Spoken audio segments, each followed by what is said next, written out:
J40 here, so I think we all know that I'm a pretty stern moralist, not the type of bloke whose head is just turned by a pretty young face.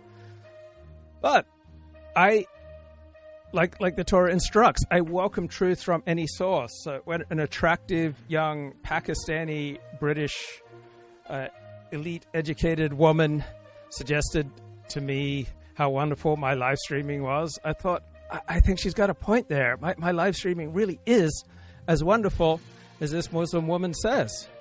And when she suggested some of the songs of Anastasia to me, I was willing to check them out.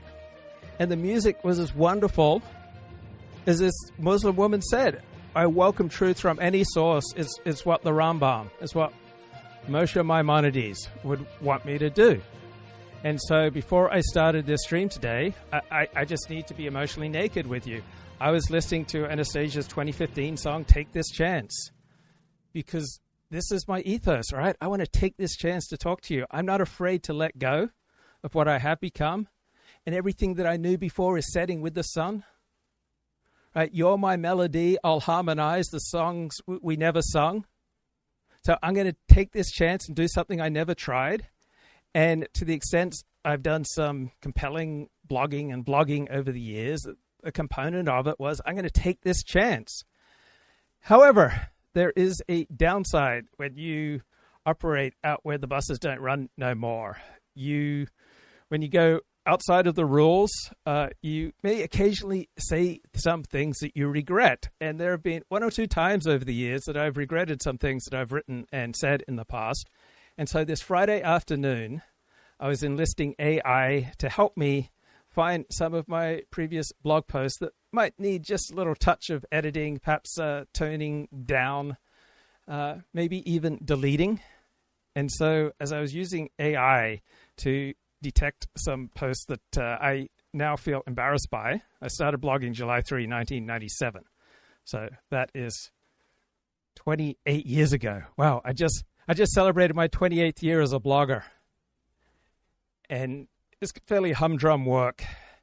And so at the same time, I'm listening to YouTube autoplay various videos that I'm just running on 1x because I've only got a certain amount of my attention span listening to these videos while I try to figure out what are some posts from the past that I would be better off deleting. And then I got a shock. Apparently, some of my previous posts on my God-intoxicated blog, lukeforward.net, right, violated this particular AI's terms of service. Right? Am I too hot for AI? That came as a shock. Right? I thought that my blogging and my vlogging has become a testimony to the transformative powers of 12-step work and Torah and God's will and converting to Judaism. But maybe I've misjudged reality. Right? Maybe I took this chance, operated out where the buses don't run no more, and now it's kind of embarrassing what I said. And so I'm in shock. And I'm thinking, wow, do I need to rejigger my past blogging to make it at least compliant with the new dominant form of tech, the AI chatbot? And as I'm engaging in this moral introspection, in this accounting of the soul, I'm considering, wow, I thought it was just so brave and so honest when I wrote about my life, and I thought it was a testimony to the transformative powers of the beautiful things that I've adopted and how it's helped me overcome the grosser, more animalistic, selfish and lustful sides of myself that were once dominant. But perhaps I have gone into too great a detail with regard to some of the things that I've said and done in the past. And while I think it's just brave and stunning and honest and inspiring how brave and honest and revelatory and vulnerable I've been, right? I've been embracing my vulnerability, not just embracing my vulnerability, guys. I've been leading with my vulnerability, but that's not always a good thing. So I noticed that in work situations, I have way too often led with vulnerability, and that has led people to treat me with disrespect, and I don't enjoy that. And so I started thinking about how would various strangers think if they read this or that I'd posted 20 years ago on my blog, and maybe I should edit, delete it right now. I need to become more AI compliant. And as I'm engaging in this accounting of the soul, YouTube starts autoplaying a particular video that says things that I'd never heard before. And I thought, oh, I've never heard of this woman. And she's breaking the news as far as I'm aware. Is there any chance that she's correct? Does she have any credibility? And so I turned to Grok and said, please assess this channel. Does it have any credibility? And it didn't seem to have much credibility. But there's a news story going on that's not in the polite news. It's not in the prestige press. It's among all those who are unprestigious and not worthy of elite credibility. They're talking about how there's a new leader in China. And none of the prestige press has really mentioned this. So no one really knows who this particular woman is. But I'm starting to wonder, is she onto something? And by even asking this question publicly and sharing this video with you, I'm trembling that I might be sharing misinformation.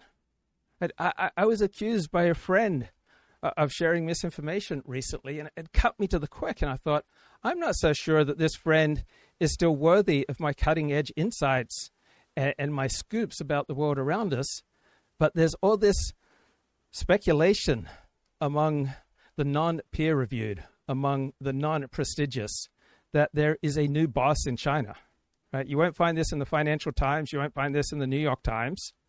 But have you ever heard of the YouTube channel Lay's Real Talk? All right, let's talk about Zhang Youxia, the man who controls the military. Now, he's been the driving force behind recent changes, and he cannot afford to lose. Unlike the party elders who can choose whether or not to engage, Zhang Youxia has no such luxury. He's made a decisive gamble by moving to strip Xi Jinping of the chairmanship. At this point, it's his life versus Xi's power. So understanding what Zhang Youxia is doing is essential. So let's start with Miao Hua. He was one of Xi Jinping's most trusted generals. So on June 27th, the National People's Congress formally announced his removal. And this followed his investigation, which was announced at the end of 2024. And his investigation escalated from disciplinary violations to legal violations. So this formal announcement at this time is a win for Zhang Youxia. Now, let me talk about Zhang's relations with Miao. Their relationships have been in trouble. Here's what happened. Miao Hua reportedly wanted Zhang Youxia's job. With Xi Jinping's backing, Miao sought to replace both Zhang Youxia and Xu Qiliang, who were vice chairman of the CMC. He aimed to replace these two with himself and He Weidong. In other words, his goal, his ambition was that him and He Weidong, the other vice chairman, would replace Zhang Youxia and Xu Qiliang. But that plan failed because Xi Jinping still needed Zhang Youxia's support to secure a third term. So Zhang Youxia didn't retire. As a result, Miao Hua remained in his old position, while He Weidong was promoted to vice chairman because Xu Qiliang retired. This deepened the rift between Miao and Zhang, leading Miao Hua to escalate his efforts, culminating in purges across the Rocket Force and General Armaments Department. Both were Zhang Youxia's strongholds. Miao also played a central role in bringing down former defense minister Li Shang. So here's one of the big dangers of what I'm doing right now and what people like me, like independent pundits, if we just repeat to you what's in the prestige press, right, there's no value add. So we're heavily incentivized to embrace conspiracy theories, such as that there's a new leader in China without compelling information. So I recognize the temptation. I recognize the dangers here, guys. I might be spreading, God forbid, misinformation and conspiracy theories. Who was accused of bribery. Now, Li had succeeded Zhang Youxia as head of the General Armaments Department. So his downfall directly impacted Zhang Youxia, who at the time feared that she would purge him next. So Zhang Youxia fought back. Now, in the end, the fire Miao Hua lit turned back on him. And now that fire has spread into the Navy and the Air Force. On the very same day that Miao Hua's removal from the NPC was announced, there was another PLA general who was dismissed, and that's Navy Chief of Staff Li Hanjun. He's a close associate of Miao Hua. Li had served for many years at the Fujian Naval Base, where he built a close alliance with Miao, who was the head of the 31st Army's political department. So during Xi Jinping's military reforms, General Li Hanjun, also served as the deputy director of the CMC's Reform and Organization Office, where he oversaw naval reorganization or restructuring. His downfall is significant, not just because of his connection to Miaohua, but also because of his ties to retired Air Force General Xu Qiliang, who died under suspicious circumstances last month. Li Hanjun had worked directly under Xu Qiliang, but he was promoted by Miaohua from rear admiral to vice admiral, and eventually rose to become Navy's chief of staff. So in short, Miaohua, Xu Qiliang, and Li Hanjun are all deeply connected. So Li's downfall represented another circumstance dealt by Zhang Youxia, one that further weakens Xi Jinping's network in the military. It also shows that Zhang's influence has now extended, or his purging, I should say, has now extended into the top ranks of the Navy. The investigation into Li Hanjun is another devastating strike against Xi's military legacy, and it signals the near total collapse of his authority in the Navy. And it's not just the Navy. So I couldn't find much evidence that this particular person has credibility, so I just have to assess what she's saying on its own merits. And I thought back to a book I read about 6 years ago, God forbid, Hitler and the Art of Abductive Logic. So abductive logic is reasoning to the simplest explanation. If you have all these inscrutable variables that don't make sense, and then there is one theory that takes the inscrutable, makes it scrutable, that takes otherwise contradictory information and harmonize it, then perhaps you are closer to the truth. And so there's deductive logic, there's inductive logic, but then there's abductive logic, which is the logic of detective stories. You're looking for the simplest explanation of reality. And so when you try to explain everything that's going on in China right now, this does seem to be the simplest explanation. So regime change is a dirty word, but just because a concept has become a dirty word in the United States of America does not mean that it is not true.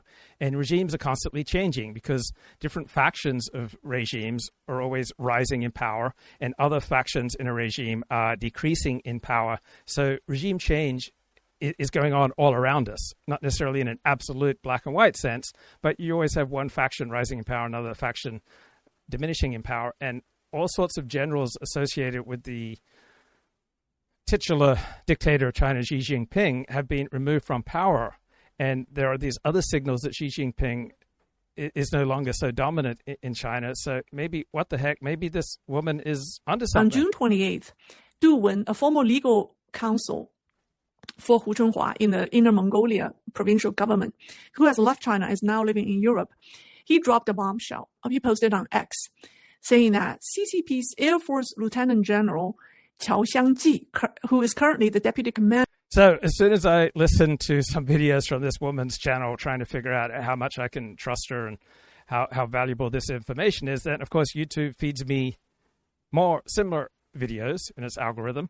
And then when I try to look up this information through a search of Apple News Plus, I find various non-prestigious outlets saying similar things, that Xi has lost power in China and is apparently being replaced by a more pragmatic faction, which sounds like a good thing, right? Here's another similar video. This was Xi Jinping in 2018. He's got a North Korean-esque portrayal by the Chinese state media.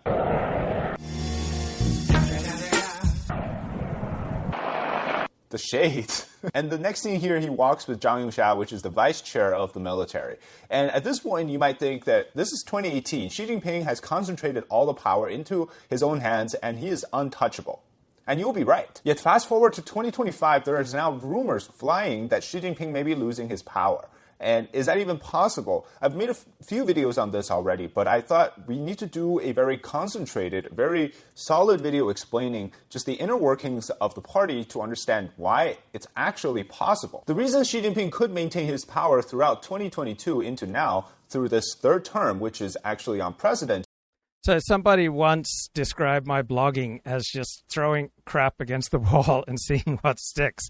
So I am just going to bulldoze you with video after video speculating that Xi Jinping has lost power and then promote this to you as evidence that I have cutting-edge insights that the elite news media do not.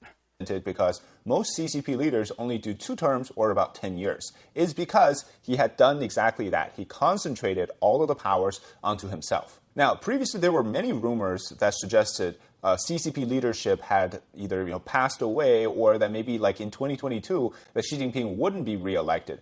These were actually quite groundless in the sense that anyone that really knew what was going on in the CCP didn't believe them. But this time something is very different, because the key factor here is his health. This is a photo from August of 2024 during a meeting by Xi Jinping with the Vietnamese not the CCP, but the Vietnamese Communist Party General Secretary To Lam. And you see behind here in the neck part, there's a 90-degree angle sharp cut on his hairline, which is very abnormal for a barber to do that if you're the leader's barber. But that line suggested that he might have suffered a stroke and he went through surgery. So let's talk about the timeline. August 2024, stroke, and then fast forward to December 2024, rumors about his... Okay, so do you think that there's something to this, guys? A YouTube channel called British Thought Leaders with 13,000 subscribers is saying the same thing. Lieutenant or confidant in the military were purged, including 3 members in the so-called Central Military Committee, and all the admirals and lieutenant general and so on. I'm going to just beat you down with Chinese accented videos that are all probably promoted by the Falun Gong dissident sect out of China. I'm just going to beat you down till you recognize that you're getting a cutting edge scoop here, guys. So forth. And then that's a very clear indicator that he's losing his, protection. Coming up on British Thought Leaders, Alan British Zeng Thought says Leaders Xi guy. Jinping has lost. It's just he's just trying to fix corruptions. That's why they were moved. This is the mainstream common recognition, but that's wrong. So when you say purged, do you mean he disappeared? Right, because you have to understand the Communist Party, how they works. Okay, there's no system. It's not rule based. Power man, okay, take the helm. Right. Take the top position, and that position has to be protected by military power. Yeah. So in their philosophy is this famous saying is political power comes out of the barrel of a gun. I don't know whether you heard about that. Yeah. That's the thing. So when he purged all his loyal lieutenant or confidant in the military were purged, including 3 members in the so-called Central Military Committee, and all the admirals and lieutenant general and so on and so forth. And then that's a very clear indicator that he's losing his protection. Right. The second thing is the press exposure and the placement. You may or may not understand this, but indeed in the state-run media, especially those like People's Daily or the CCTV, the times of exposure of a certain political figure, as well as the placement of it, even the length of the video, 4 seconds versus 5 seconds, are strictly regulated. Okay, however high you are, however well you are treated.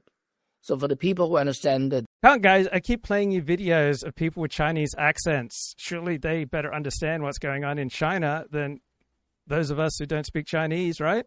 The work of the party, they know how to the YouTube algorithm can't be wrong, right? read the leaf of the tea, Right. and then over the course of 1 year and a half, okay, his exposure and All right, this is why we gather together on Sunday mornings to read the what did he say? Something about the root of the tea leaf? I typically wake up about every hour Saturday nights because I'm so excited to do the big Sunday morning, prestige, deep thought live stream show. placement has been going down, not disappear, has been gradually reduced in a predictable way. Okay, that cannot be coincidental. The third thing is the policy. The policy has been taking a turn. Each top leader of the CCP has their own so-called their style, their policy, their so-called signature slogan. Okay, for example, for the Jiang Zemin, his signature slogan is so-called 3 representations or 3 representatives. And for the Hu Jintao, the predecessor of the... So you're going to be pleasantly surprised to find out that I've added to my rules for life. And one of my new rules for life is use abductive reasoning. And so what the hell is abductive reasoning? I wanted the best explanation, so I went to Grok. So it's a form of logical inference that seeks the most likely explanation for a set of observations. So your car won't start, the dashboard lights are dim, possible explanation, the battery is dead. Right? It's the simplest and most plausible explanation. That's usually my experience. So you observe something surprising, you observe something for which you don't have an explanation. You then identify various hypotheses that could explain what you're seeing, and then you select the hypothesis that best fits your observations. Usually the hypothesis will have simplicity, coherence, and tap into prior knowledge. So abductive reasoning is valuable in situations where complete information is unavailable, which is pretty much how reality works. Now, obviously there's no method of reasoning that is always correct. But here's another application of abductive reasoning to explain something that is otherwise defying conventional explanation. So why did Israel and then the United States attack Iran recently? So the explanation from Israel and from Donald Trump is that Iran was about to go nuclear, that Iran was about to assemble a nuclear weapon. But people with expertise in this area said that there's no evidence that Iran was pursuing a nuclear weapon. It just wanted to go up to the place where the next step would be pursuing a nuclear weapon. So using abductive reasoning then, what's the real reason that Israel attacked Iran and then the United States joined in, right? It wasn't the reason that was stated because, number one, people rarely say what they mean and they rarely mean what they say. So just because Israel says something and just because Donald Trump says something does not mean that that is what is true, right? Abductive reasoning would lead you to understand that the primary reason for the Israeli-U.S. attack on Iran was that it was an attempt to weaken Iran's stature, to degrade Iran, to cripple its military, to cripple its nuclear infrastructure, to reduce its regional influence, and to deter Iran from aggressing against the United States and Israel in the future. So Israel had prior success against numerous Iranian proxies, such as Hamas, Hezbollah, maybe some success against Houthis. And so there was a golden opportunity for a broader campaign to take down the Iranian state a peg or two. And so these attacks killed key Iranian military leaders, key scientists, right, killed those with command and control and nuclear expertise. And Iran was at its weakest in decades. And so this was the easiest time for Israel and the United States to assert dominance. So that makes sense to me. That makes more sense than any other explanation. This was an attempt to reduce the power, and power means danger, right? If you have an enemy that's powerful, right, that enemy is far more dangerous to you than an enemy that has reduced power. And so Israel hit all sorts of civilian infrastructure as well to perhaps try to socialize the war, to pressure the regime. And I'll admit it, on the face of it, I see absolutely no empirical evidence of regime change in Iran, of regime change in China, or of regime change in Russia as a result or a consequence or an accompaniment to this 12-day war. But I want to pick up on a concept that I heard from Mark Halperin, the spidey sense. So I don't watch superhero movies, but apparently this comes from Superman movies where Superman just gets a sense of things. And I do recognize that there are all sorts of things that shape our decisions that do not come primarily from our brain, but come from other parts of our body, and often our emotions and our tacit understanding of things is superior to our thought through mental work. And so my spidey sense is that this 12-day war is much more likely to precipitate regime change in Iran, Russia, and China than I can find any empirical basis for. So I don't believe that, just because there is reasoning outside the brain that is valuable, therefore you don't have to use your brain anymore. Right? I want to try to combine the best of my intuition with the best of the available evidence. Of the Xi Jinping is called science-based development. Right. And then which is based upon three things: make decision based upon science, based upon laws, and based upon democracy.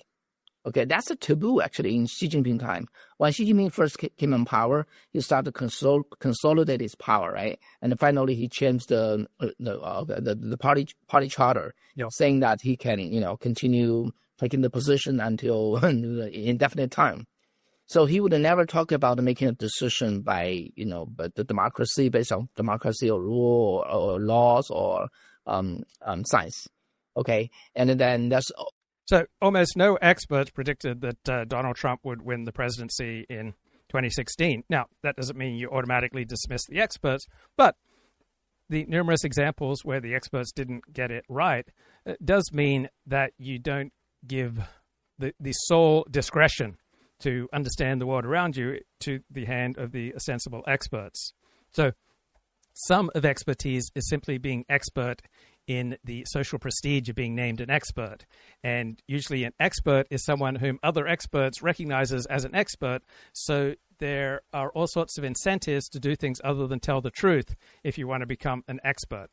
Just as there are incentives for lone wolf live streamers, bloggers, pundits, social media theorizers to traffic in conspiracy theories, because if you simply tell people what the conventional wisdom suggests, then you're not presenting any value add. So there are incentives away from the truth, both for dissidents and for the people on top.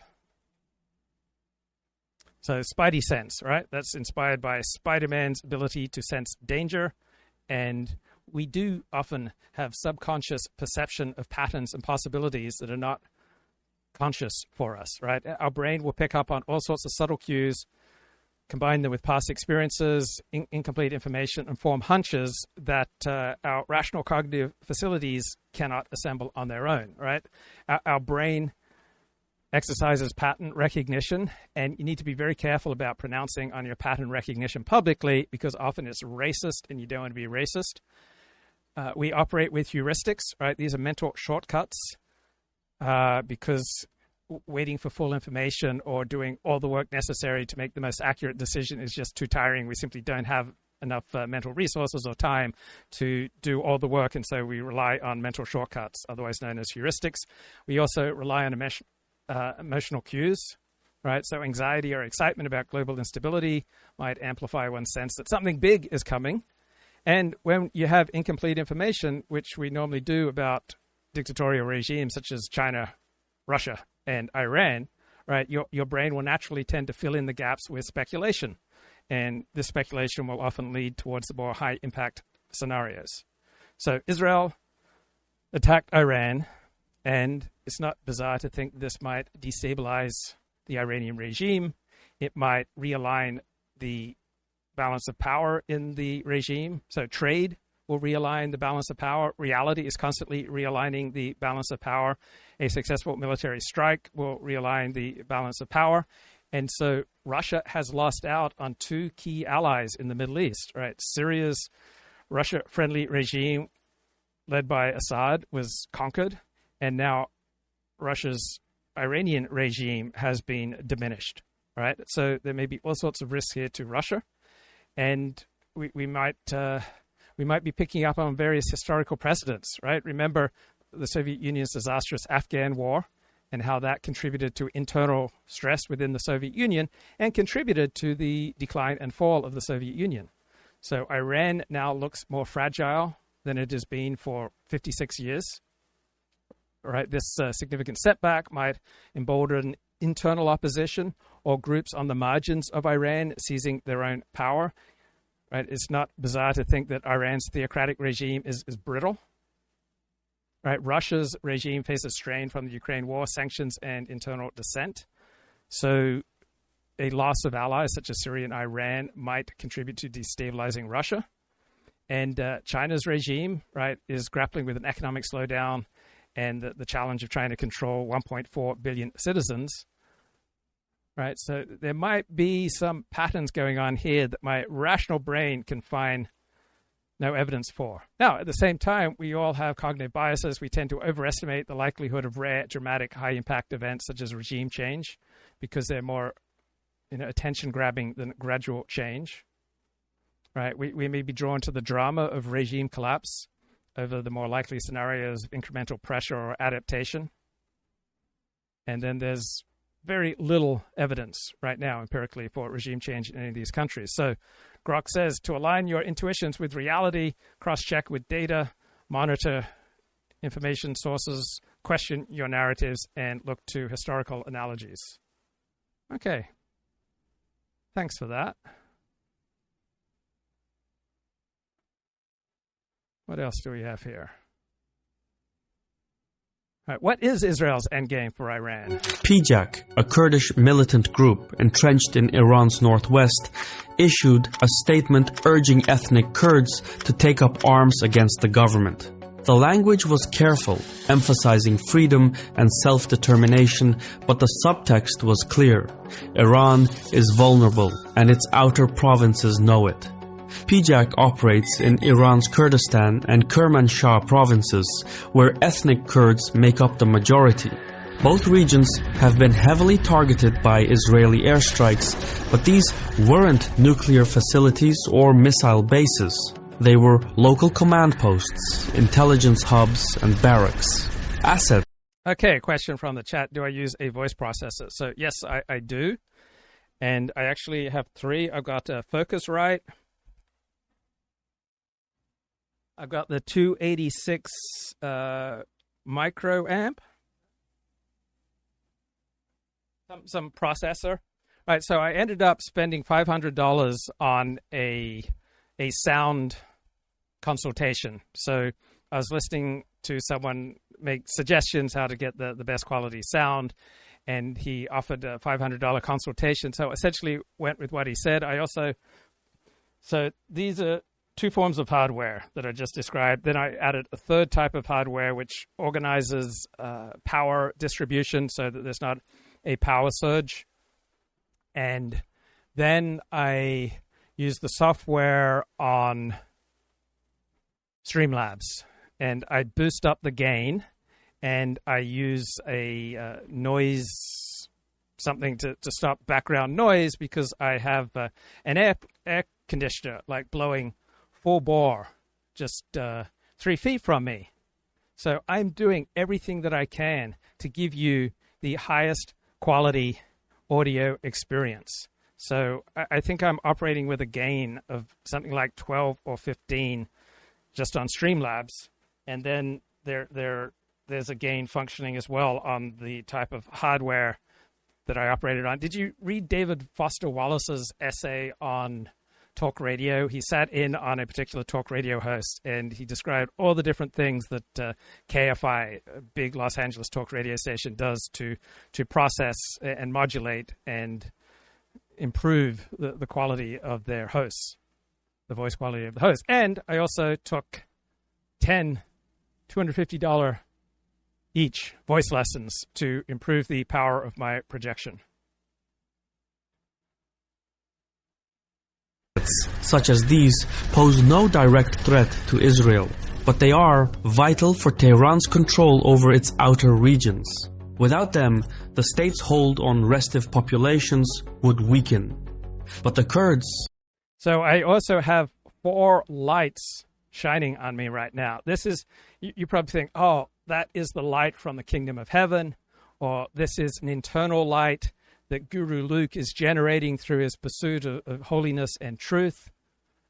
But the truth is it's 4 external lights, not counting the light in my room, just the ordinary light in my room. One of the things I noticed when I moved from Australia to America is that it seems like the internal lighting is much worse here, and you can't really rely on conventional room lights to have good reading light, so you have to buy lamps and stuff. But no, it's not my own spiritual qualities. It's not the force of my charisma that is bestowing such powerful and complementary light upon me right now. It comes from external sources. Aren't the only ethnic minority in Iran. Far from it. Persians account for just 55 to 60% of the population. The rest is a patchwork of Arabs, Balochis, Lurs, Turkmens, Azerbaijanis, and others. So what do you guys think of Caspian Report? They have 1.77 million subscribers. So 1.77 million subscribers can't be wrong, right? Most of these groups live along the country's outer rim, where state control has always been at its weakest. Right, so why did the Roman Empire fall? Using economic terminology, various provinces of the Roman Empire stopped being part of the Roman Empire when the value add on the margins of being a member of the Roman Empire was exceeded by the value of leaving the Roman Empire. And so it may well be that there are portions of the current state of Iran where the value add of leaving Iran, right, exceeds the value of staying as part of Iran. For context, Iran's rugged mountainous terrain makes it difficult to fully assimilate its diverse cultures and peoples. The geographic peaks create isolated pockets where communities cling to their distinct languages, traditions, and identities. The clustering of ethnic groups in distinct regions persistently fuels calls for autonomy and even secessionism. While Iran once granted autonomy to these groups, the centralization of power in Tehran during the early 20th century gradually eroded those political freedoms. Over time, this centralization drove Iran's transformation. So the Iranian regime is much more Islamic than it is Persian. And when the mullahs took power in Iran, they tried to suppress Persian nationalism, just as when the communists took power in the Soviet Union, they tried to suppress various forms of ethnic nationalism. Then World War II struck, and Stalin saw that he needed help, and so he started encouraging various expressions of nationalism. And the mullahs in Iran had to come around to allowing the observance of various Persian rituals, including the celebration of Persian New Year, because the people of Iran are more Iranian and Persian than they are Muslim. It's just that the mullahs and their regime ruling Iran are just very effective, in large part because they are willing to go to such drastic ends. So if you have a relative small group that is willing to go to greater ends and to sacrifice and is more cohesive than the majority, then you can have rule by a minority. And so you see this particularly in Islamic life, where the most extreme are willing to make the most extreme sacrifices, while the more conventional and moderate of those in Islam are simply lacking the strength, the dedication, the coherence, cohesiveness, social trust, the willingness to sacrifice that those who go to greater lengths will go to. So yeah, there are moderate Muslims. It's just that they have no power because they're not willing to sacrifice, and they're not nearly as effective as the more intense expressions of Islam. Formation into an increasingly authoritarian state. And so, Tehran has long struggled with repeated calls for autonomy and independence from its ethnic minorities. During the 1979 Islamic Revolution, the Soviet Union struggled with its ethnic minorities, and there is a book that Otto Pohl introduced me to about Soviet Union, something like the first affirmative action empire. For example, Kurds, Turkmens, and Arabs tried to break away from Iran, while Azerbaijanis pushed for more self-rule. Even though these movements were crushed, they revealed just how fragile Iran's ethnic unity really is. Israel is playing into that vulnerability. In addition to the Kermanshah and Kurdistan provinces, Israeli jets have targeted Khuzestan, which is predominantly ethnic Arab. Missiles landed near Avaz, Mashahar, and key roads, hammering military staging points and security compounds. These areas... Okay, main question for today, right? Is there significant evidence that Xi Jinping is being pushed out, or is just losing on a relative basis to rivals in China, right? Who's the real boss in China? If General Zhang Youxia, I'm mispronouncing that, is now effectively the leader of China, right? What does that mean for the rest of the world and for America?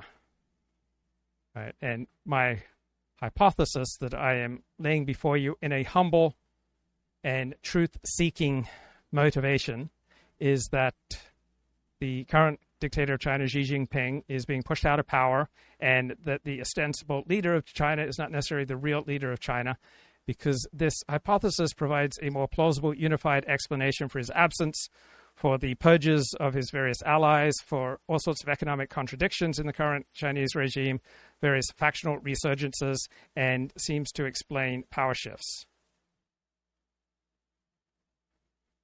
So the bloke who seems to be in power, right, is a general, right? Here we go.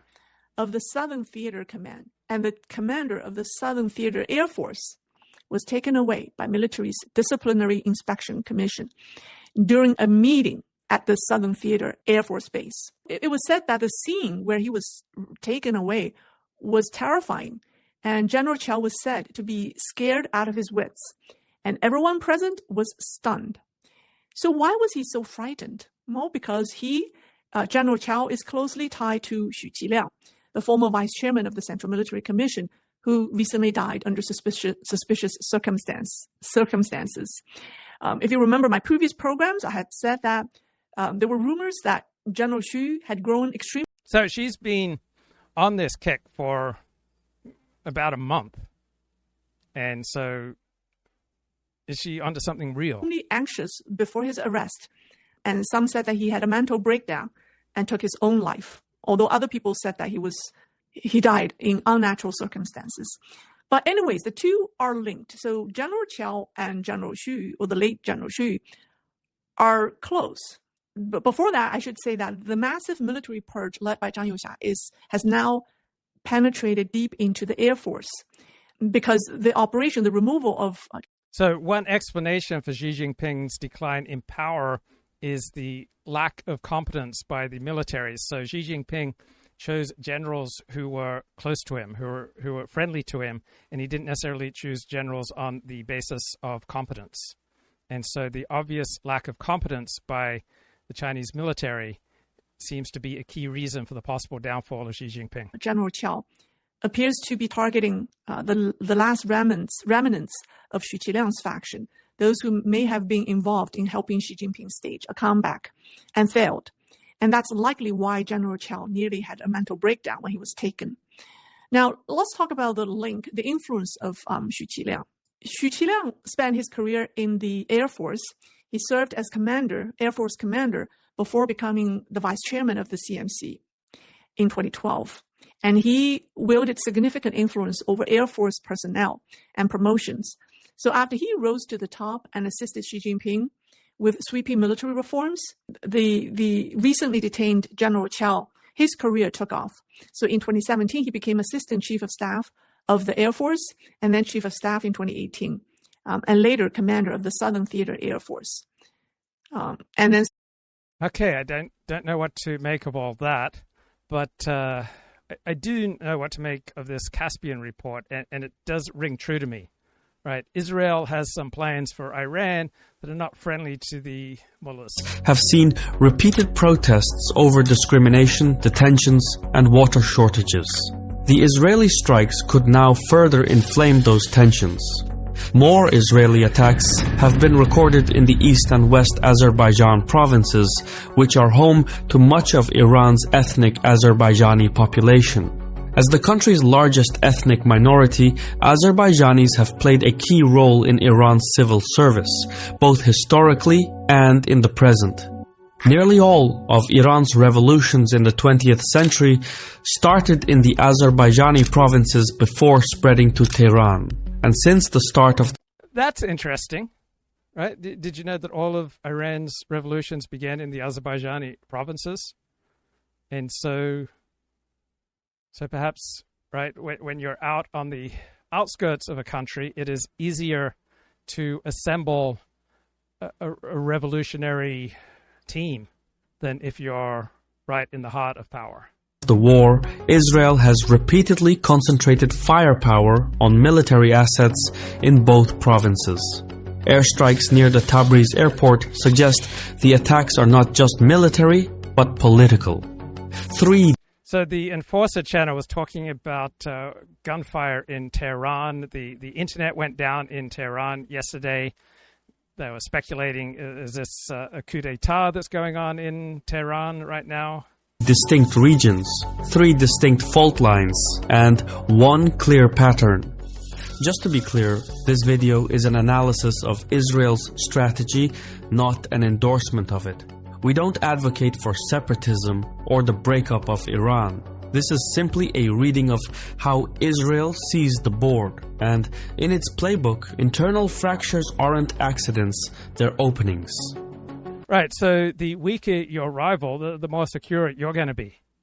And just as England has long had relations with the European continent where it was constantly seeking to weaken its most formidable rivals, right? That's the same way that Israel has related to its most formidable rivals.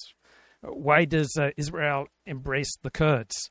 Right? It's not just out of empathy and kindness, right? Because the stronger the Kurds are, the weaker the various states are that contain large Kurdish populations. Israel has invested so much in dismantling Iran's capabilities that it can't back down now, not even with the ceasefire in effect. While its jets hammered the outer rim, a quieter, more targeted campaign was underway, one aimed at the internal architecture of power, the Islamic Revolutionary Guard Corps. The IRGC is not a typical military body, it's a parallel state. Formed after the 1979 revolution, it reports not to the government. Okay, this thesis then. What is Israel's endgame for Iran? Israel would really like a change in regime. Now, the thing that I worried about most during the Israel-Iran conflict a few weeks ago was that China would massively resupply Iran with weapons, including nuclear weapons, or that North Korea would do it. And I was very pleasantly surprised to find out that Russia and China and North Korea effectively abandoned Iran during this conflict. So why? It's one of the West's greatest geostrategic nightmares. The emergence of the so-called axis of upheaval was meant to change everything, comprising China, Russia, Iran and North Korea. This slowly coalescing bloc of anti-Western, authoritarian regimes spent much of the... Right, the less cohesive your enemies, right, the less effective they are. The less cohesive your allies, right, the less cohesive your alliances, the less cohesive and trusting your society, right, the weaker it is. Early 2020s growing ever closer. Spurred on by the war in Ukraine, their alignments, at least from the outside, seemed to signal a dangerous new force to rival the American-led order. But notice our head... So the danger, once I came to my spidey sense with some clarity that maybe this war on Iran will weaken and destabilize the Iranian, the Russian, and the Chinese regime. And I started listening to videos making similar points. Then, of course, the YouTube algorithm just sends me more and more similar videos. The of the words there in that last segment seemed to signal, meant to change everything. Because the worry about the axis of upheaval was always that its component parts would back one another. That, with their presence in Asia, Europe, and the Middle East, Tehran, Moscow... Is there any more cohering force than hatred of a third party? I mean, that really brings people together, the sharing of gossip about a third party. So on the face of it, a decidedly atheist regime like Russia's or like China's, you wouldn't think that they'd have much in common with the mullahs in Iran. But really, the dominant thing that these nation states have in common is a shared distrust, even loathing of the United States and the American-led global order. Beijing and Pyongyang would be able to escalate any regional conflict into World War III. Well, now that regional conflict has happened. On the 13th of June, Israel launched audacious strikes on Iran's nuclear program and leadership. Days later, America joined the fray, directly bombing the Islamic Republic. And in the face of this unprovoked attack on one of their members, the axis of upheaval did nothing. As in, absolutely nothing. Sure, there was some stern words condemning the attacks, but other than that, Moscow, Beijing and Pyongyang effectively just whistles and looks the other way as American and Israeli bombs devastated their close partner. Now, some watching this will already be raising objections. Hello there. After all, none of the three capitals had a mutual defense pact with Tehran. None of them were in a formal military alliance with the Islamic Republic. So aren't we overselling the concept of this axis somewhat? To which... So one of America's great advantages over China and Russia is America's alliance systems. China and Russia don't tend to form the same sort of alliances that the United States does, right? China is not out in the world guaranteeing the security of various nation states and saying, oh, we will go to war on your behalf. And it's not something that Russia does very much of either.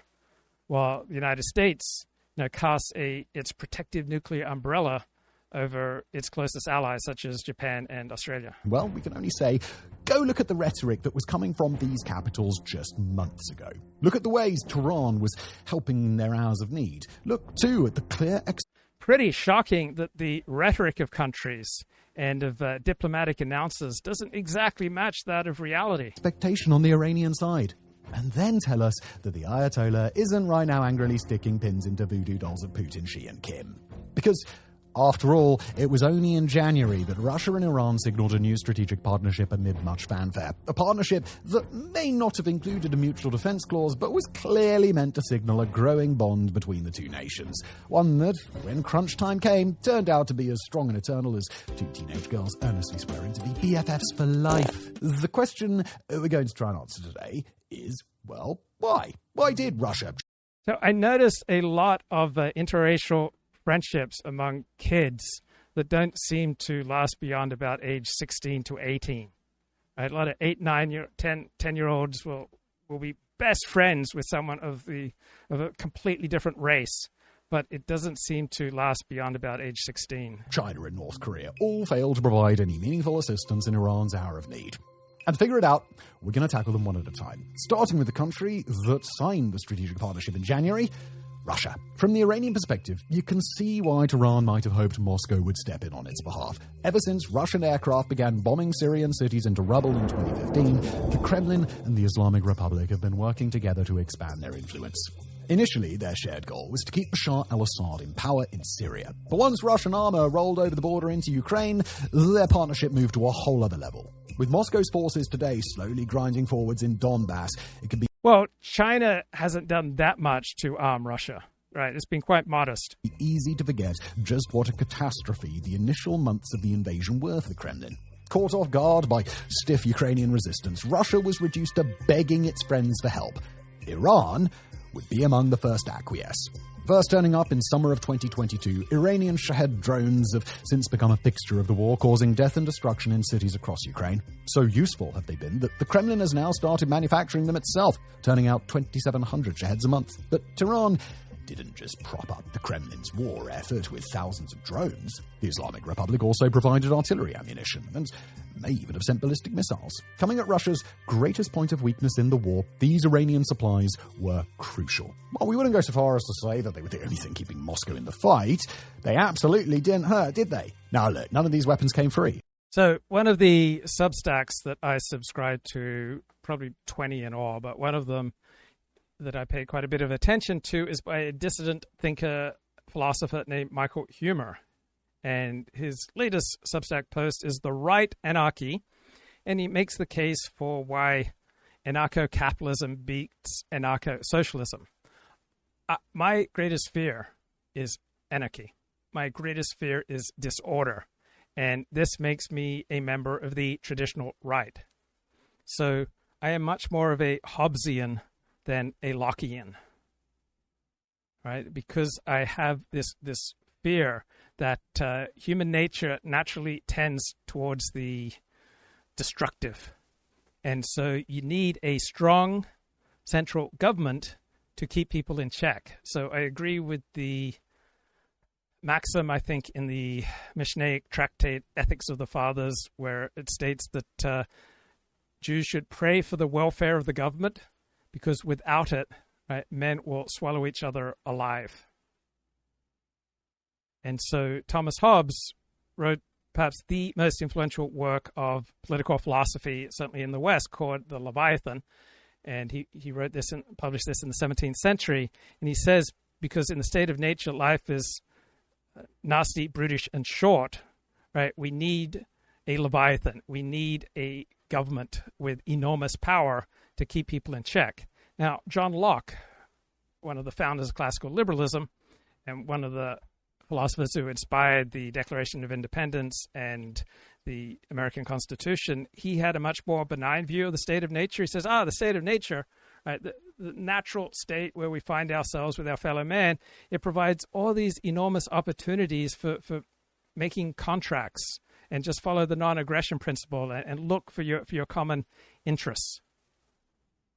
And so I'm not a capital supremacist, right? To me, the national interest is more important than the interests of capital, right? The survival of the nation state, the safety, the security, and the dignity of our fellow citizens is more important to me than the interests of shareholder capitalism, than the interests of billionaires, right?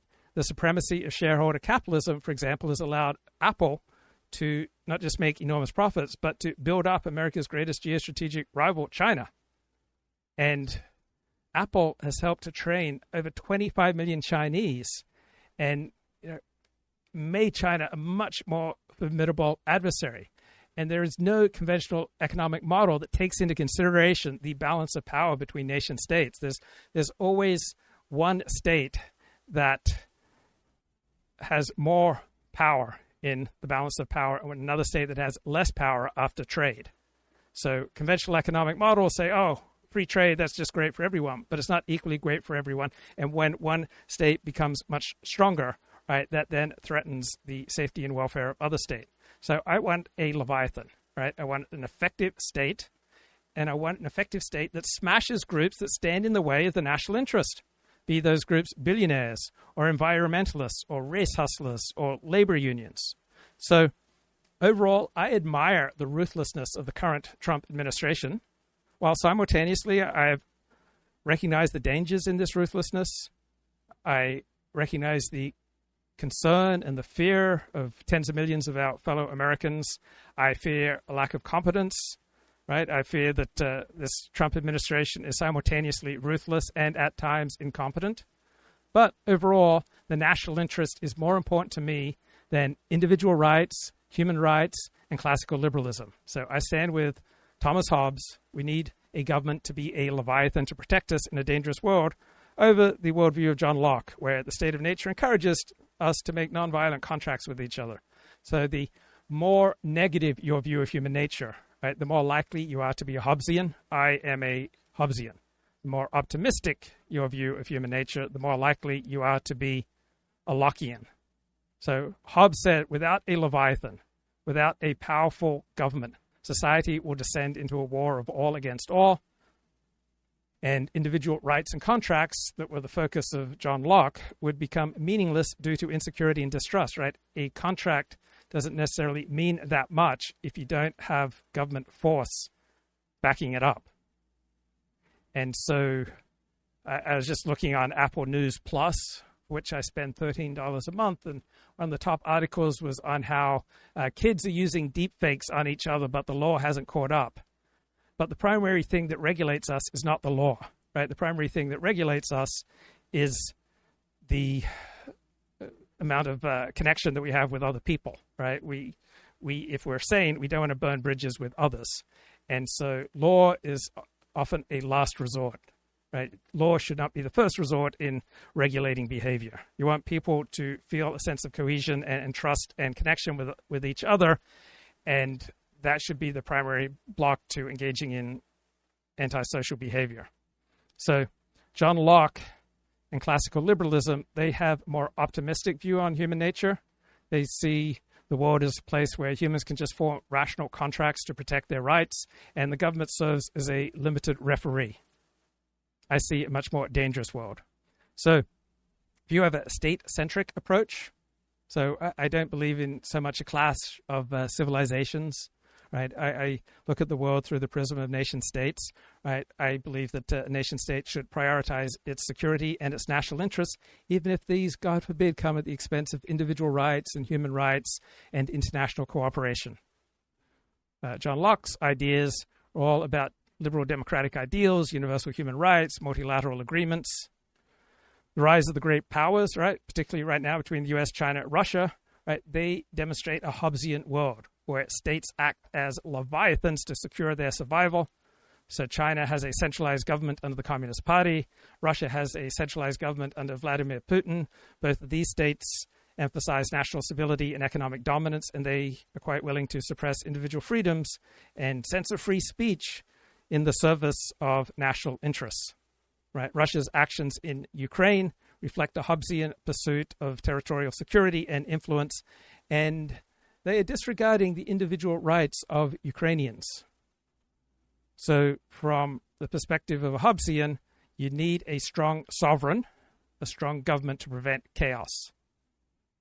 And so in a dangerous world of competing powers, if we are indeed locked in an iron cage together, as I believe, right, national interests such as territorial integrity, economic strength, the dignity of your fellow citizens, even if they have IQs below 100, having a strong military, this takes precedence over the non-violence principle that libertarians are in love with.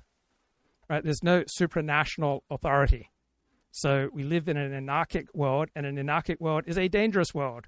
And my deepest fear is anarchy, disorder.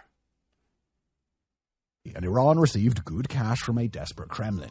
Still, you can see why the Iranians might have expected some gratitude. As Iran researcher Manaz Sharali noted to ABC, quote, "Russia has never truly helped Iran. On the contrary, the Islamic Republic has helped Russia a great deal, providing them with missiles and drones." More to the point, if the so-called axis of upheaval really were the geopolitical bogeyman 1,000 think pieces have made it out to be, we would have seen far greater cooperation between the two. Yet even before the war blew up with Israel, Russia was giving Iran the cold shoulder. Back in November 2023, Iran, likely sensing that war with Israel was coming, asked Moscow to supply it with everything from additional S-400 air defense systems to Mi-28 attack helicopters and Sukhoi Su-35 jet fighters. So because Iran's not getting any help of significance from Russia, China, and North Korea, Iran is not really threatening America right now. Instead, you have Iranian officials saying, we're not attacking America. That's not on. Nikita Smagin, an expert on Russia-Iran relations, told the New York Times what happened next, quoting him. "Iran has been asking Russia for weapons for the last few years. It has been asking for aircraft. It has been asking for air defense systems. Russia has given practically nothing." End quote. Now, importantly, this included the period following Israel's destruction of Iran's pre-existing air defenses last year. As the Wall Street Journal notes, quoting, "In the months that followed, Russia was either unable or unwilling to replace them." The journal also claims that the only jets Moscow ever supplied Tehran with were Yak-130 training jets. Reason?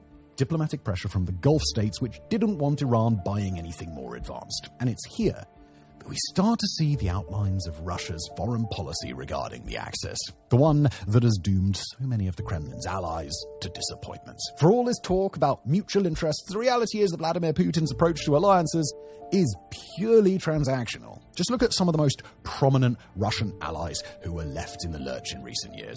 In 2023, Azerbaijan's forces overran the ethnically Armenian enclave of Nagorno-Karabakh despite the presence of Russian peacekeepers who Vladimir Putin had personally said would guarantee the safety of the Karabakhis.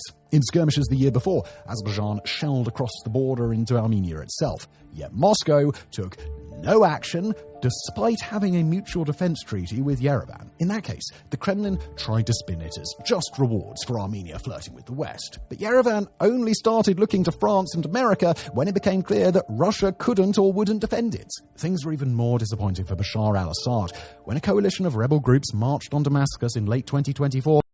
All right, here's a video arguing that America's show of force in Iran scared Putin. The US bombed Iran into oblivion. It took out a trio of Iran's most important nuclear sites. That was good news for Russian President Vladimir Putin, in a sense. The US focusing on Iran meant that President Donald Trump's attention was pulled away from the Ukraine war. No US attention meant Putin could continue his war of attrition without worrying about calls for peace.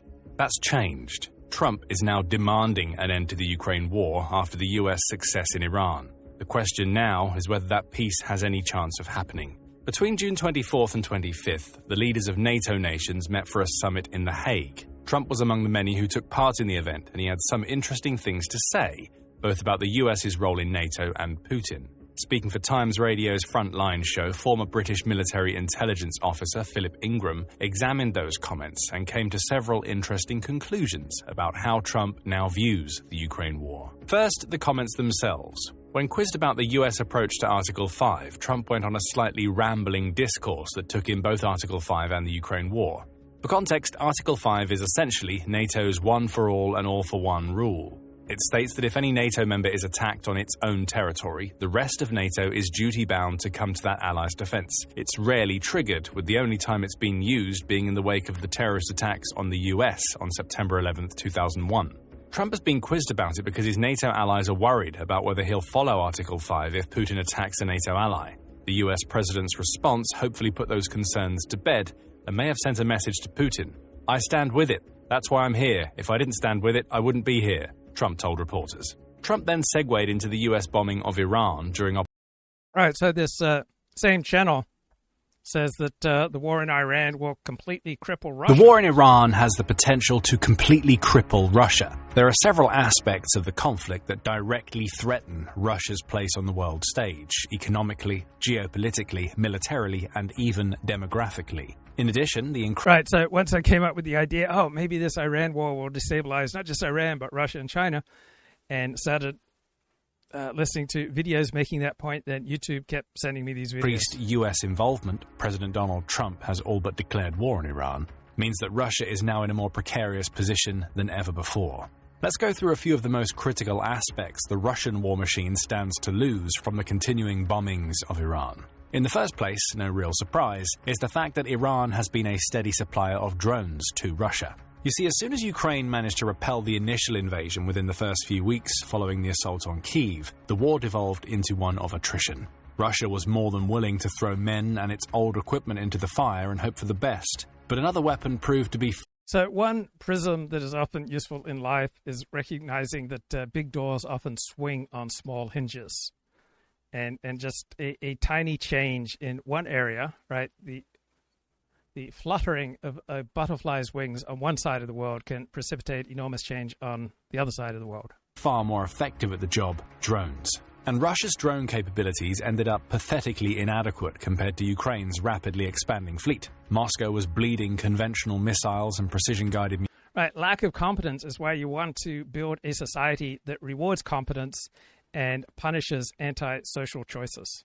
Munitions at an unsustainable rate. This led to drones becoming one of Iran's greatest exports. Let's delve into some numbers. Between September 2022 and September 2024, Russia launched over 8,000... So here's another woman that I found, another international relations expert, Rebecca Koppler. She, I think, was born in the Soviet Empire. And here she is talking about Trump's trade war, a strategic overview from 2 months ago. Prescription drugs, such as penicillin, and life-saving medical devices, and not only masks, not only gloves, and things of that nature. Right, so there's a growing cottage industry of experts making the rational, empirical case for Donald Trump's seemingly bizarre policies. But we're talking respirators, we're talking blood pressure monitors, syringes, but most importantly, like life-saving devices such as respirators and a whole series of others. Next one is our military-industrial complex. Is basically our dependence is a crisis at this point. Right, rare earths aren't rare. But China has gained a monopoly on rare earths because China is much more blasé about the vast amount of environmental damage that typically comes with rare earth mining. So now the U.S. is trying to gain access to its own rare earths through forming deals with Ukraine and encouraging the development of rare earth mining within America. But we're still probably a couple of years away from not having to depend on China for rare earths. Because we are reliant on China's critical minerals, which go into practically every military application and every weapon system, including top secret ones. And China understands that. And this is why a few months ago, they actually announced a ban on the imports of several rare critical minerals and rare earth minerals. These are two different categories. One is the subset of the other. Again, you can read about it in the article. And so that's why President Trump is trying to conclude, and we do have our own. So it's a lot easier to believe that Trump's desire to create more manufacturing in the United States and to make America less dependent on China and to pivot to the challenge of China, that he's right in these broad themes. And at the same time, you can think that the way he's going about this is often counterproductive. Deposits of critical minerals and rare earth minerals. But unfortunately, the mining of those has been stifled by years and years of regulations. So President Trump is working on reversing those. And he's also working on concluding deals with Ukraine, with the Democratic Republic of Congo, potentially also with Russia. And this is why he also wants to acquire Greenland, which has one of the world's biggest deposits of rare earths, and it has larger deposits of critical minerals. So this is basically President Trump's strategy when it comes to the tariff war with China. Right. When you hear the strategy, it's easy to nod your head and go, "Oh, yeah, that kind of makes sense, mate." China. It's not what you hear on legacy media. It's all the backstory. There's a hidden rationale to Trump's strategy. And if I were to compare it to, let's say, the Chinese ancient doctrine that basically emphasizes not kinetic war, there's a Chinese ancient military strategist, Sun Tzu, who wrote a groundbreaking treatise called The Art of War. And so in The Art of War, what Sun Tzu said is the most practical way of conducting war is breaking the opponent's will to fight and win without actually fighting a war. So President Trump is basically trying to give the Chinese the taste of their own medicine. So it's not just the Trump's art of the deal, it's his art of war.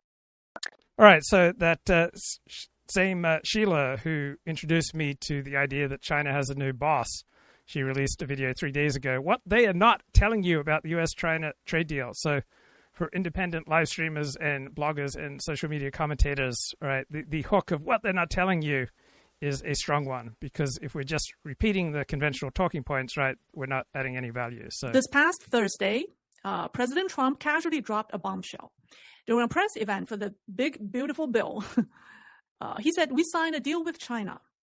And then he specifically said, this is what he said. He said, "In the China deal, we are starting to open up China, things that never really could have happened."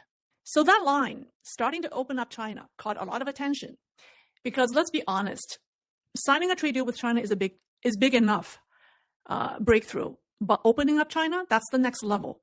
Naturally, people wanted to know more. What's in the deal? What did both sides agree to? But Trump and his officials didn't offer much. The White House later confirmed that a deal was signed and said the two sides had reached additional understandings related to the Geneva framework that was from May, right, a month ago. And then two of Trump's senior officials spoke with media. His Commerce Secretary, Howard Lutnick, told Bloomberg that this was the Geneva deal that had been stalled, and they finally signed it this week after another round of talks in London. And over on Fox, Finance Secretary Scott Bessent said the agreement would solve the rare earth bottleneck, not just for the U.S., but also for the entire world. But when asked about tariff levels, he dodged the question. So here's what we know. A deal has been signed. Trump says it's opening up China, but no one knows the terms. So I've read articles in the Wall Street Journal that China has not been coming through as agreed on the rare earths. All the media headlines, they're focusing on rare earths.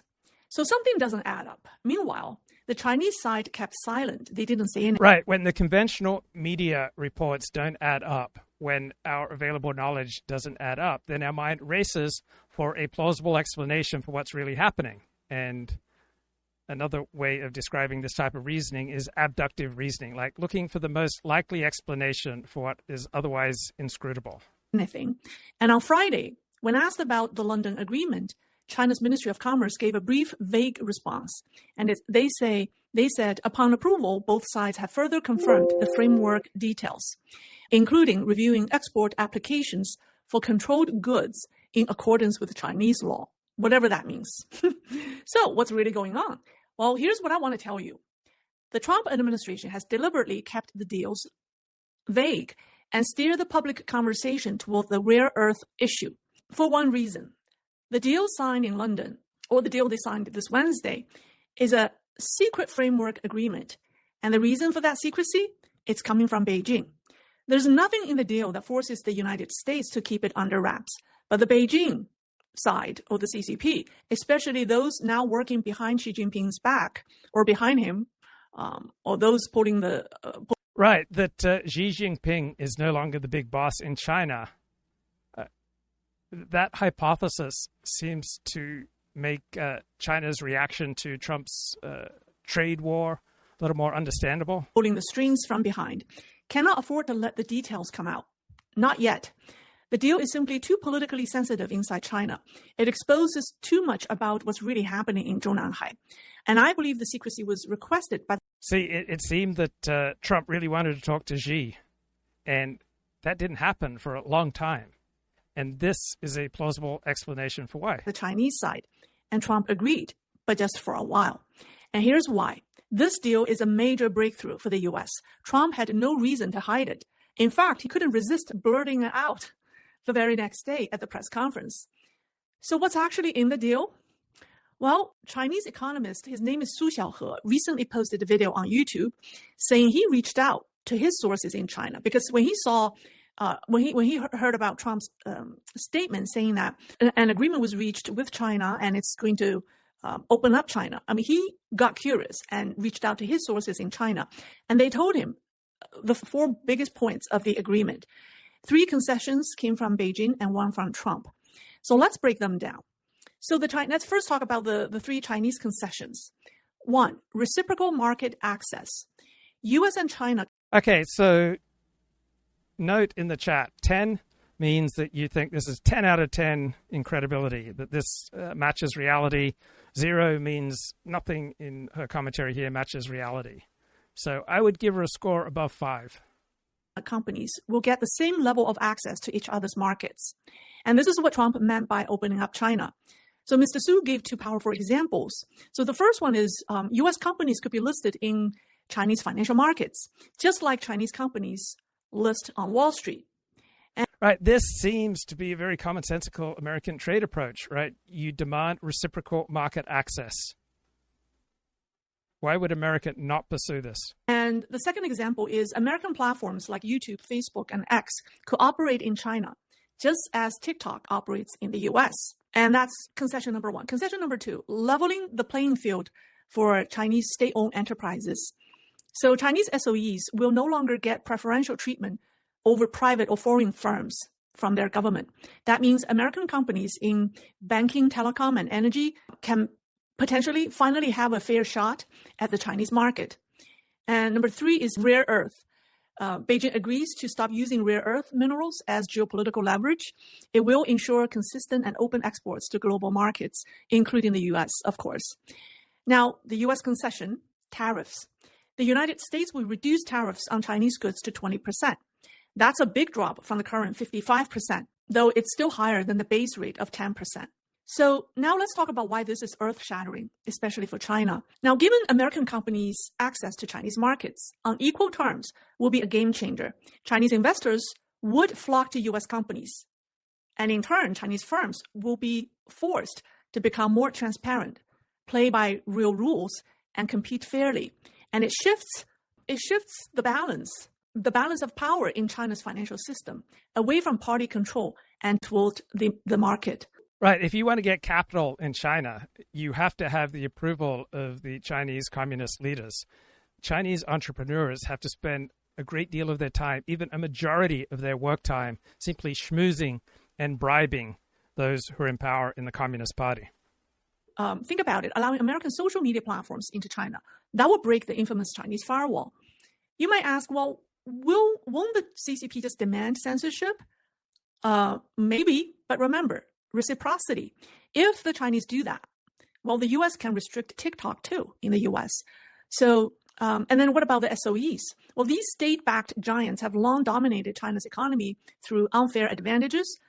Right. Happy Sunday, everybody. Welcome to another episode of China Update, where we discuss leading political, economic, and geostrategic analysis on the world's number 2 economy. My name is Tony. This is a special extra weekend episode. We have several main developments we need to cover before we move into the new week. So, with that said, let's jump in. And first up, this week, a leading Beijing-based think tank has called on China to issue 30 trillion yuan, $4.2 trillion US, in bonds to address mounting hidden government debt and Right, this is a video that went up 3 hours ago. Reignite economic momentum. The proposal released by Tsinghua University's Academic Center for Chinese Economic Practice and Thinking, or ACCEPT for short, argues that such a large-scale debt swap could cut off financial risks at their root and stabilize long-term growth. Chief Research Fellow Liu Peilin said during a macroeconomic forum this week that while signs of economic stabilization are emerging, significant underlying threats remain, expressing, quote, "At the root of the problem is high local government debt, which has disrupted economic and..." So Chinese public debt is something along the lines of 3 times the level of American public debt.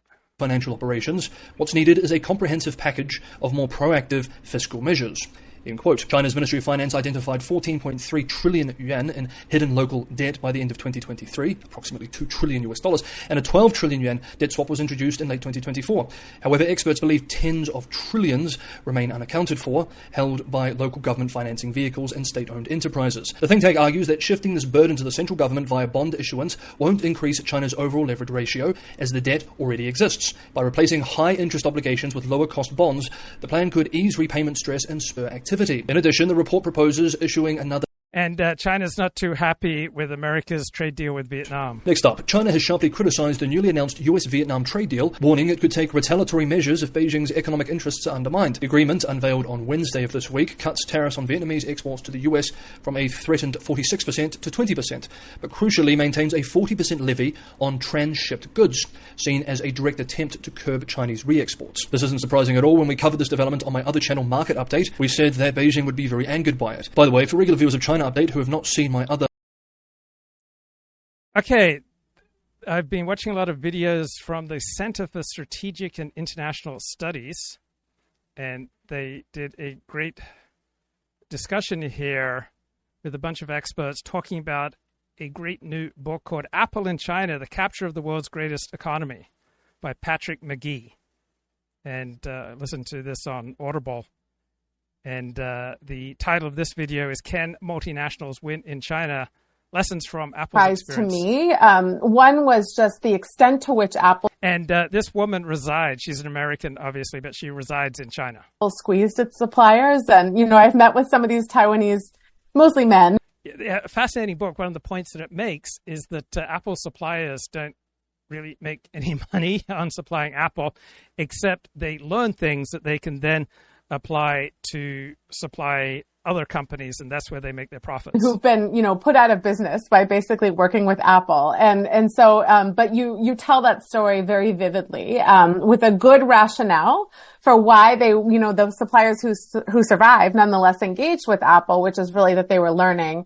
And just, you know, slightly as a provocation, I wonder if the flip side is true, which is U.S. companies, Scott, as you said at the top, you know, via the MChan survey and work I've also done, they want to stay engaged in China. And part of it is not just for the revenues and it's not just for the labor. It's really for learning and understanding what their competitors are doing. And now China's in a business environment where they want to get those same things. Right. You don't only learn in an abstract academic environment. You also learn from doing. And when you manufacture, that opens up learning opportunities in manufacturing that you're not going to get in an abstract, sterile academic environment. Things too, even if China is a frequently very challenging place to do business. The other, you know, Scott, you asked me if it were to be an HBS case study, what would be the answer? And, you know, there are many, you know, HBS refers to Harvard Business School. Given chapter could have been spun into a case study. But I will say, I think what's interesting now is that many companies, like the story that Patrick tells about Apple, were kind of driven by the supply chain. I'm going to call them the supply chain guys. And I know they're not all men, but the supply chain guys who were, in a world of open borders and, looking for the highest efficiency, lowest cost way of doing business. And Right. So Jack Welch, who is a much celebrated leader of GE, right? He told the various components of GE or threatened to fire people if they did not outsource overseas. And so the interests of capital and the interests of shareholder capitalism are often directly opposed to the interests of the nation state and its citizens. So this is where I would support more power, more ruthlessly exercised by the nation state to align the choices of shareholder capitalism with the national interest. The world that we have going forward is just not that world, right? It's a world where businesses are going to have to get used to redundancy, actually. They're going to have to get used to supply chains that are multiplied over different geographies to access different markets. And so if I were a weaker man, I would just be wowed by this woman's erudition and beauty. But because I'm such a strong moral figure, I'm able to stand back and to analyze what she's saying without respect to her looks, right? That is the kind of spiritual level that I'm operating at, right? I am not on some kind of low madriga, right? Low spiritual level. I'm not someone who just spends, every waking hour in the world of Gashmias, the animal, the physical, right? I spend my time in the world of Ruknias, the most elevated spiritual heights, where I'm able to transcend my animal nature. Was that, industrial design and the manufacturing, design people who were controlling Apple in the period that you study. Many U.S. firms now are going to a world where it's government relations and compliance people who are going to be in a lot of control within these companies. And I think that's an interesting. So I could listen to her just talk all day. And it's not because she's beautiful, right? It's strictly on the basis of the high quality of her conversation. An interesting transition to make.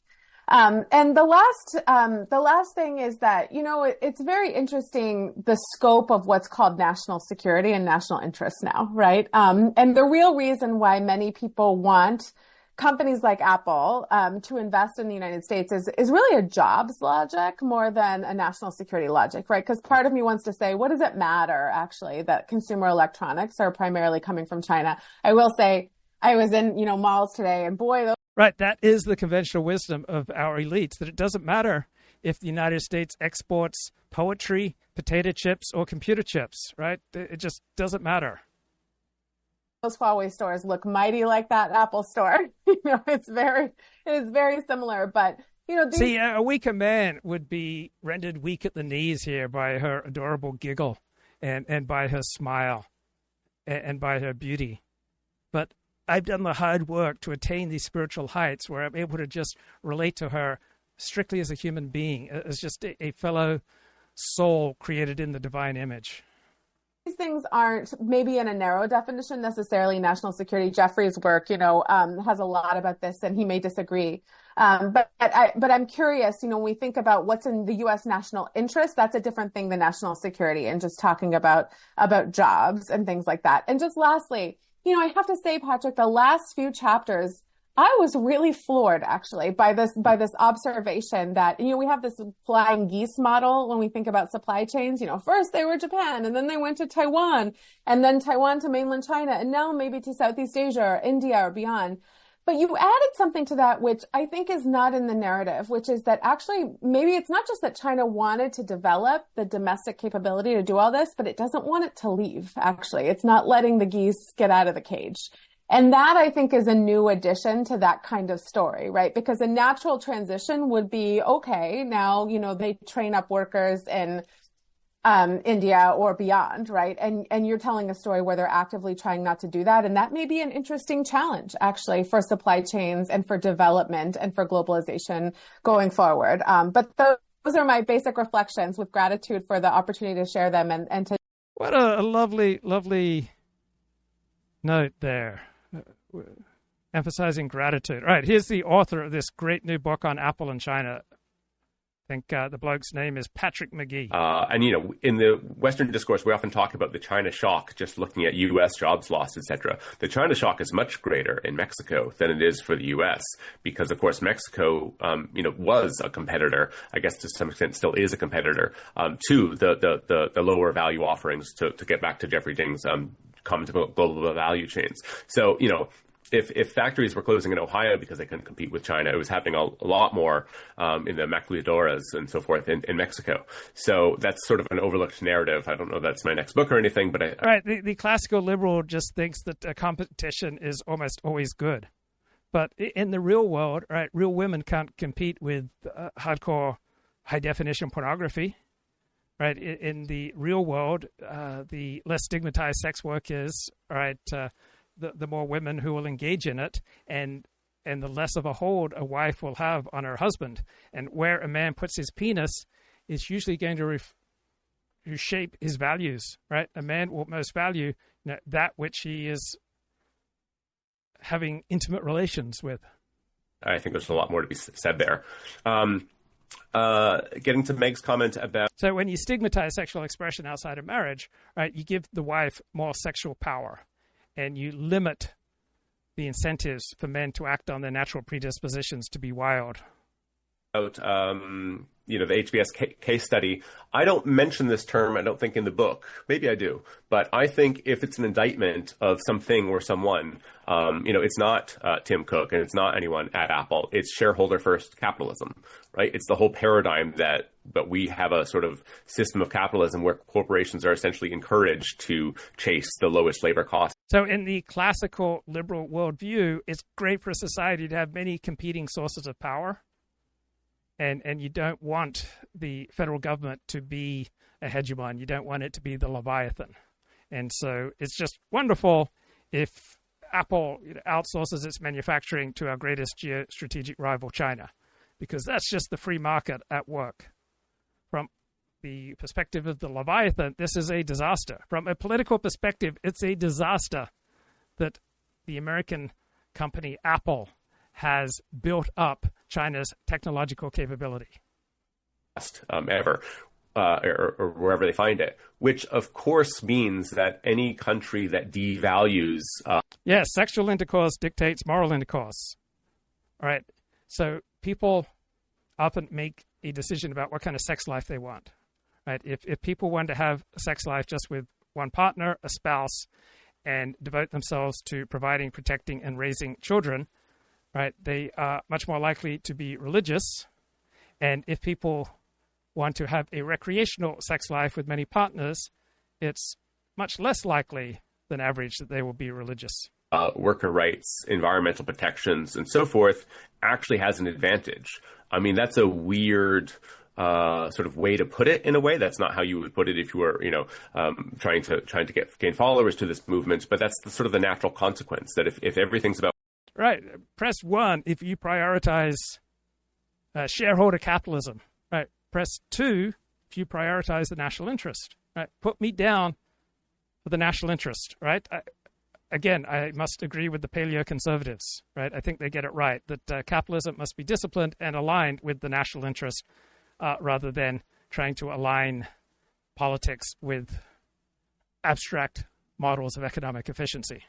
About cost, well, then it's not about these other things that we value. So how would you restructure trade deals to incorporate that? Also, just responding to Meg, the discourse, I think, is way too often about jobs. And often when it is, of course, our economy has a way of sort of adapting. So lost manufacturing jobs become service jobs. And that's sort of the end of the article often for, we were just debating how many jobs have been lost to China. I'm way more concerned, and any reader of the book will know this, that the know-how is what's being lost.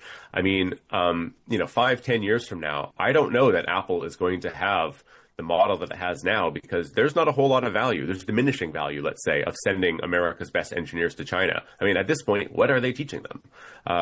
China has world-class industrial clusters, and Huawei is making better phones than Apple, frankly, at double to 3 times the price tag. So I don't know that the Apple model continues to hold because the student has become the master. So the easy, cheap comment that I was making years ago, which Chinese consumer brands do you most associate with quality? Well, when I started putting this into Grok a few weeks ago, it started listing off all sorts of Chinese brands that are associated with quality. And here, Patrick McGee, the author of this great new book on Apple, is saying that they're the best Chinese smartphones are now produced by China. To quote myself. The flying geese model, I love it. I don't use it in the book. But even today, I woke up to a message saying, have you seen the news that Foxconn is taking back hundreds of employees from India back to China? What's really interesting about that article, and props to Bloomberg for getting that scoop. Okay, questions in the chat about a new Decoding the Guru's video published on YouTube. And just because there's a new Decoding the Guru's video published on YouTube does not mean that the content is new. It may be specially edited content from many months ago, which I believe is the case in this instance. So the actual video published on YouTube with special snazzy editing, right, is probably new, but the content itself likely comes from many months ago. Is that it doesn't say anywhere that Beijing has directed them to do this. And I think, Jim's books are really good at this. This is why I steal a phrase from Jim in the book. Voluntary is the new mandatory.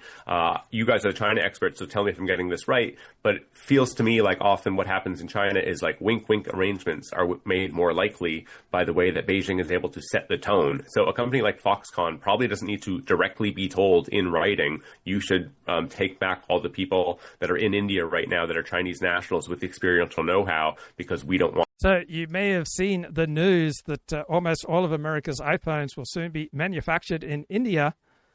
Right, that is what is grabbing news media attention. But the truth might be that India is simply the last part of a manufacturing process that is overwhelmingly done in China. And it's just that one little bit at the end is put together in India. But these iPhones, even though they're labeled made in India, not necessarily made in India, they're made overwhelmingly in China.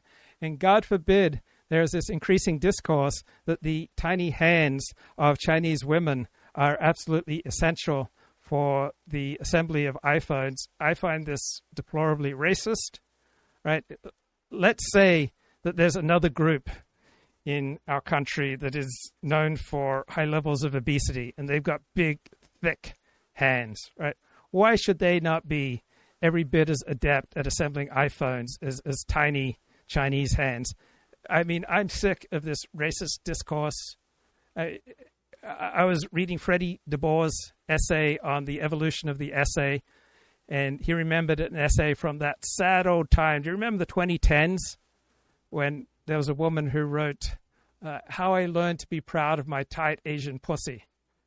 And it's so sad that so many Caucasian men reflect that every intimate experience with an Asian woman has been incredibly tight, while so many of their experiences with Caucasian women have been quite loose, and they put a higher priority on tight. And it's just sad that people look at life in that way. I mean, to look at a woman and to value her in terms of tightness rather than on the quality of her soul, it just seems so reductionist. And I am so grateful that I have transcended that animalistic level of analysis. Want them setting up shop in India, they just need to set the conditions such that that's an obvious decision for anyone running Foxconn. That is rather disquieting to me. Okay, coming to Jeff. I do think there's definitely a sense that this is the normal order for rising powers.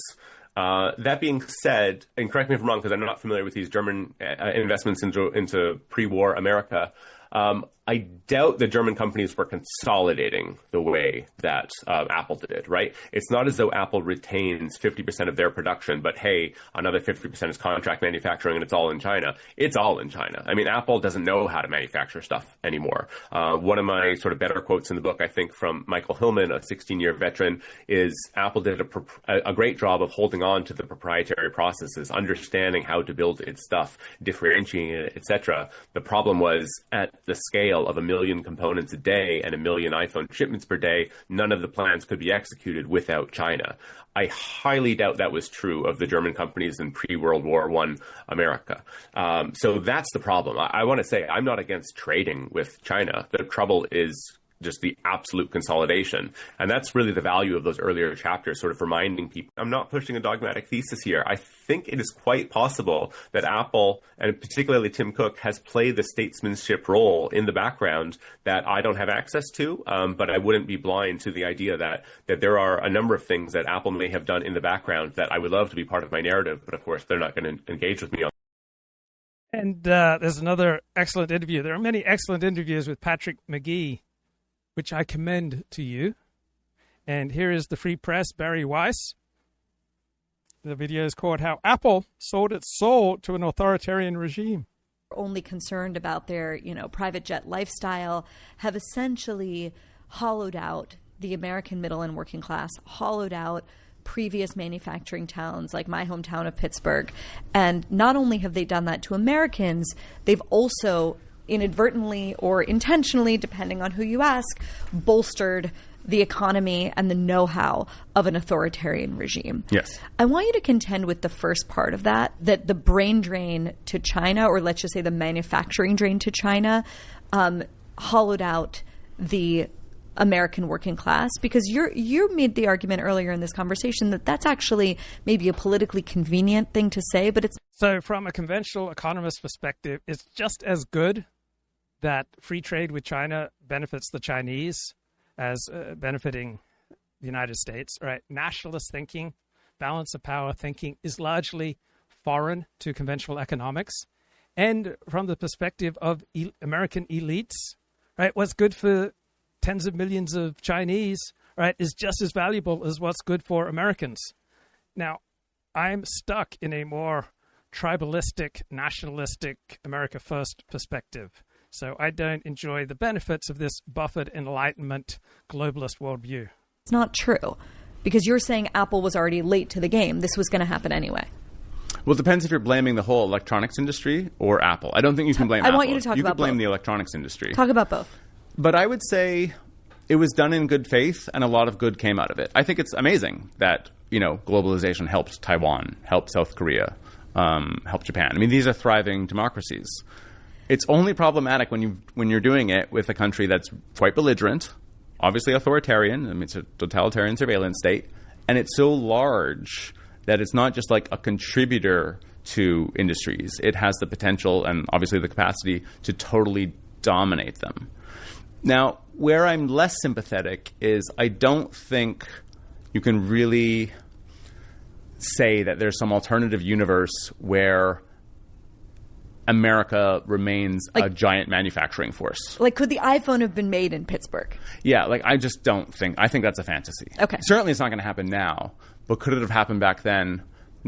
What people don't get is the quantity, right? So 1,000 parts per iPhone, 1 million iPhones are being shipped per day at peak season. So do the math. That's 1 billion parts that you're not only manufacturing a day, but you're running the logistics for, and you're doing it in a just-in-time manufacturing method. That's never going to happen in Pittsburgh. That's not a political point. That's just basic reality, right? You could point to physics or something. It's just never going to happen. Where I am bullish would be friendshoring.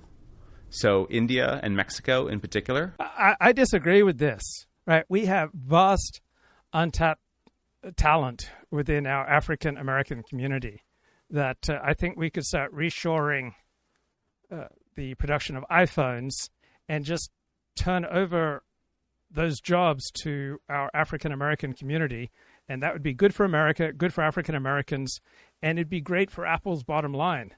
Right? We've got this vast untapped talent that is available to us in America, but it's being held down by systemic racism and microaggressions. And, again, I don't hold out Apple for being, or I don't call out Apple for what they did in the late 90s, early 2000s, but I do for the 2013. So when Xi Jinping attacks Apple within 36 hours of taking power, that should have been a wake-up call for Apple to realize, oh, shit. Remind people what happened then, because most people won't remember. 2013, March 15th, there's something called Consumer Day. It happens every year. It goes back to 1991. And it's CCTV, sort of the CNN of China, if you will. And they call out various companies for not living up to the socialist ethos. or triple your finance.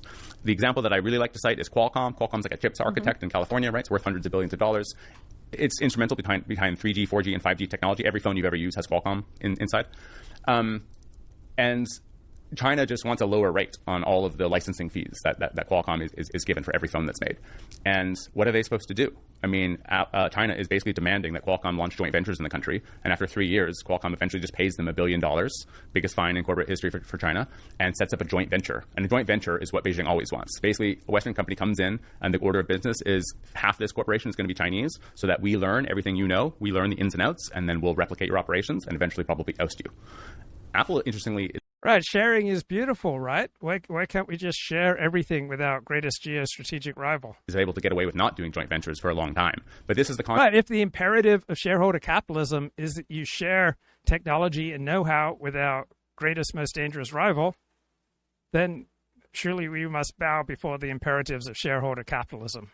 Context for when Xi Jinping enters the conversation, right, or becomes president, that Apple looks like an exploitative force. Because if you look at something like the Foxconn margins, Apple goes like from 1% margins in the early 2000s to 25% by 2012. And Foxconn's collapsed by 2/3 or 3/4. And so it's like, wait a minute, aren't you guys working in tandem to build the iPhone? Why is Foxconn being treated so poorly? And so the fascinating, most thesis-driven narrative of the book is that Apple appoints 8 people. They call themselves the Gang of 8. These are the first senior people living in the country.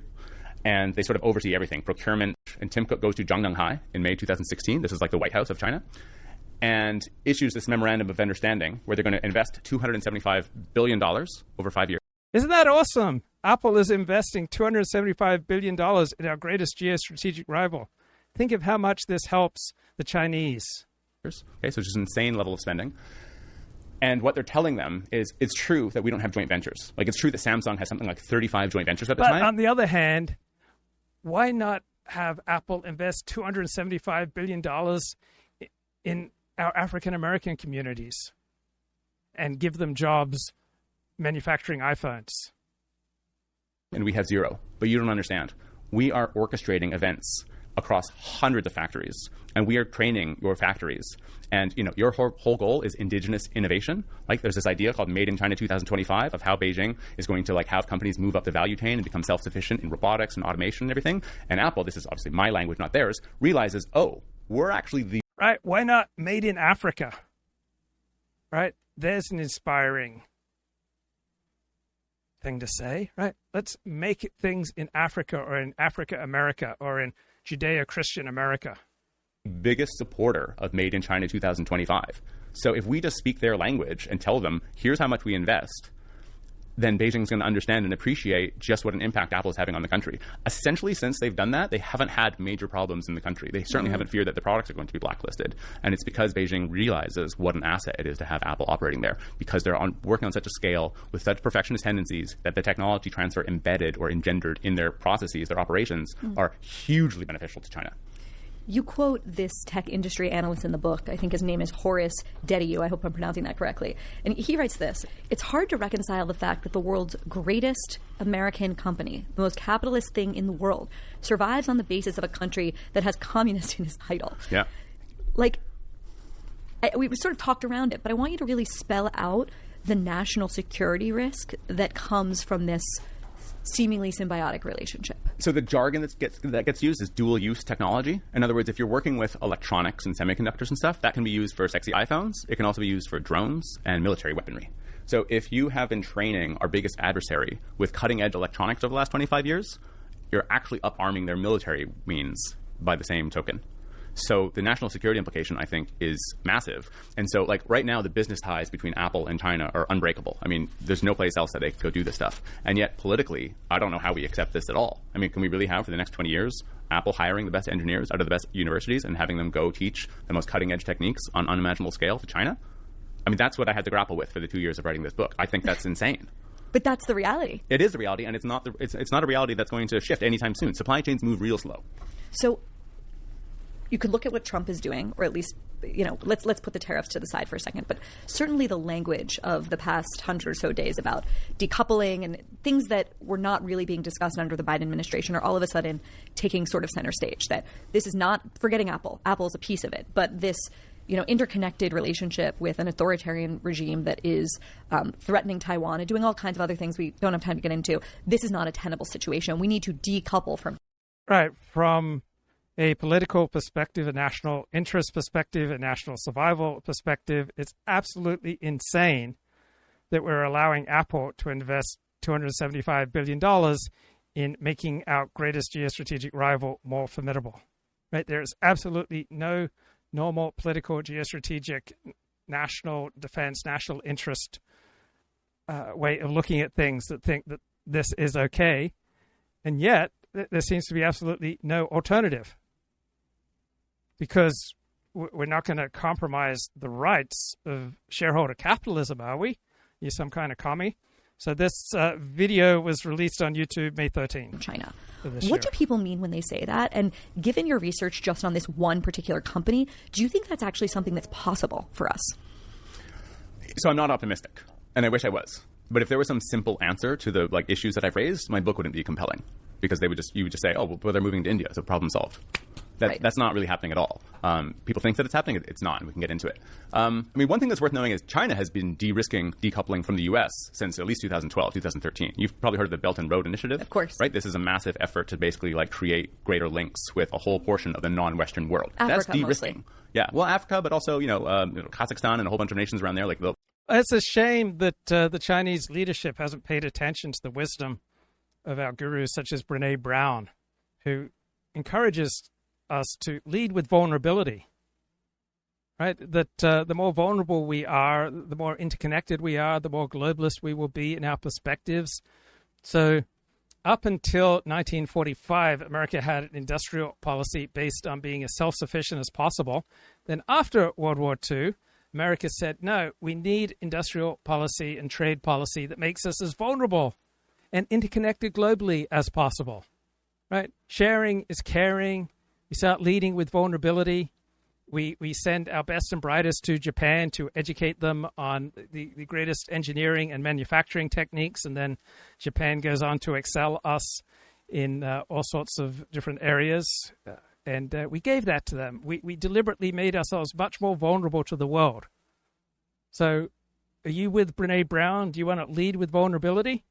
Or are you like those nasty communists who want to reduce the vulnerability of their nation state? Former Silk Road and such. That is China's attempt to make sure that it is not so dependent on just exporting to Europe and just exporting to America. In other words, China's in a much better position in Trump 2.0 than Trump 1.0 because they've already been de-risking from the West for the last 8 years. Have we been doing anything equivalent? I know that there's no Belt and Road Initiative in America, but have we been de-risking in any way? Not on the same scale at all. Obviously, my expertise is more for Apple. So people have this sense that something like 25% of iPhones are now made in India, right? This is totally understandable why someone thinks this, but this is Apple orchestrating this conversation, and there's no real substance behind it. It's just spin. It is total spin. So, but just to set the stage for people, those people that are very concerned about what it means to be so integrated with China, with Apple and everything else, are looking for, hope in some other place, right? So these goods that we are so reliant on, it's okay. They'll go to Mexico, they'll go to India, and so on. So that's the context for this. Yeah, and so to be clear, politically or what have you, I would love if this were the reality. Setting up a bifurcated supply chain with a totally independent, supply chain all the way down to raw materials and stuff. If that's sort of being done in India over the next 20, 30 years, because they're more of an ally, I love that idea. Here's why it's not happening. If there are 1,000 steps in making the iPhone, and the final step is now being done in India for a quarter of the world's iPhones, congratulations, you've avoided tariffs on China. Have you de-risked your supply chain at all? No. So if for some reason... Is that what's literally happening, that the final step is happening in India? Yeah, so it's called FATP, Final Assembly Test and Pack, and that's what's now happening in India. Now, Apple does have more of a long-term plan to do more of the depth and breadth of component manufacturing and raw material mining and everything outside of, beyond FATP in India. But people think that's happening now, and it really isn't. There needs to be a massive acceleration in that regard. So, yeah, if you buy an iPhone next year in America, very good chance the box says made in India, but that phone will be no less dependent on the China-centric supply chain than every other phone you've used. This is what you write about China versus India. You say China's top-down ambitions were aided by docile, hard-working laborers systematically exploited by the state. By contrast, India's government is fragmented and less powerful. The subtext there, of course, is that China is the only country, I'll say culturally, but you could say governmentally equipped to manufacture products at this level. Yeah, the reason India is part of the conversation is that it's the only country in the world with 1 billion plus people. and rates of labor that frankly compare to China in the early 2000s. So in a really superficial sense, you think, well, that sounds perfect. But the more you look at it sort of substantially, the more you realize this probably isn't going to work. So, for instance, going back to the floating population discussion and such, that's really sort of the secret sauce of why China's manufacturing sector works so well. That you have people, and the reason they're systematically exploited, by the way, goes back to the fact that they can't actually have permanent residence in these cities and such. So, I'm not really applying the exploitation to Apple per se. It's China. They have like a dual class citizen structure within the country. There is no equivalent of that migratory pattern within India. There is no equivalent of young women going to work in factories outside the city of their home, right? Why is outside the scope of my book, but when there was a study of 80 countries looking at migratory patterns, India was 80th. So you don't have the same culture. And the reason I mention women is because the tasks that are often being done to make iPhones require little fingers. So the fact that it's young Chinese women with little fingers, that actually matters. Apple engineers will talk about this. Isn't the great white hope here not India or Mexico or Canada or wherever, but robotics and AI? Yeah, so unfortunately, this is harder than, this sounds like this would be the obvious answer. Literally, tiny little tasks. Yeah. That's something you imagine a robot doing. Okay, so for starters, anything that can be automated in iPhone production is already automated, right? There's insane levels of automation across the Apple ecosystem. So they're doing loads of that. Among the problems are that it's easier to automate something like a car because you traditionally sort of design a car and then you're building it for 7 years, right? So I have a RAV4 from 2019. The RAV4s coming off the line today are not different. The iPhones are. Great car. Nelly loves that car. Yes, it is. It's a perfect car for non-car people. Is how Doug DeMuro puts it. But the iPhone, at least. Well, I have to admit, I'm very uncomfortable with this kind of racial talk about tiny Asian fingers. And next, we're going to hear talk about the beauties of the tight Asian vagina. I just makes me very uncomfortable. I mean, do we really have to look at the world in such a racist way? We're all one. Let Apple pour $200 billion into setting up shop in Detroit and another $200 billion into manufacturing iPhones out of Mississippi. Let Apple tap the vast reservoirs of human capital that we have in our African American community. I just think that would be a much wiser way to go. Racist is bad. Don't be racist. Racist, not cool. Being racist is low status. We must transcend all these highly racist sentiments. So I like Decoding Geopolitics with Dominic Pressel. He's got a video. Has the Iran-Israel war actually achieved anything? One thing that I always find fascinating about geopolitics and international relations is that at one moment you have this big crisis playing out on TV that everyone is talking about, when everyone becomes a geopolitics expert on Twitter. In the next moment, it's gone. No one cares, and it feels like it never happened. And that's exactly the case with the 12-day war between Israel and Iran, where the minute things calmed down, the attention moved on, and you basically don't hear about it ever since. But for me, when the mainstream media lose interest, that's when the really interesting part actually starts. Trying to understand what was it actually about, what were the consequences, and what has changed. Why did it even matter, and what does it mean for what's going to happen next? And because I feel like we've kind of skipped this with the Iran-Israel war, I wanted to reflect on it and try to understand what was, if anything, actually achieved. If anyone can really claim victory, if anyone's goals were really fulfilled, or what is probably going to happen next. And probably the best way to get into it is to start by talking about the two big things that we actually still know very little about, and that are pretty crucial for understanding and assessing the whole war. First, we don't actually know how close was Iran to getting a nuclear bomb before the war started. To bring us back, that was the original declared argument with which Israel attacked Iran in the first place. They claimed that after many years, Iran has now gotten extremely close to finally acquiring a nuclear weapon, and that was the reason why they had to step in, to prevent Iran from getting it at the last minute, and stop it from using it to annihilate Israel. But there are some issues with those statements. Sure, Iran was most likely developing a nuclear weapon. They never admitted it, but there's a lot of indications that their nuclear program is most likely not just peaceful. They have most likely been developing a nuclear weapon for a few decades, and they're probably pretty close to being able to complete it and weaponize it. If they really wanted to, they could probably turn it into a functional nuclear weapon relatively quickly. But the key thing here is that they have been very close to completing it for well over a decade. Netanyahu argued that Iran was just months away from getting a bomb, but the US intelligence and officials have actually been claiming that Iran has been months away from getting a bomb for many years. And the key distinction is between having the ability to take the final step and... So his perspective is essentially mine, which I arrived at, I believe, through abductive reasoning. Right? The most likely reason that Israel and then the United States attacked Iran was not because Iran was on the verge of creating a nuclear weapon, but because Iran was particularly vulnerable, and it was an optimal time to take Iran down a few pegs. And turn it into a weapon, and actually making the decision to do it. And while so far Iran has always had the option to make the final step and finish it, it has never made the decision, and it has been intentionally waiting just before the finish line. And why? Well, because it knew that if it did, it would probably have to deal with some pretty harsh consequences, likely in the form of getting bombed.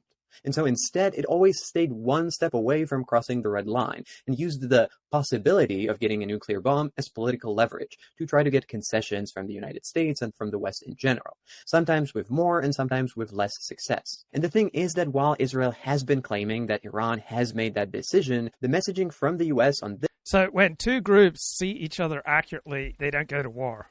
You only have war when there is a difference of opinion on capability.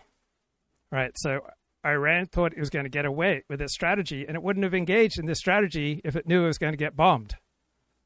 So Iran underestimated Israel's capability. And so because there was a difference of opinion, a differing estimation of the other side's capability and one's own capability, you had war.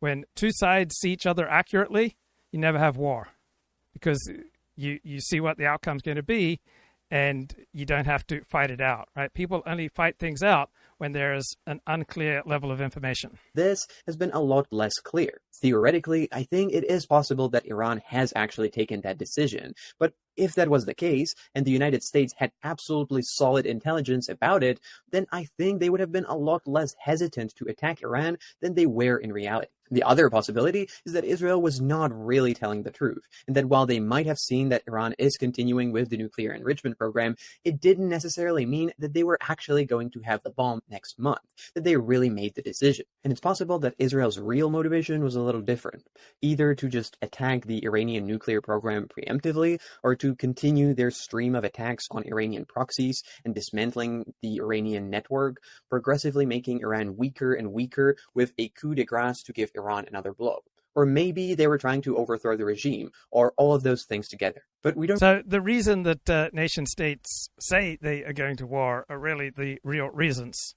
So the United States didn't go to war to preserve democracy in World War I or World War II or in Vietnam or Iraq or Afghanistan. It was pursuing its own national interests. So the United States, as a liberal democracy, right, tends to use all this glowing liberal internationalist, humanitarian, human rights type pro-democracy language to disguise what's often blatant national security interest. And so the United States and Israel saw that Iran was vulnerable, just as Russia saw Ukraine as vulnerable. And when you've got a rival that is particularly vulnerable, then in nature, right, one form of life will tend to pounce on another form of life when they see an opportunity to win and eat and destroy. So in nature, you don't find two types of pond scum living in peace and harmony in the same pond. You don't find separate tribes of gorillas living in peace and harmony with each other in some forest. Right? In nature, you don't tend to find different subspecies living in peace and harmony with each other. Right? Rather, nature tends to be red in tooth and claw. I don't really know whether that was really the motivation, how close Iran was to actually acquiring a nuclear weapon, and how imminent that moment was, if it was even a possibility. We also don't know, and that creates an additional problem for assessing the war. So the reason given for the United States invading and occupying Iraq was to destroy its weapons of mass destruction. But that wasn't the real reason that America invaded. The Bush administration invaded Iraq because they saw a positive outcome of changing the Iraqi regime and that this would affect other regimes. And initially, all right, Iran was cowed. Right, Iran did dial back on its hostile rhetoric. So the Bush administration thought that this would create more regimes that are democratic and liberal and have human rights and live at peace with Israel. So the weapons of mass destruction argument was put forward because it was the most compelling. But that which is most compelling is not necessarily the most true. That which is the most succinct and the most dramatic way to state your case is not necessarily that which is the most true. So think about the challenge for public health authorities. So you're a leader in public health, you have 140 IQ, but you have to put forward messages that are understandable to a 90 IQ audience. So you have to compromise on the truth to try to put out messages that you see as being in the public interest. And so when nations go to war, right, they're not usually leading with vulnerability and complete truth, right? Instead, they just seize on something and put it forward as the reason they're going to war, such as, oh my God, Iran's about to create a nuclear weapon, or we have to stop Iraq's regime of weapons of mass destruction. That doesn't mean that the leaders of the United States under George W. Bush were stupid, or that the leaders of Israel right now are stupid, right? They recognize that there were other reasons for why they were going to war. It's just that the reason that was put forward was not the true reason, because people usually do not say what they mean and do not mean what they say. How badly was the Iranian program actually damaged? The US is kind of claiming that it was completely destroyed and that they sent it back to zero by destroying. Right, so the dominant news since the American attack is, oh, how badly is the Iranian nuclear reactor damaged? But that isn't why America attacked. That isn't what Israel attacked. Right? They attacked because Iran was vulnerable and they wanted to bring it down a few pegs. But you can't say that publicly. And so you have all this news discussion of things that aren't particularly important. Right? The news tends to focus on public statements and the pronouncements of bureaucracies. But the statements that bureaucracies release and the statements that powerful interested parties release are not co-equal with truth, right?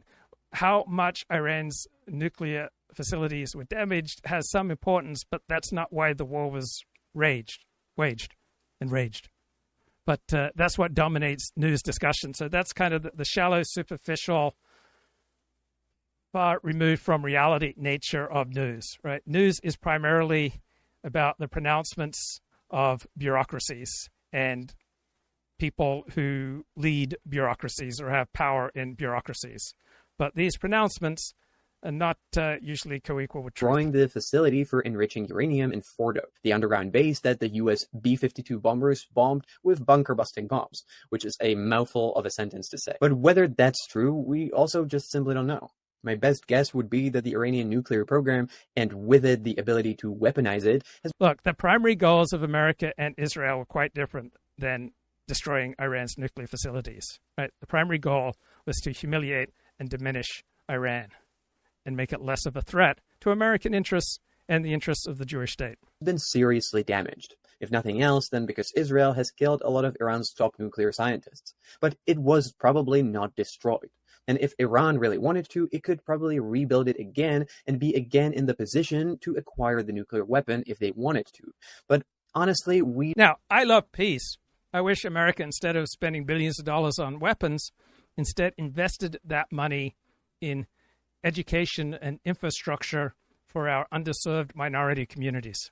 We don't have much more than speculation. So that's all of the things that we don't know. And here's what we do know. We do know that most likely American and Israeli goals in the war, even though the details are not really clear, were likely quite different. For America, the focus was much more narrow, a lot more focused on actually preventing Iran from getting a nuclear bomb, or at least making it a lot harder, regardless if Iran was actually moments away or if it was... It's also, I think, likely that Trump would never have bombed Iran if he hadn't had to face the widespread popularity of the taco charge, right? Taco, T-A-C-O, Trump always chickens out. That probably annoyed Trump, and so he thought, I need to dispel and disprove that accusation. Let me go bomb something. Still in the same spot as all those years before. But for Israel, the goal was likely much broader. For them, damaging Iran's nuclear program was important, but likely it was an all-front assault on the Iranian state and regime. They were trying to make it weaker. That's why they were attacking Iranian oil and gas facilities, for example. And they were also trying to create conditions that would be conducive for facilitating a regime change. I don't think that Israelis thought that they would be able to do it on their own, but they were clearly trying to help start a spark. And that's why they were also targeting police and state security officials and the state broadcasting station. Donald Trump, on the other So when nation states give the reasons that they're going to war, they're not primarily doing that to communicate something to another nation. Right, that's primarily for domestic consideration. John Mearsheimer did a masterful study noting that nation states really lie to each other because nation states really have any incentive to believe things said by other nation states. So there are very few incentives for one nation state to lie to another nation state because the other nation states has no incentive to believe them. On the other hand, leaders of a nation, particularly when they want to seize power and exercise extraordinary emergency powers, right? If you say we're facing an emergency, you can then assume pretty much any power that you want. And if you can get the people of your country to go along with you, that you're really trying to combat a particular emergency, they'll be willing to give up their rights and sign off on you doing unprecedented things.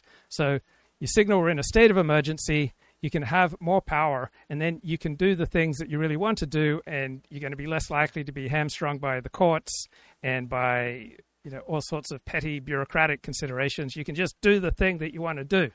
But you have to dress it up in a way that is compelling to your own citizens. But you're not trying to fool people outside your country, right? The stated aims for a war or stated aims for what America is trying to do in the world is entirely directed at Americans, right? Because people who lead nation states recognize the obvious truth that the citizens of other states have absolutely no reason to feel compelled to buy into your particular narrative. And so nation states rarely waste time and energy lying to each other. But national leaders lie to their own citizens all the time. Other hand, specifically said that he's not pursuing a regime change in Iran. And although he actually said the opposite later on as well, I actually believe his first statement. I think that Trump wants to keep Iran down, but not break it down completely. Both because I don't think that he's someone who's a fan of regime changes in general, and because it would not look good. So often employers are very tough on their employees because they want to get them whipped into shape, right? And so they'll very early put new employees in their place so that they recognize that they are there to do what the employer wants, because employers recognize that the interests of employees are not the same as the interests of employers. Employers are trying to extract as much productive work as possible from employees while paying them as little as possible. Employees generally are trying to do as little work as possible while getting as much money as possible. And so employees want maximum freedom at work, and employers are incentivized to direct employees to only act in the employer's interest. And so the number one reason that people get fired is because they have created a liability for their employer. And so early on in your employment, right, you may be wooed to a job, and then once you start, right, you become much more vulnerable. So when you're deciding which job to take, you have the power. But once you start on a job, the power overwhelmingly shifts to the employer, and they will usually let you know very quickly, right, what the score is. Good, and it could potentially create a lot of other issues for Trump and his administration as well. After all, the US has already a long history of regimes that it has overthrown, both in Iran and in the wider region. And the results in the end, in the long term, were never really that beneficial for the US anyway, even if it was an option. And if it was successful, there's absolutely no guarantee that one regime wouldn't be replaced by another potentially just as hostile to the US as the original. Okay, there was a thoughtful conversation 4 days ago on The Dispatch, which is a Never Trump outlet, between Matthew Continetti, right, a centrist conservative in the National Review style, commentary magazine style, and Jonah Goldberg, who is dedicated to being Never Trump. Normal person, a normal college-educated person, a normal intellectual. What is an intellectual? Certainly what is a public intellectual, which used to have a real meaning in this stuff. Buckley? So a public intellectual is usually someone with genuine expertise in an area, such as an academic with genuine expertise in laws of physics or economics or something. And then they start making pronouncements outside the area of their expertise, but they're coming from a basis of they've got credibility in one area, they've got substantial accomplishment in one area, and then they leverage that to start making all sorts of pronouncements out of their area of expertise. Runs through the tape on the definition of that in so many different ways. It's very hard for me to understand. So I remember listening to Dennis Prager on the radio more than 35 years ago, and he was asked to define an intellectual, and he said an intellectual is somebody who makes a living with ideas. And therefore, he said, I'm an intellectual, someone who makes a living writing and lecturing about ideas, that is an intellectual. Now, the marketplace for ideas tends to reward the showy and the pseudo-profound. And so those two descriptions are pretty good descriptions of Jonah Goldberg's work, right? He sounds good, he sounds profound, he seems to have, an amazing grasp on all sorts of intellectual areas, but it is a false profundity, right? The market incentives are for intellectuals to dispense all sorts of commentary way outside of their level of expertise because they become celebrities and people are willing to pay in various ways to hear their opinions on all sorts of topics about which they know very little. So here's my and that would apply for Jonah Goldberg and for William F. Buckley. But as far as being a serious thinker, no. William F. Buckley was an influencer. He was an entertainer, just like Jonah Goldberg. And I just want to see what you think of it. Mm-hmm. I think part of the reason why Tannenhouse, who I like personally, I've met him a few times. I loved the Whittaker Chambers biography. I think at the end of the day, the big problem for Tannenhouse is he doesn't actually really understand conservatism, and really struggles to understand conservatism on its own terms. And so, like, he famously, in that Death of So people like Jonah Goldberg tend to accuse those who are different from them as not understanding conservatism. And it is possible that people can understand conservatism and disagree with it. So it may not be that Tannenhouse doesn't understand conservatism. It may be that he understands it quite well and he simply disagrees with it because he has a different hero system. Conservatism book he wrote in 2009. Yeah, he was going around saying that the point of William F. Buckley was he was there to make liberalism better, right? And which is not the thesis of this book, by the way. Is not. Yeah, I didn't which get is interesting. Yeah. And I suspect he regrets writing that earlier book, and I have my own theories about why Bill couldn't get the conservatism book done. But I also just don't think it's nearly as important a thing. Right. William F. Buckley never could produce a solid, respectable work of intellectual endeavor. And the reason that he never produced such a work is because he was not capable of it. Right? Just like these influencers and performers like Jonah Goldberg and Neil Ferguson, who don't feel much fidelity to truth. Right? It's not because they lack the resources to hire a graduate student who will help them stay within the rubric of that which is true. They just love the thrills of operating out beyond that which is true. It just gives them much more flexibility. It gives them a lot more highs. It gives them more of an adrenaline rush, and they have more opportunity to create status and followers and to be exciting if they refuse to allow themselves to be limited by what is true. And so they optimize for their own self-advancement instead of optimizing for truth. Right. As Tannenhouse and Judas do. So what do you think of that? His argument about the conservatism book and my claim about Tannenhouse kind of struggles with understanding conservatives on their own terms. Sure. Yeah. It's a great theory, and I'll try to unpack it a little bit. So just for context, Bill Buckley makes a big splash on the intellectual scene in 1951 when he publishes God and Man at Yale, his attack on his alma mater for neglecting its animating purposes of educating young men in Christianity and in American principles, including the free market. very similar to many critiques of the universities today, so many years later. So Buckley is instantly an intellectual celebrity at age 26, and he's already becoming a big deal on the college speaking circuit, which is where he drew so much of his fame over the years. Then he gets very involved with McCarthy, Joseph McCarthy, and McCarthyism, uprooting communists, real and imagined, in the executive branch of government. That's his second book, co-written with his brother-in-law, Brent Bozell Jr., on defending McCarthy. It comes out in 1954, really right before McCarthy's precipitous fall. And then the very next year, in 1955, Buckley launches National Review, the first, I'd say,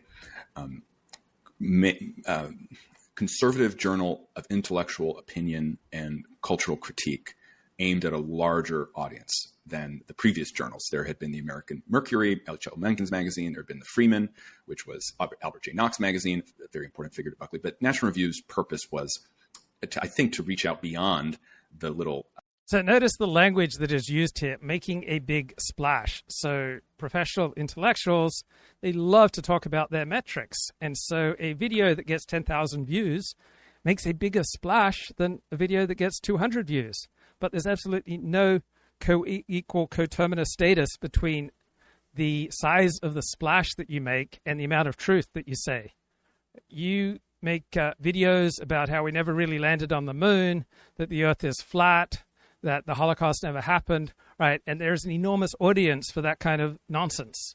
And so Bill Buckley achieved celebrity intellectual status not by saying things that are profoundly true or by producing a work of substance and merit, right? He became a celebrity and an influencer by playing the game in an adept way, right? There was an underserved market for that which felt like profound conservative thought. And Bill Buckley stepped into this underserved market and served up what felt like profound conservative thought. And so the market for pseudo-profundity is always going to be much wider, much more lucrative, and much easier to succeed in than those who feel disciplined to stay within the bounds of merit and truth. And because Jonah Goldberg and Bill Buckley and their ilk are quite happy to be influencers, right? They get to play outside the realm of that which is true. Sects of conservatism, and as they say in the opening statement, really launch a counter-revolution against liberalism, which had dominated the country since FDR.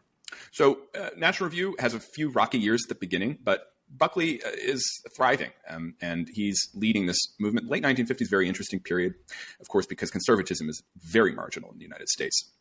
And so much of the early National Review is devoted to attacking a popular Republican president, Dwight Eisenhower, and his vice president. So Matthew McConaughey, the actor, has gone on the self-help circuit. And when you listen to Decoding the Gurus on people like Brene Brown and Oprah and Matthew McConaughey, you recognize how much of their analysis is quite apt with regard to the Jonah Goldbergs, the Bill Buckleys, and the New York Fergusons of the world. Ready for some fun? Let's do this. Just in case you're worried, Matt, Matthew is coming back. In case you get bored with the other speakers, he is coming back. He is Don't go anywhere. Yeah, he's coming back. So I'll only play one more clip of her content to show that, like, you don't need to hear it because it's the exact same thing that they've all been doing so far. So listen to this. How many people here have ever become a victim of your own success? Like, you worked so hard to achieve. Right, it sounds profound, doesn't it? Achieve something or become something or build something. And then it finally happened, right? You got that relationship, you got that career, you got that business, you got that family. And then all of a sudden, you hit a wall. Right, you wanted more, right? You want more for your life, but you feel unfulfilled. So how do you get from where you are right now to this state of more? Either you ran out of gas, right? You got exhausted. Or maybe you got stressed. Or you lost your passion. Or you got bored.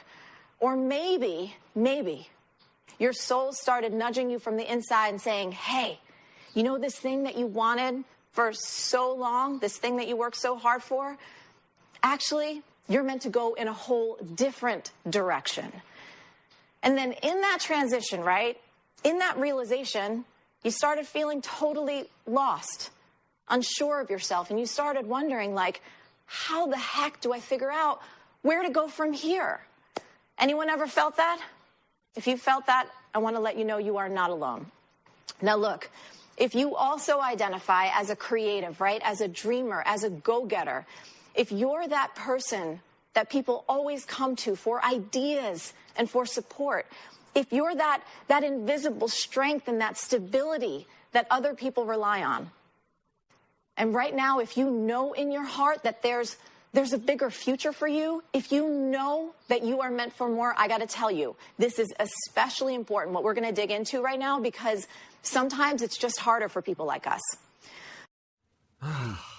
Bro, people like us. Bro, you were meant for more.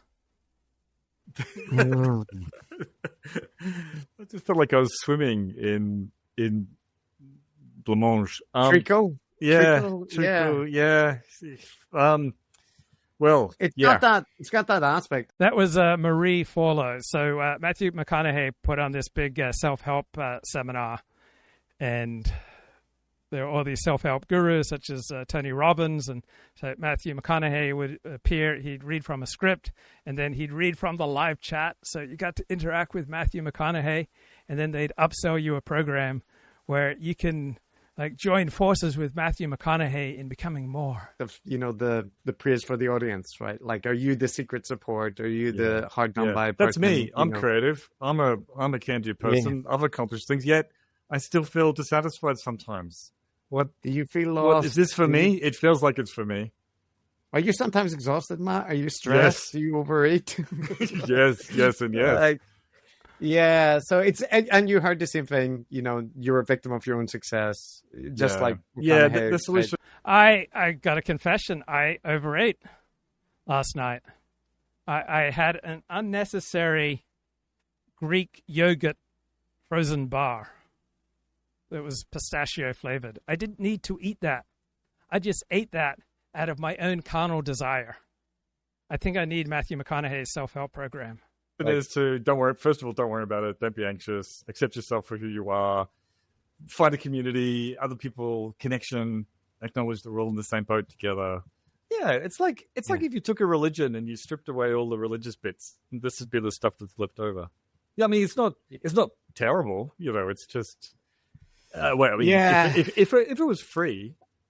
Yes, that would be the difference. So. Okay, she goes on, she gives a pivot. There's also another speaker later. They all come in different flavors. There's one that does like a kind of a pep talk, like an intense, like a coach kind of pep talk with like music building up. And guys, Matthew McConaughey doesn't need your money. Right? He's just doing this out of humanitarian concerns. Saying like, you are what you need to be. You need to work. Put your hand over your heart, and I want to speak to your heart for a moment.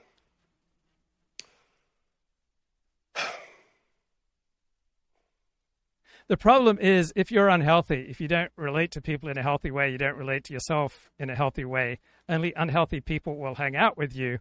And so for the approximate third of the population that lacks secure attachment, right, the only groups and the only people that will hang with you who are healthy are those who want to welcome you to their cult.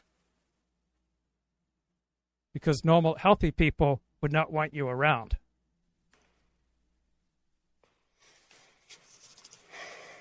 But if you can fill their need to be a big shot, I've found that one of the most profound ways of bonding with these gurus is to write them letters and to tell them, you changed my life, right? That's what I did with Dennis Prager. I'm not sure how much of a considered manipulation technique it was on my part. It was just something that I learned really works with people, that you want to form a bond with a preacher, a teacher, a guru, a famous person. You write them a letter and you tell them how they changed your life. And a certain type of person eats that up. Now, a normal, healthy person, there's they don't need that. But the emotional vampire who needs other people feeding them all the time about how wonderful they are, right? You tell them, you changed my life, and you list off, 3 ways that they changed your life. For people like a Dennis Prager, it just fills them up inside. It's the very sustenance that they need to keep going in life.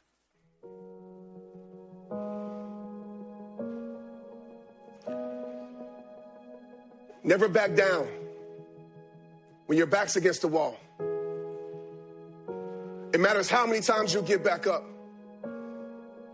Now, on the face of it, you may notice all sorts of racial patterns in the world of self-help, and you may think, there's a dearth of Northeast Asian self-help gurus, but I'm sure there are plenty in Korea and Japan. You're just not aware of them. You may think, there's a certain group that disproportionate numbers of this group are incredibly charismatic and captivating. Then there are other groups where most members are boring. But please don't look at the world in these kind of reductive, racist ways. Like, everybody's wonderful. Not how many times you fall. It's about your mentality. What's the point of dreaming a dream if you're not working to turn that dream into reality? So speak life into your life. Oh my God, I'm going to cry. Let's get higher together. Let's encourage each other. Let's lead with vulnerability. Let's be a part of this community. Speak life into your life. Right now in the chat, speak life into your life. Say, I am purpose. I am healed. I am free. I am me. I am my next level. I am greatness. Speak life into your life. As Marie said, I am not these things anymore. Speak life into your life. Glory. Glory be. Be your own motivation. You see, a legend is just an ordinary person with extraordinary determination. So find a way and make one. Because at the end, you just regret the chances you didn't take. So find the courage to take one. Your only limit is you. Don't surrender to your struggle. Make that struggle surrender to you. You see, pain is temporary, but giving up is forever.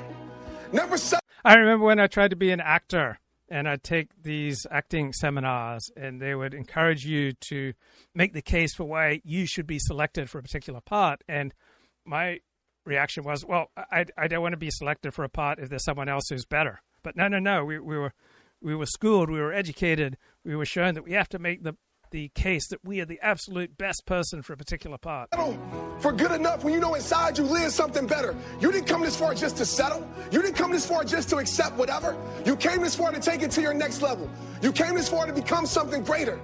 You came this far to become something greater. And I don't care what odds are stacked against you, my friends, you are highly favored. So for your family, for your life, for your vision, for this world, don't you ever stop working. Just imagine how broken and screwed up and vulnerable people have to be to buy into this, right? You have to be a part of that third of the population that is unable to relate to oneself and other people in a natural and healthy way. So it's a ridiculous scam, but what makes it particularly perfidious is that it's a scam on the most vulnerable. Like there's different delivery depending on what appeals. But you know what? Our friend Aaron Rabinowitz, he would say that this is like a church for the meritocratic secular religion that is it? Neoliberal America. Wow. That's what he would say. Neoliberal America. Well, if it's not my church. No, but it's like it does the same thing a church did for medieval Europe. Right, that's a great point. Right, the economic arrangements of a society and the economic and social needs of a society, right, provide incentives for certain types of religion or social cultural groups. It's doing the same sorts of function. Right. When society went industrial, such as 19th century England became the first industrial society, all right, that had an incentive structure that created the rise of various types of evangelical Christianity that were the most adaptive expression of religion to meet that industrial, technological, capitalist need. For, contemporary modernity. That's what Aaron would say. Don't want to put words in. Would he? Well, and he'd be absolutely right. Exactly what he would say. I hear a lot of the prosperity gospel stuff, like, you are meant for, like, it's a self-actualization thing. Like, everybody is meant for bigger things. Yeah, I mean, but look, I mean, as a psychologist, I tend to think about how religions tend to serve functions, right? Very much like how Manvir was talking about how shamans serve functions. Religions serve functions. One of the things they do is they help salve, they help deal with, address existential anxieties, and stresses, right? That are sort of inherent in the lifestyle and the social order and the system in which people are living, right? And you can see it very. And so many of the same techniques these help hucksters and gurus use, the same techniques that those fancying themselves public intellectuals, such as the Bill Buckleys, Jonah Goldbergs, and Neil Fergusons of the world, also use. Clearly, that the medieval church was doing that for medieval people.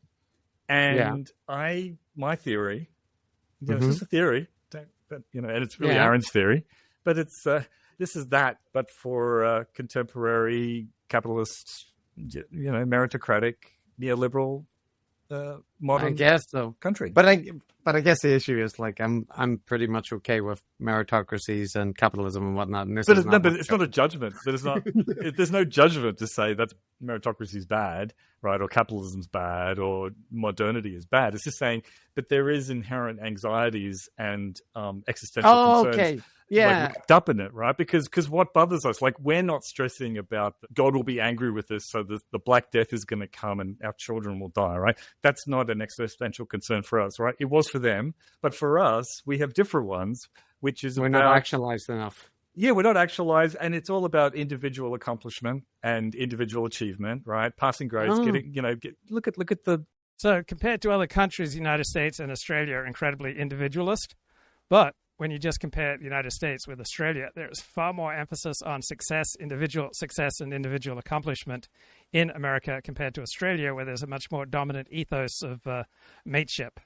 So both countries are incredibly individualist compared to most countries, but Australia is far more corporate and collectivist and group-focused than the United States. Twitter and all of the manosphere and all of the people, social media, there's an image of a perfect life, which for the manosphere kids, they got lots of girlfriends and they're driving a fancy car and stuff like that. For the tradcon wives, it'll be something else. For the people with intellectual pretensions, it'll be our gurus, right? But there is an image of what you should be. And, this self-help type stuff is about addressing like the 99.99% of us that don't get it in our life. Oh, sure. Yeah, I can see that point for it. And I think you can see it as like existing in the shadow of contemporary individualist capitalist society. So I'm on board with that. I'm just saying there are people that are generally on board with those societal things who don't like this. But yes, I agree. Now, Matt. I am on board with this. I know. I'm not stuff. saying. You know what I'm saying. I know you're not Aaron. I'm not making some leftist cultural critique of everything. I don't mind if you were. But I wasn't. Aaron was. It's all right. Well, so now that guru goes away, okay, and then you get back to Dean Grazio, and this is where we're going to get to the sale pivot. But Dean Grazio, Matt, the same kind of thing. Listen to this little clip. Wasn't it nice to have Marie here? And I got to tell you, so McConaughey's coming back out, so I hope nobody's leaving, not even for a second. And I have to tell you, being in the back here, he's helped create such a casual vibe that's going on here. I have to, we got 2.4 million people registered from this event, and it is 150 countries around the world. And you would and it's such a cool vibe. And when Matthew came off, I have to tell you, I could see the. So one of the measures of a charlatan is they love to boast about their metrics. Excitement in his face because of your chat. I watched it happen. Who in here watched it when he started reading the chats? Right, Konstantin Kisin came to tears when his particular quite ordinary and unimpressive performance at the Oxford Union, but somehow his video got millions and millions of views. And to Konstantin Kisin, he was almost in tears when he talked about how he said to his wife that this shows that all my efforts in creating a podcast have been worth it, that this essentially validates his humanity in his life because he was able to speak in a video that got millions of views. You could see him leaning in, having more fun, right? I see Susan and Daniel and Juan and Linda and Lene, right? I watched it too, and it's pretty amazing. Yeah. Yeah. McConaughey was connecting with you. You touched Matthew McConaughey deep inside. That's right. No, there was also the aspect there that, like, he's coming back. Don't worry, don't go anywhere. Nobody leave. He's like Jesus Christ. He's definitely coming back. Just wait. But I also, I don't know, Matt, this might be reading between the lines too much, but I did feel like a note of, like, implicit criticism there, where it's like, you know, when he was interacting with you guys, you could see he was more engaged. Like, that's when it was feeling more. I just wants to, you know, mention a couple of things first. Now, I got a couple things to share here today. And then we're going to bring Matthew back out. But in the meantime, I want to share, in this shifting time, we have to agree. I said it earlier. I don't want to beat it up. But this is a shifting time. This is where, when we have things that are bugging us, it's like there's a magnifying glass on it. And sometimes we feel stuck. Sometimes we're doing okay. We want to go to the next level. Sometimes we just got to get back in the game. Sometimes we want to reinvent, reconnect, start over. Or as Matthew's son said, just meet new people and do cool things. And for some reason, we're holding back. I remember when I arrived in Los Angeles in March of 1994, I went to as many Jewish events as I could. And at the more secular Jewish events, right, I would meet people who wanted me to join their downstream, their selling long distance program. And then when I'd meet fervent Orthodox Jews, right, they wanted me to follow a particular Rebbe or a particular approach to Torah. But I want to give you a little kudos today. Just by being here, you're ahead of most. Because most people complain about things going wrong. Most people are upset about what's happening in the world, and they get sucked into one way or another, and they're not doing something. You guys are taking the time to be here today, so celebrate yourself. Celebrate yourself being here. You are taking the uncomfortable action it takes to move forward. Yep, quite a few things going on there. Call back to what you was doing at the beginning. You know, give yourself a great big clap on the back. You've taken the first step towards yada, yada, yada. But I liked at the beginning there, he like covered all the bases, all of the situation. You know, you might be wanting to get it into something. You might be wanting to just get out of something. You might be, you know, like, so, but that, if that sounds like you, yeah, that's reinvent, reconnect, start something new, start over, start again, it's a hell of a shtick, and that bit, you know, the audience creates the manipulative, parasocial kind of thing about, like, look, other people, they're doing nothing, Matt. They're sitting on the fat arses. You came out here today to this live stream. Yeah. You're taking like the hard steps. That took courage, Chris. That took courage to log on to this live stream. Yeah. It takes a lot of courage, I think, for listeners of Decoding the Gurus to see a 3-hour Matthew McConaughey special. And take the plunge and say, yeah, I make that choice for themselves. Yeah, I'm going to click on that. This is for me. I'm going to sit through this. Other people wouldn't. They wouldn't. They don't have the brass balls that you've anyway. So that was Matthew Brown, an Australian psychologist. And he asked, I wonder what the Rusty Cole character from True Detective Season 1, played by Matthew McConaughey, how would he view this recent manifestation of Matthew McConaughey's self-help venture? So I put that into Grok. It says Rusty would probably see this self-help venture with a mixture of disdain and skepticism. So Rusty Cole's worldview was steeped in nihilism, cosmic pessimism, and a rejection of comforting illusions. He sees human existence as fleeting, often a meaningless struggle against an indifferent universe. And this self-help venture with its promises of personal growth, optimism, and actionable steps toward a better life would clash hard with his perspective. Rusty would see this as another form of self-delusion, a way for people to distract themselves from the void of existence. He would probably argue that chasing self-improvement or happiness is futile when time is a flat circle, trapping humanity in repetitive cycles of suffering. He'd call it a shiny repackaging of the old human need to impose meaning on chaos. So I've been a big consumer of self-help from childhood. One of the books that my father pressed upon me was Dale Carnegie's How to Win Friends and Influence People, because my father accurately saw there was something very broken in the way that I related to other people. But despite all the self-improvement books, I've read over 200 self-improvement books. I've listened to probably 500 hours of Tony Robbins talks. Now, why is it that self-help seems to primarily work for the people selling self-help rather than for the recipients of self-help? Right? So sellers profit regardless of outcomes, right? The self-help gurus make money up front through book sales, seminars, courses, and subscriptions. Right? Their revenue does not depend upon whether their customers achieve promised results. Right? Tony Robbins earns millions of dollars, and there is no refund if attendees don't unleash their power. And customers of self-help must invest their time, their money, and their emotional energy, and there's no necessary payoff. Selling self-help is primarily about selling hope rather than selling real change. Right? There's a compelling narrative. It feels profound, just like William F. Buckley, Jonah Goldberg, Dennis Prager. They're often selling a narrative that feels profound, feels transformational. Right? They've got motivational language and anecdotes that create an emotional high when you hear them. You feel like you're making progress. But these feelings tend to fade when faced with real-world challenges. I would listen to Dennis Prager and, this is amazing. And I'd follow his advice, and it was awful. Right, positive thinking doesn't tend to produce lasting change. It can even backfire by setting unrealistic expectations. What about meditating? Nothing wrong with meditating, right? People can do meditating and have very damaging psychic breaks with reality. So there's no one self-help practice that is just super awesome for almost everyone.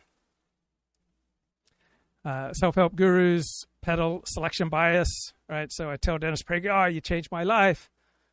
Wrote him a letter, and then Dennis Prager will cite that letter in his lectures. Go, you may remember Luke calling into my show. He used to argue with me, but then he sent me a letter saying, you changed my life. Self-help as a business model has to offer general advice, like visualize success and build habits that don't account for the personal circumstances of individuals. Right? Meaningful change requires individual support, not mass market platitudes. So self-help gurus and public intellectual gurus thrive by scaling their message to millions, while their recipients and customers tend to flounder because they don't get the customized guidance. So the wise Rebbe, the respectable Orthodox rabbi, would not issue guidance on observance of Jewish law unless he knows the particular circumstance of the individual. Self-help tends to create a loop where customers keep coming back and buying more to chase hope. And by contrast, I found much more help from 12-step programs than from the self-help genre and from therapy. Why? Because you become accountable to other people. You join a program. You meet people like yourself who struggle with the same things, right? You're surrounded by people with whom you can relate, who share stories that are raw and honest. This creates belonging and accountability that solitary self-help methods and therapy one-on-one often cannot bring about. So group interventions and group strategies in general are far more effective ways to live than individualist strategies. 12-step programs offer a clear, actionable roadmap. You have meetings, you have steps, you have sponsors, you have literature. And self-help will often feel like a buffet of vague advice about being your best self. There is a surrender and a humility to 12-step, and virtually nobody's making money from 12-step, so people are not incentivized to stow you and manipulate you through 12-step programs. There's a shared vulnerability in 12-step programs where people tend to be on an equal footing. There are no experts. You just have people sharing their mess. And 12-step programs prioritize doing, such as going to meetings, working the steps, helping others. There is a consistent bias towards action. Richard Nixon. So the question is, well, what's Buckley going to do next? He was under a lot of pressure, including from his father, who was extremely important in understanding both Buckley and American conservatism, to either get an academic degree, get a law degree, just write something big, important, meaningful. And so that's when he starts on this book called The Revolt Against the Masses. And it was going to be his take on kind of Albert J. Nock's idea of the remnant, the few who understand Western civilization and keep its ideas and principles alive amidst mass society, amidst totalitarianism. Right. I grew up a Seventh-day Adventist, and we believe we were God's chosen remnant. It's an appealing message. And it just didn't gel. It just didn't gel. And so, like you say, his liberal biographers, Judas and Tannenhouse, kind of take this to mean that just Buckley didn't have it in him. Maybe he wasn't a political theorist, or in Tannenhouse's case, he was more a theatrical personality than he was an intellectual. I don't really buy that. So we've had a disaster in Texas where floods have claimed the lives of over 50 people. And we've had natural disasters in California. And you'll notice with both disasters, on Twitter in particular, but throughout social media, right? People on the right are very quick to blame inept liberal governance for natural disasters in California or in Democratic-run states, and people on the left very quick to blame a lack of competence in conservative states such as Texas for their problems. It's an irresistible urge. You know, I'm a writer. A lot of my ideas don't work. There are times where I just have to stop. I've also written plenty of book proposals that went nowhere. So here's Buckley trying an idea. Just didn't really work. It was a little bit abstract, conceptual. And the truth is, that's not what makes Buckley's writing fun. So when Buckley really explodes in popularity is between 1962, when he gets his nationally syndicated column, which is when he's commenting 3 times a week on... Right. Why is Fox News so much more fun to watch than CNN or conventional news channels? Because it's fun, because it's tabloid, right? It was Bill Buckley's tabloid sensibility that created a lot of the fun. Current events. In 1966, when he gets Firing Line. Right, you go to church and there's a rock concert, right? That's going to be a lot more fun than a traditional religious service. This television show, which runs for 33 years. In between then, of course, is his mayoral run in New York City, where New York is the media capital of America and the world, and he's on television almost every night, displaying his wit, his kind of erudition, his whole style and manner, and people love it, especially the working class voters in the outer boroughs. Very importantly, out of that experience comes Buckley's book, The Unmaking of a Mayor, which is the story of his campaign, also his platform. Right? Probably his best book, wouldn't you think? I love it. Yeah. It's my favorite. I'll get to my favorite in a second. But it's among my top 5. And the reason is, with Unmaking of a Mayor, Buckley really discovers the style that's best suited for him, which is... So I knew this couple that worked in a Christian bookstore, and the man in particular was just a huge fan of Bill Buckley. And I think my father heard about his enthusiasm, and so sometime at a book sale, he found a book by Bill Buckley that had a beautiful, inspiring title that came from a Christian hymn. And then he started reading it. It was just a giant disappointment because it was simply a collection of Bill Buckley's columns that he would usually tend to toss off without doing very much work. Right? When Steve Saylor dives into a topic, you usually sense he's doing a tremendous amount of work. But the glib, the people like Bill Buckley and Jonah Goldberg, right, they just toss off words that may sound profound, but usually fall apart upon analysis. Essentially autobiographical. You know, I'm going to take you through what my crazy, interesting life, and I'm going to use my life and experiences as a way to illustrate my ideas and my sensibility. And that's the model that he applies to my favorite book of his called Cruising Speed, which is literally an account of 1 week in his life. It's the same style he brings to United Nations Journal, which is a very excellent book about his time as a representative to the United Nations under the Nixon administration. And it's also the model he brings to his sailing books like Airborne, which is probably my favorite of those. And so I don't think it's a bad thing that he didn't write this book, which quite frankly, I find the idea kind of boring of the revolt against the masses. I'm much happier that he tried and that didn't work out, like so many ideas didn't work out. And then eventually he discovered his true form, which is essentially writing about himself. And the fact was, he was so interesting, everybody wanted to read him. Right. His true form was being an entertainer and an influencer. So second, on the idea of Judas and Tannenhouse not truly understanding conservatism, I do think there's something to that. I think Tannenhouse understands anti-communism. And that is why the Whittaker Chambers book is quite good. And even in passages in the first, half, you have to say, of this biography of Buckley that deal with anti-communism, I think there is a certain sympathy there. Not entirely for Buckley and McCarthy, but at least an understanding of their motives and a recognition on Tannenhouse's part that liberalism did have a problem with communism. It did have fellow travelers in its ranks. It did take a very apologistic attitude toward the communist enterprise. But anti-communism is not the same as conservatism. Of course, anti-communism is the glue that held the conservative movement in America together for so many decades. But you can be an anti-communist but not be a conservative. Right. To be an American conservative, you Look have at Sidney Hook. Exactly. We just talked about Sidney Hook, right? Yeah. And so many of those early neocons, of course, started off as anti-communist liberals. Mm-hmm. To be a conservative, and the earlier ones started off as communists. And exactly, James Burnham, Frank Meyer, right? So you have to be a conservative. You do have to have a certain appreciation, I think, of the market, and you have to believe that yes, the free market as a theory better describes reality than alternative views, right? And you also have to have the conservative appreciation for a transcendental moral order, the idea that values are objective, there is right and wrong, there is good and evil, and that at the end of the day, human beings are imperfect creatures. And so those values or ideas are, to me, what defines a conservative, and an American conservative in particular is seeking to defend the American political inheritance, which means the Declaration and the Constitution.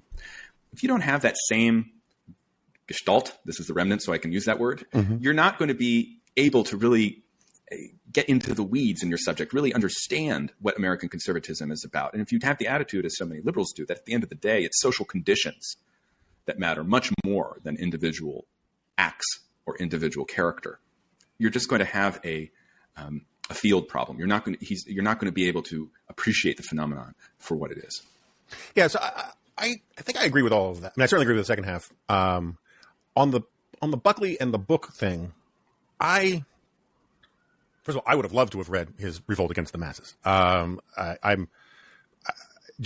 would have been really into seeing where he comes down on the synthesis. But I think I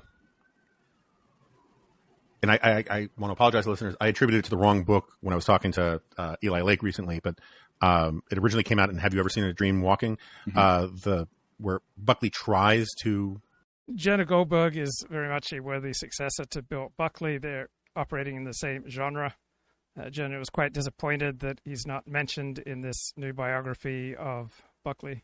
Offer a definition of conservatism. Right. And you can tell he really doesn't want to get it dragged into it because the title of the essay is something like Notes Towards a Working Definition of Empirical Definition of Conservatism, Reluctantly and Apologetically Given, right? That in the title. He's like, it's a warning sign. Yeah. He's basically screaming, don't hold me to this, right? And I think that part of it, he had that line that I guess he first got from Chambers, which he often repeated. Yeah, he had a lot of good lines. New York Times has an article here. The cost of victory. Israel overpowered its foes, but deepened its isolation. Israel is more secure from threats than at any time since its founding. But the war in Gaza and attacks on Iran and Lebanon have undercut Israel's standing among the world's democracies. So, would you rather be stronger and more secure, or would you rather be weaker and more vulnerable, but have a very high standing among the world's democracies? Right?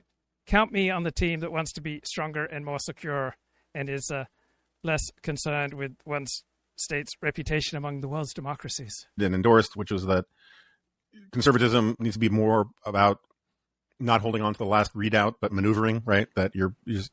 To live is to maneuver, yeah. To live is to maneuver, right. And I think that part of the problem, because I'm grappling with this a lot these days myself, because I ponder, dear God, writing a book about conservatism, is there's almost a fundamental... So as far as intellectual accomplishment, Jonah Goldberg is best known for his ridiculous book, Liberal Fascism. So fascism is a movement of the right. There can be no left-wing fascism. And the notion that modern American liberalism, which is of the left, is somehow a version of fascism is completely ridiculous, but it does grab attention. Irreconcilability inside of American conservatism, because American conservatism, not wholly, not completely, but a big chunk of it is conserving a radical revolution, right? The revolutionary tradition, despite Hannah Arendt and a lot of people being very, very, very, very wrong about this, does not begin in France. It begins in the United States. And and this was something that was well known and well established until the 1850s, and like no one disputed that like the revolutions in Europe drew their first inspiration from the revolution in the United States, and that tradition of holding of conserving the founders' principles, which were revolutionary principles, does not rest perfectly within the other conservative commitments that conservatives have. And I don't see this as a fatal flaw by any stretch. I think it's one of its strengths, is this comfort with contradiction at a sort of almost a metaphysical level. Frank Meyer understood this, which is why he always talked about tensions, right? It's the tension. Fusionism was always about a tension. Balance, yeah. Liberty and order, freedom and virtue, right? These things. And the way the Burkean sort of approach solves this is, not to sound too much like Yuval here, our friend and colleague, is that virtually all philosophical principles hit a point of diminishing returns, right? Is that you're supposed to say that, yes, we value that, but to a point. And because sometimes if you value freedom too much... Okay, that's a good point, right? All philosophies hit diminishing returns because all values are in tension with each other. Much you lose your commitment to order. If you value order too much, you lose your commitment to freedom. And it's that enduring tension that keeps conservatism intellectually vibrant, because we're constantly arguing about where the trade-offs are in our dogma. And I think Buckley kind of understood that and didn't want... And I think it's one of the reasons why he encouraged Meyer so much with the fusionism stuff, is because he sort of felt it in his bones that was right. But putting that down on paper gets really complicated. Right. Yeah. And meanwhile, if you could write about getting drunk with David Niven and Stad, and that book is going to sell 10 times as well, why not do that instead? So that's sort of my big picture. Especially, and the only thing I add, especially when you have giants amongst you, like Friedrich Hayek and the Constitution of Liberty, like Leo Strauss in Natural Right and History, like Eric Voegelin and the New Science of Politics. When you have these big philosophical titans going at it, right?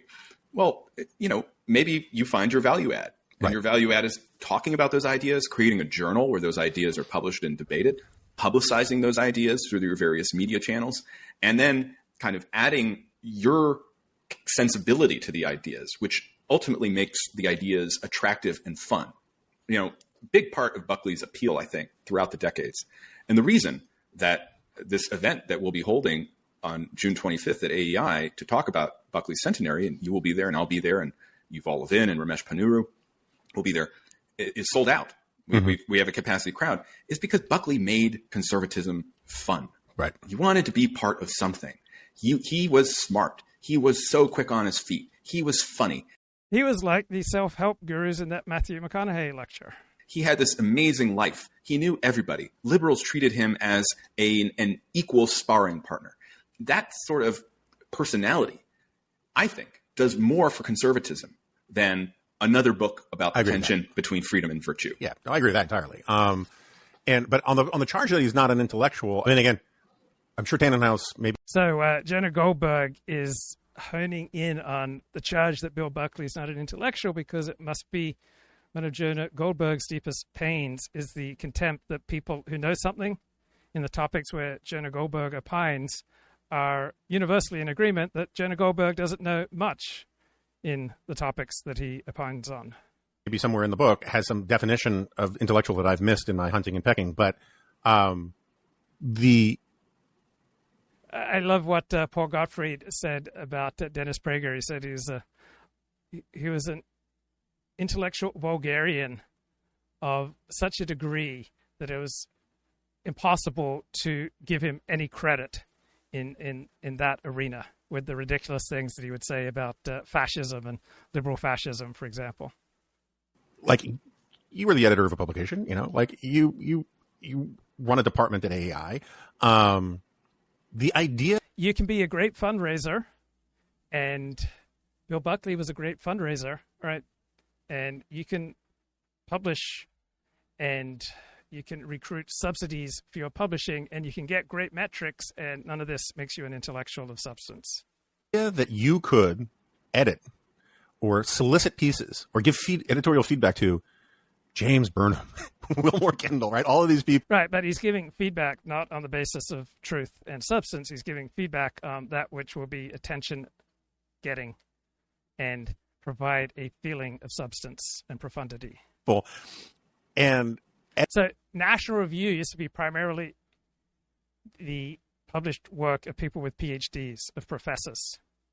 And since the latest guy took over in 1990s, I'm blanking on the name of the current editor, Rich Lowry. Right, Rich Lowry is not an intellectual, has a BA. He's a glib bloke just like Jonah Goldberg. And National Review, well, for the past 35 years has primarily been a vehicle for publishing the work of pundits who don't have expertise. So National Review used to be a serious intellectual magazine publishing the work of people with expertise, edited by an entertainer influencer, Bill Buckley. Edit their pieces and edit their journal and argue with them about where they come down on things and convene all without being an intellectual. I mean, again, definitions matter. It's just so odd. And, usually he is so exercised at the notion that Bill Buckley was the Kim Kardashian of his time. The knock on Buckley was that he was a public intellectual, meaning he appeared on TV. That's the real distinction between a public intellectual and an intellectual. Usually the popular intellectuals do not have substance, and usually substantial intellectuals do not seek popularity. Right? A normal person is not particularly concerned with the metrics of his followers and getting on TV. Right? Usually it's the unhealthy who have a burning desire to have great metrics and to be on TV. Intellectual. Both, I think, fit Daniel Bell's definition of an intellectual as someone who lives by and for ideas. And there's no question Buckley lived by and for ideas. His ideas were conservative, and he wanted those ideas to triumph in the world. But he was also a celebrity. He was an intellectual celebrity. And there is this group of intellectuals who believe that once you become a mainstream figure, once you're no longer writing articles for little magazines and such, That's because celebrity intellectuals are usually opining about things that they don't know much about. And so it's hard to maintain respect. In between drags on your cigarette, you're no longer an intellectual. But for someone, to me, who would fit this kind of definition of an intellectual, Irving Kristol, who rarely appeared on television and did edit a little magazine. So many people, even when they're talking about abstract intellectual issues, they're primarily talking about their own status. And you sense this here in particular with Jonah Goldberg's comments. He's not really talking about Bill Buckley. He's talking about himself. And whose biggest... With Matthew Continetti, he is not coming from a place primarily of his own feelings and his own status. Exposure to his writing was his monthly column in the Wall Street Journal. He thought William F. Buckley was an intellectual. Sure. There was no question. Yes, if Bill Buckley has the capacity to help your career and to help your income and to help your fame, of course you're going to flatter him. Yeah, I mean, Irving used to have a rule that if the public interest had more than 7,000 subscribers, it was doing something wrong. Exactly. Which I love. Although as the co-founder of a media outlet, we cannot indulge that thinking. Right. The imperatives of making a living as a dispenser of wisdom about politics usually militate against the pursuit of truth and substance. All right. So I have we can close out the 10 Hours book insofar as I don't want to be utterly disparaging, particularly because I haven't read the whole thing. There are moments where I find it very engaging as I hunt around in it. He's a very good writer. He's a very good writer. Conservatives hate this book because it does not flatter their conception of Bill Buckley and of conservatism. Non-conservatives tend to like this book. If you want to learn about the man, I think he seems to have pulled that off. If you want to learn about the ideas that motivated him, and if you want to learn about the institutions that mattered most to him, from my reading so far, it comes up short. Well, I have a book you can read instead. It's right. It's called The Right, The 100-Year War for American Conservatism by yours truly. Which I heartily endorse, and people can go back and listen to the multiple episodes. Do it like Edmund Morris and just I'll create you as a dream character and I'll have conversations with you. Anyway, so as I said, I'm struggling with the idea of writing another book of any kind. Never mind. Great news. Yeah, and I don't want to leave it all. I don't want to leave it all in the locker room. Insofar as I have a thesis that I think is somewhat new, but I've always said there's a passage about it in my first book. American conservatism is about more than classical liberalism, but a conservatism that doesn't conserve classical liberalism isn't worth conserving. And so this is a highly individualist worldview, which is hardly conservative, right? Most right-wing understandings of life understand that we're not primarily individuals, that the world does not operate primarily on the basis of individual rights, and that the primary responsibility of a state is to protect those rights. That is a left-wing perspective on life. So most of what passes as conservatism in America is much more philosophically aligned with a left-wing perspective on life, as Paul Gottfried points out. I still believe that. One of the things I'm trying to work through in my own head is what is American conservatism beyond the classical liberalism? Where does American conservatism run into conflict with philosophical classical liberalism, of Smith, of, that kind of thing? And I'm just kind of curious. And yeah, those versions of American conservatism were largely ruled out of bounds by Bill Buckley at National Review, right? Paleoconservatism is not classical liberalism, right? Paleoconservatives understand that we are primarily members of a tribe, of a group, of a nation, that we're not primarily individuals, and that the imperatives of what's best for the nation are going to be quite different from following the imperatives of various abstract models of economic efficiency. Is what your answer to that would be. Well, that's a great question. I would say a lot depends on how we define classical liberalism, or what we take as the limits of classical liberalism. So, as I alluded to earlier, I do think religion is extremely important to conservatism and the conservative mind. Classical liberalism, modern liberalism, conventional center-left thought, Enlightenment thought is overwhelmingly focused on individuals and their inalienable rights. So liberalism, right, puts individual rights at the forefront, not democracy, right? The more democracy you have in your society, the fewer rights you have. Because if you can vote to reconstruct and reduce certain rights, right, that may well be in the national interest, and that's going to be democratic. But in conventional discourse, liberalism and democracy are seen as coterminous, co-equal, but in fact they are profoundly in competition with each other, right? The more liberalism, the less democracy. The more democracy, the less liberalism. And so from a conventional elite perspective, right, allowing a society to be run along the lines favored by a majority of its citizens, that's anti-democratic.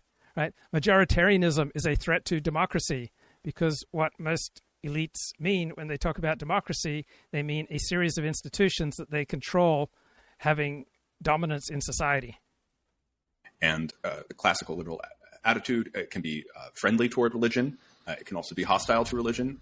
So where it falls on religion is, I think, extremely important, especially in the United States, which has deeply religious roots, and of course, whose people have been religious for centuries. So that'd be one place. I do think classical liberalism, and you see this in Hayek, you see this to some degree in Milton Friedman, though Friedman, I think, was very prudential about what he said in his public statements regarding certain topics. And that is the idea of the nation and the idea of patriotism. And so a classical liberal argument does tend, if you read Hayek, toward I'm going to use the word globalist view, right? And I think conservatives and American conservatives would say, well, they're... Yes, if you're a classical liberal, you will tend towards a globalist perspective, right? If you employ these abstract models of economic efficiency and you say this is what a state should make a priority, right, you are employing these abstract globalist perspectives, right?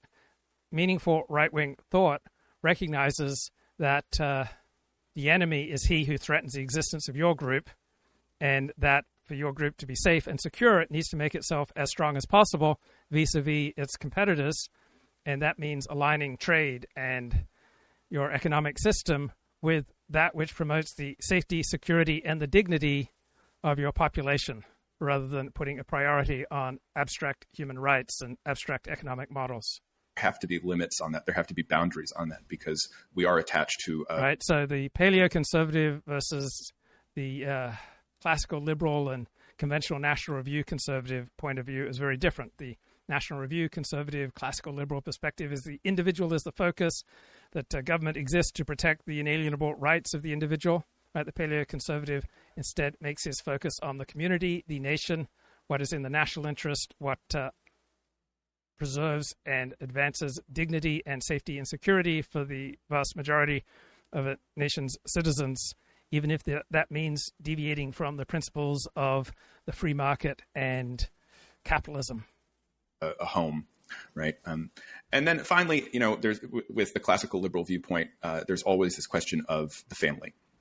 So, of course, we as conservatives, as American conservatives. So the traditional perspective is that time-tested ways of organizing people are superior to newfangled ways. And so a classical liberal, right, looks at the individual as the center of all things, right? A normal right-winger will look at the family and the extended family, meaning the nation and the tribe, as the organizing unit. Conservatives do take the individual as the primary political and economic unit.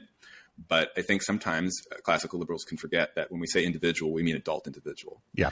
And there's this great line early on in Friedman's seminal book, Capitalism and Freedom from 1962, where he says, we're going to leave the ethical problems to the individual, and the household it's an interesting unit, but I'm not really going to talk about it, right? That's a paraphrase, but this idea that the family, the individual may be the primary unit of the polity and of the economy, but the family is the primary unit of society. Yeah, I agree with that. And I think that's what conservatives say. And there are many classical liberals who may agree, but there are also some who say, oh, wait.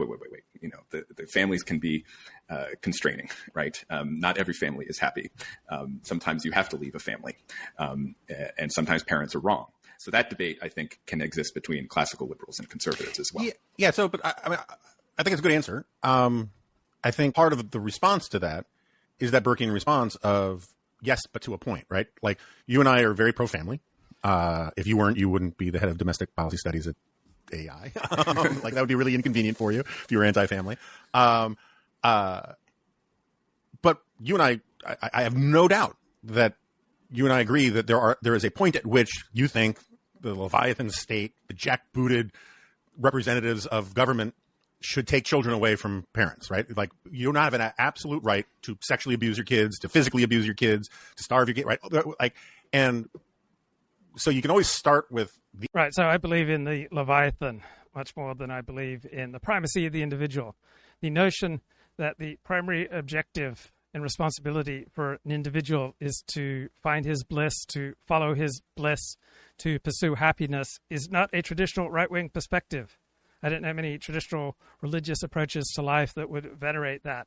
The traditional right-wing perspective is that what is right and wrong and what is your purpose and meaning and path in life, it exists objectively outside of you, and it is your duty to use your resources, internal and external, towards conforming to this objective standard of right and wrong, and to live up to your obligations. So the classical liberal perspective is much more a perspective of the left, that life is primarily about enjoying the fruits of your rights. The traditional right-wing perspective is life is primarily about living up to your responsibilities to your family, your extended family, your tribe, to your community. And this follow your bliss, right? That's much more of a dictum of the left, right? A traditional right-wing perspective is that your life should primarily revolve around do your duty, right? Do your duty, that's a right-wing response, because do your duty implies that there's an objective standard of behavior and of right and wrong that exists outside of you, right? To follow your bliss is to embrace the buffered, enlightened, rationalist perspective on life, that through the use of your own cognitive resources and your own internal resources, that you can figure out what is right and wrong.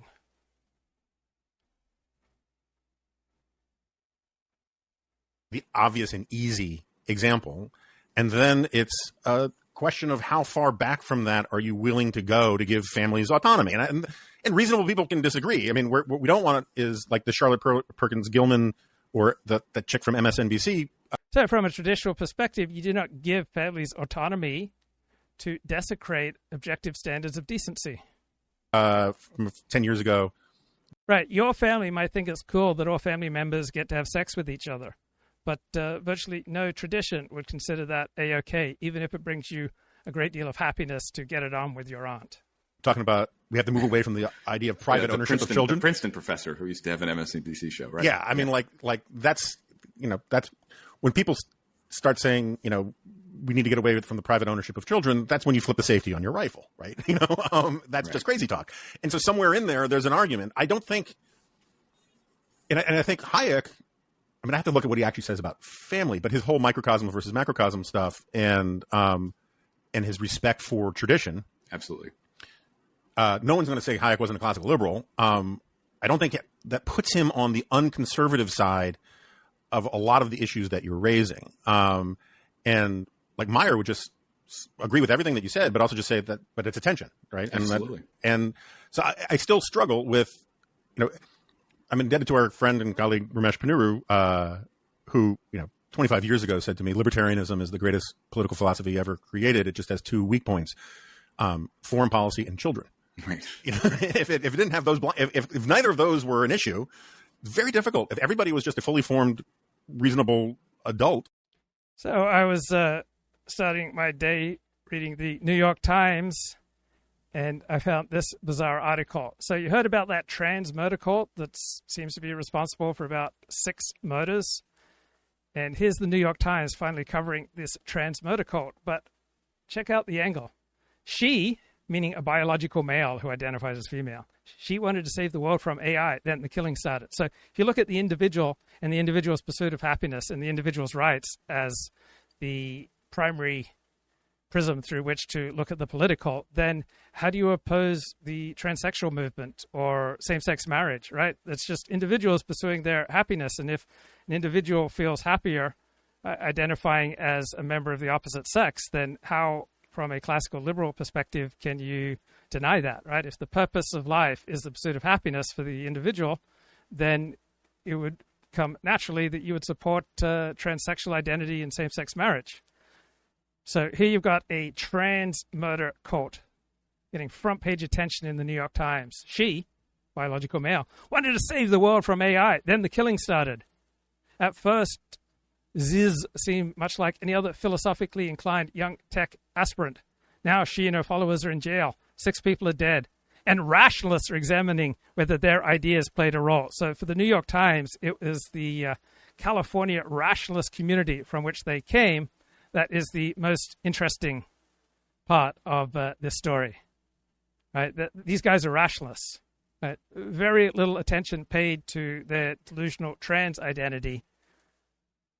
And the author is Christopher Beam. He attended rationalist community meetups and spoke with dozens of rationalists in the Bay Area and New York City for this article. So if you're a rationalist, you believe in the preeminence of reason, which is what people can use within their own buffered, enlightened identity. And people are not responsible primarily to tradition, to objective standards outside of themselves, right? If it's all about your own buffered identity and what you consider to be right and wrong, right, then it naturally flows that you identify as trans because, hey, that makes you happy. It's very difficult to argue with the thrust of libertarianism, but we don't live that way. We have children and we have foreign policy. But anyway, I still struggle with this. Where are the major tectonic plates of classical liberalism and American conservatism rubbing against each other, and on a conceptual level? And you can see that. I think you're right about. Well, I don't think that it's so much that the tectonic plates are running up against American conservatism. What they're running up against is traditionalism, right? Which is the other wing of conservatism, the other branch. And we've talked a lot about Frank Meyer. We should mention there's a new biography of Frank Meyer coming out later this summer by the conservative author Daniel J. Flynn. It's published through ISI Books. It looks very good. I have the galley. I haven't had time to read it, but I'm very much looking forward to it. Frank Meyer, this extremely important figure, the literary editor of National Review for many years, but also a columnist for National Review, who really explored the unique qualities of American conservatism and how conservatism in America is a balancing between liberty and virtue, freedom and order. And this is described by one of his opponents on the more traditionalist side, his friend, Brent Bozell Jr., as fusionism. And so fusionism became the word to describe essentially Buckleyism, the position of National Review, and for many years, the conservative movement. But what Meyer would say is that the tension is between... I only made half of the point that I wanted to make, so let me recapitulate, when there are natural disasters in California, such as fires and floods, conservatives are quick to blame left-wing governance. When there are natural disasters in Texas, liberals are quick to attack conservative governance.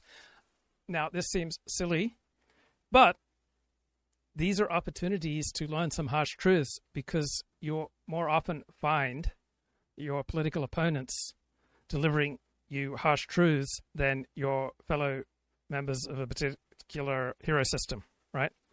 I often do not realize how stupid various conservative talking points are, or various famous conservatives have been, until I hear some devastating left-wing critique from places such as Decoding the Gurus. So you are much more likely to hear some tough truths and harsh truths if you stay open to the other side, because both left and right political leanings are the products of thousands of years of evolution, because in some situations a left-wing approach to life, a communist, or a openness to outsiders, or a veneration of education or rationalism, or the various benefits of a left-wing approach versus a right-wing approach. In some situations, the left-wing approach is simply more adaptive. And then in other situations, the right-wing approach is more adaptive, right? There are going to be some situations you get into where a authoritarian police state is the very best way to survive a particular challenge. So as a right-winger, my greatest fear is chaos. It's not corruption, it's not abuse, it's not lack of education. From a left-wing perspective, the typical greatest fear is racism and bigotry and lack of education.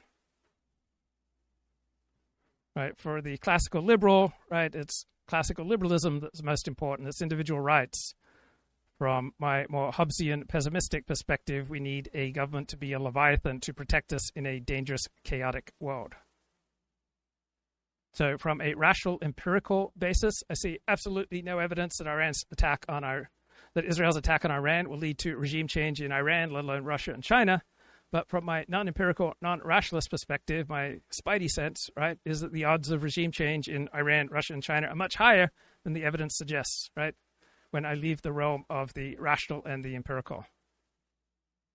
Elon Musk, right? I don't have much patience for those who want to divide people into good and bad, right? Most people have spheres of life where they're good and spheres of life where they suck. So I think Elon Musk is a free speech hero for buying Twitter and opening up discussions on Twitter. I think he's often been a brilliant entrepreneur, and sometimes he's a brilliant business visionary. He tends not to have a great deal of wisdom when it comes to politics, right? There's nothing about being a billionaire that gives you more wisdom on politics and current events. So the All In podcast largely aligns with my own right-wing leanings, but it's not a source of tremendous wisdom, right? I am good at constructing narratives, recognizing narratives, and deconstructing narratives, right? You would not want to employ me to do accounting all day.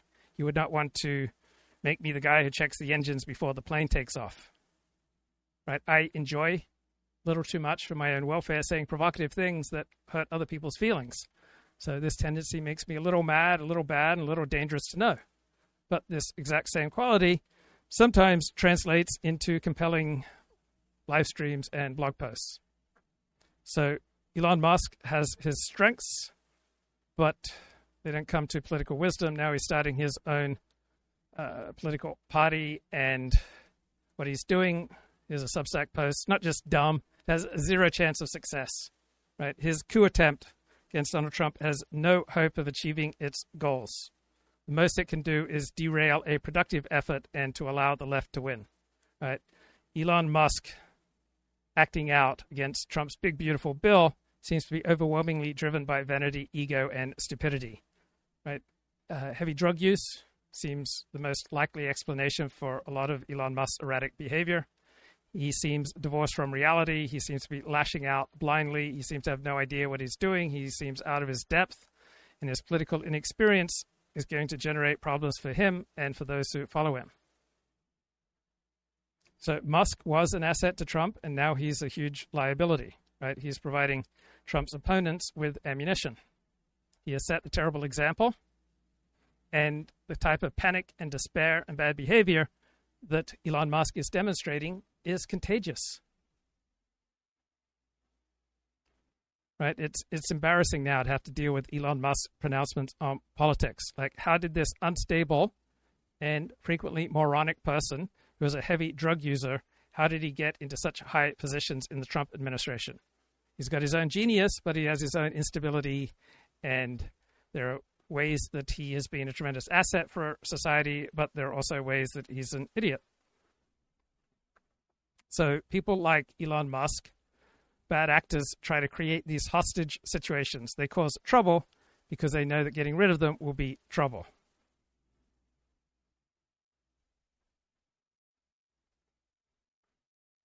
And Elon Musk is now embarrassing to MAGA. And you see every anti-Trump figure who used to be pro-Trump following the same pattern.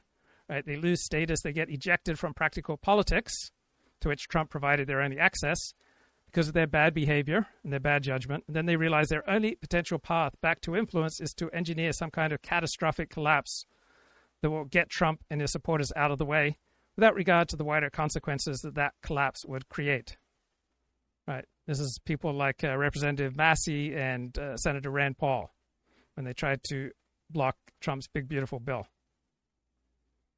And this type of sabotage is not a natural, normal, healthy reaction to a loss of status. Right? Jeff Sessions was fired by Trump, and Trump was unfair to Jeff Sessions, but Sessions did not go on a jihad against Donald Trump because he's a patriot who loves his country and wants good things to happen to his country, even if it does not give him high status. For people like Elon Musk, the only way to get rid of the threat they pose is to get rid of them. Right? To piss test him at an inconvenient moment and take away his security clearance. Right? Charging him with assault on a federal official for attacking Scott Bassett. All right, I'm not promoting this Substack essay. I'm just sharing it with you. Right? Musk is demonstrating that he's only going to get worse and that he doesn't learn from his mistakes. He makes many real, substantial contributions, but he does not and should not have a license to F everything up forever. And perhaps similar harsh treatment should be extended to anyone who supports Musk against Trump here. And the essay concludes, there are basically zero standards on the American right. It's incredible that these kind of characters are tolerated and excused. Someone like Musk can engage in bad behavior for years and still be welcomed for merely saying the right words. The classical liberal ideals, which he was very sympathetic to in many ways, mostly. And then the traditionalist ideals. He thought they both worked together because of the unique nature of America, because America was founded 250 years ago next year, prior to the revolutions in Europe, that these two things, freedom and virtue, could work together in the United States, where in other contexts they could not. That's where the tectonic plates are rubbing up against each other. And to take the geographic or geological analogy, it's the fault line is in America. Mm-hmm. Right? It's like, how do you straddle this fault line? Where do you come down on which side? And I think conservatives would say that classical liberalism has a lot to go for it when it comes to how you're setting up a political system, how you are addressing the economy, right? But there are some questions that it leaves unanswered that have to deal in particular with kind of the family, the church, and then ultimately the nation state. Yeah, I mean, Strauss, and not just Strauss, but, part of I think Strauss was a friend of he said he was a friend of democracy, he was a friend of... Oy vey, invocation of Leo Strauss, who was a big promoter of religion, even though he declined to be religious. He was a big promoter of Zionism, even though he didn't spend much time in Israel. He essentially claimed that he had the big decoder ring to understand what the ancient philosophers really meant. Leo Strauss is very much an intellectual con man. Essentially, he wanted to make a world safe for Jews, but he wouldn't be honest and note his agenda. So George Gilder wrote a provocative book published about 15 years ago. It's called The Israel Test. right? Has how Israel's genius enriches and challenges the world. And he's onto something, right? This is far from the complete word on anti-Jewish sentiment, but he's onto something, right? Some of the hatred of Jews and some of the hatred of Jewish state is simply hatred of excellence. And I just read this on Substack. Palestinianism is a dumping ground. It's a catch-all container for every resentful ideology, every broken theory, every radical cause. Marxists, post-colonialists, jihadists, queer activists, anarchists, environmentalists, anti-capitalists, and anti-Semites all pour their agenda into it. It is the perfect host. It's just vague enough to absorb anything, just angry enough to justify everything. Muslims use it to legitimize jihad and martyrdom. Marxists use it to revive class warfare under the guise of anti-Zionism. Post-colonial theorists use it to attack the West without touching Islam. Intersectional activists use it to link Palestine to trans rights and racial justice. Academics use it to inject critical theory into international politics. Palestinianism is where incompatible ideologies suddenly find unity. What binds them isn't a coherent vision of justice. It's a shared enemy of Israel, United States, the West, the Jewish and Christian worlds, the dominant structure and order of the modern world. Palestinianism is the dumping ground where failed ideologies go to be reborn. Something to that. Far from the full word, not necessarily a fair critique, but certainly a provocative one. The democracy in the West and all of that kind of stuff, even though people to this day keep doubting him about that. But one of the overlaps you can get from Hayek and Strauss and a bunch of others is that free societies, liberal societies, need somewhat illiberal institutions to form character, right? Mm-hmm. The family being the most important by far isn't. Yeah, liberalism is not functional in and of itself. It has to attach itself to something like nationalism to work. Illiberal or non-liberal institution. It is prior to political theory. And what I mean by that is, something that's not a democracy, right? It's like it can't be a democracy because you can't give. At some point, you give children more and more agency in their lives, but in the beginning, you don't give them very much, and it's very contrailed because you're trying to turn them from barbarians into citizens, and that's how character formation starts. But character formation works in a lot of other institutions that cannot be democratic. Doesn't mean they have to be. People think it's. I find this fascinating. If you tell people that certain institutions can't be democratic, they think you're against democracy. And I was like, well, do you think the Marines should be democratic? do you think, McDonald's should be democratic and the cashiers get a vote on what's on the menu? Right. Very little of reality is democratic. The world does not live by democracy. I love having a democratic element to our governance, and it's just one element. We also have dictatorial elements, socialist elements, capitalist elements, right? I'm glad that we have elections. But most of the world does not operate along democratic lines, nor should it. We understand this intuitively all over the place, but people, they have this reflexive response when you make these kinds of points.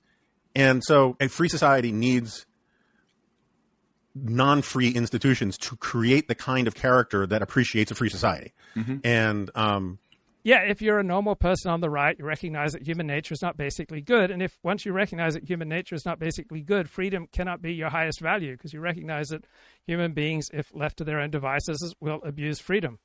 So from a traditional right-wing perspective, there are many values higher than freedom, such as responsibility and doing your duty and conforming to an objective standard of right and wrong and appropriate behavior that exists objectively outside of you. And this plays into something, we talk about a lot, which is, the way primaries have ruined the Democratic and Republican Party, our political parties. So this was a question that I wanted to raise earlier in the show. For 2 decades, international relations scholars like John Mearsheimer have debated whether China can rise peacefully. I think now the question at hand is, can China fall peacefully? China's gone into a relative decline vis-a-vis the United States, and we appear to have a major power shift at the top of the Chinese political hierarchy.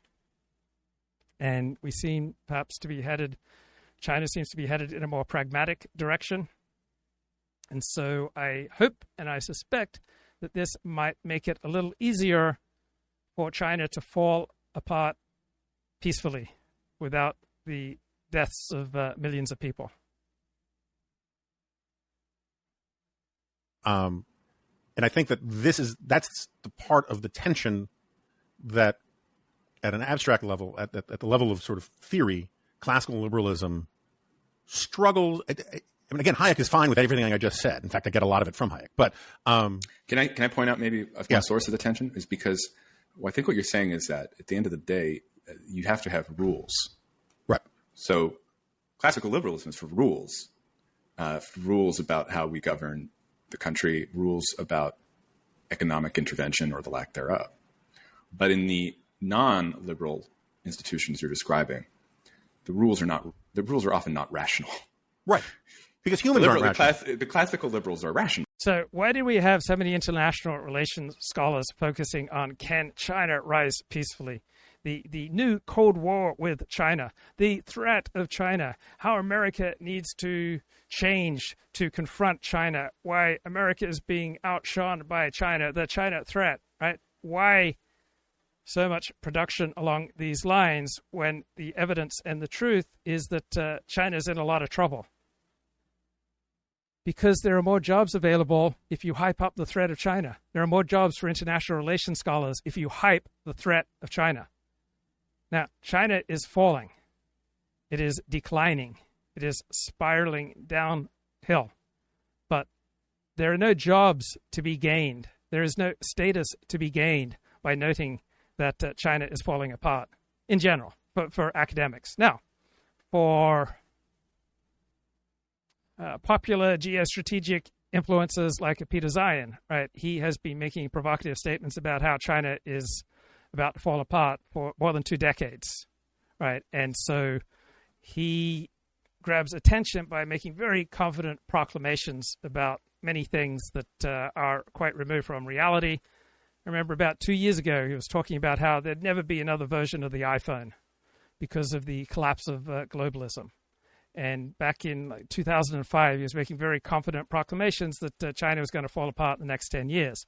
So for more than 2 decades, Peter Zeihan has been releasing commentary about how China was going to fall apart in the next 5 years. So for the influencer, right, there are all sorts of marketing and professional and status chasing reasons to opine on how China's falling apart. But for the academic, right, the intellectual, right, this person who wants a post at a major university, right, all the incentives align with hyping up the Chinese threat.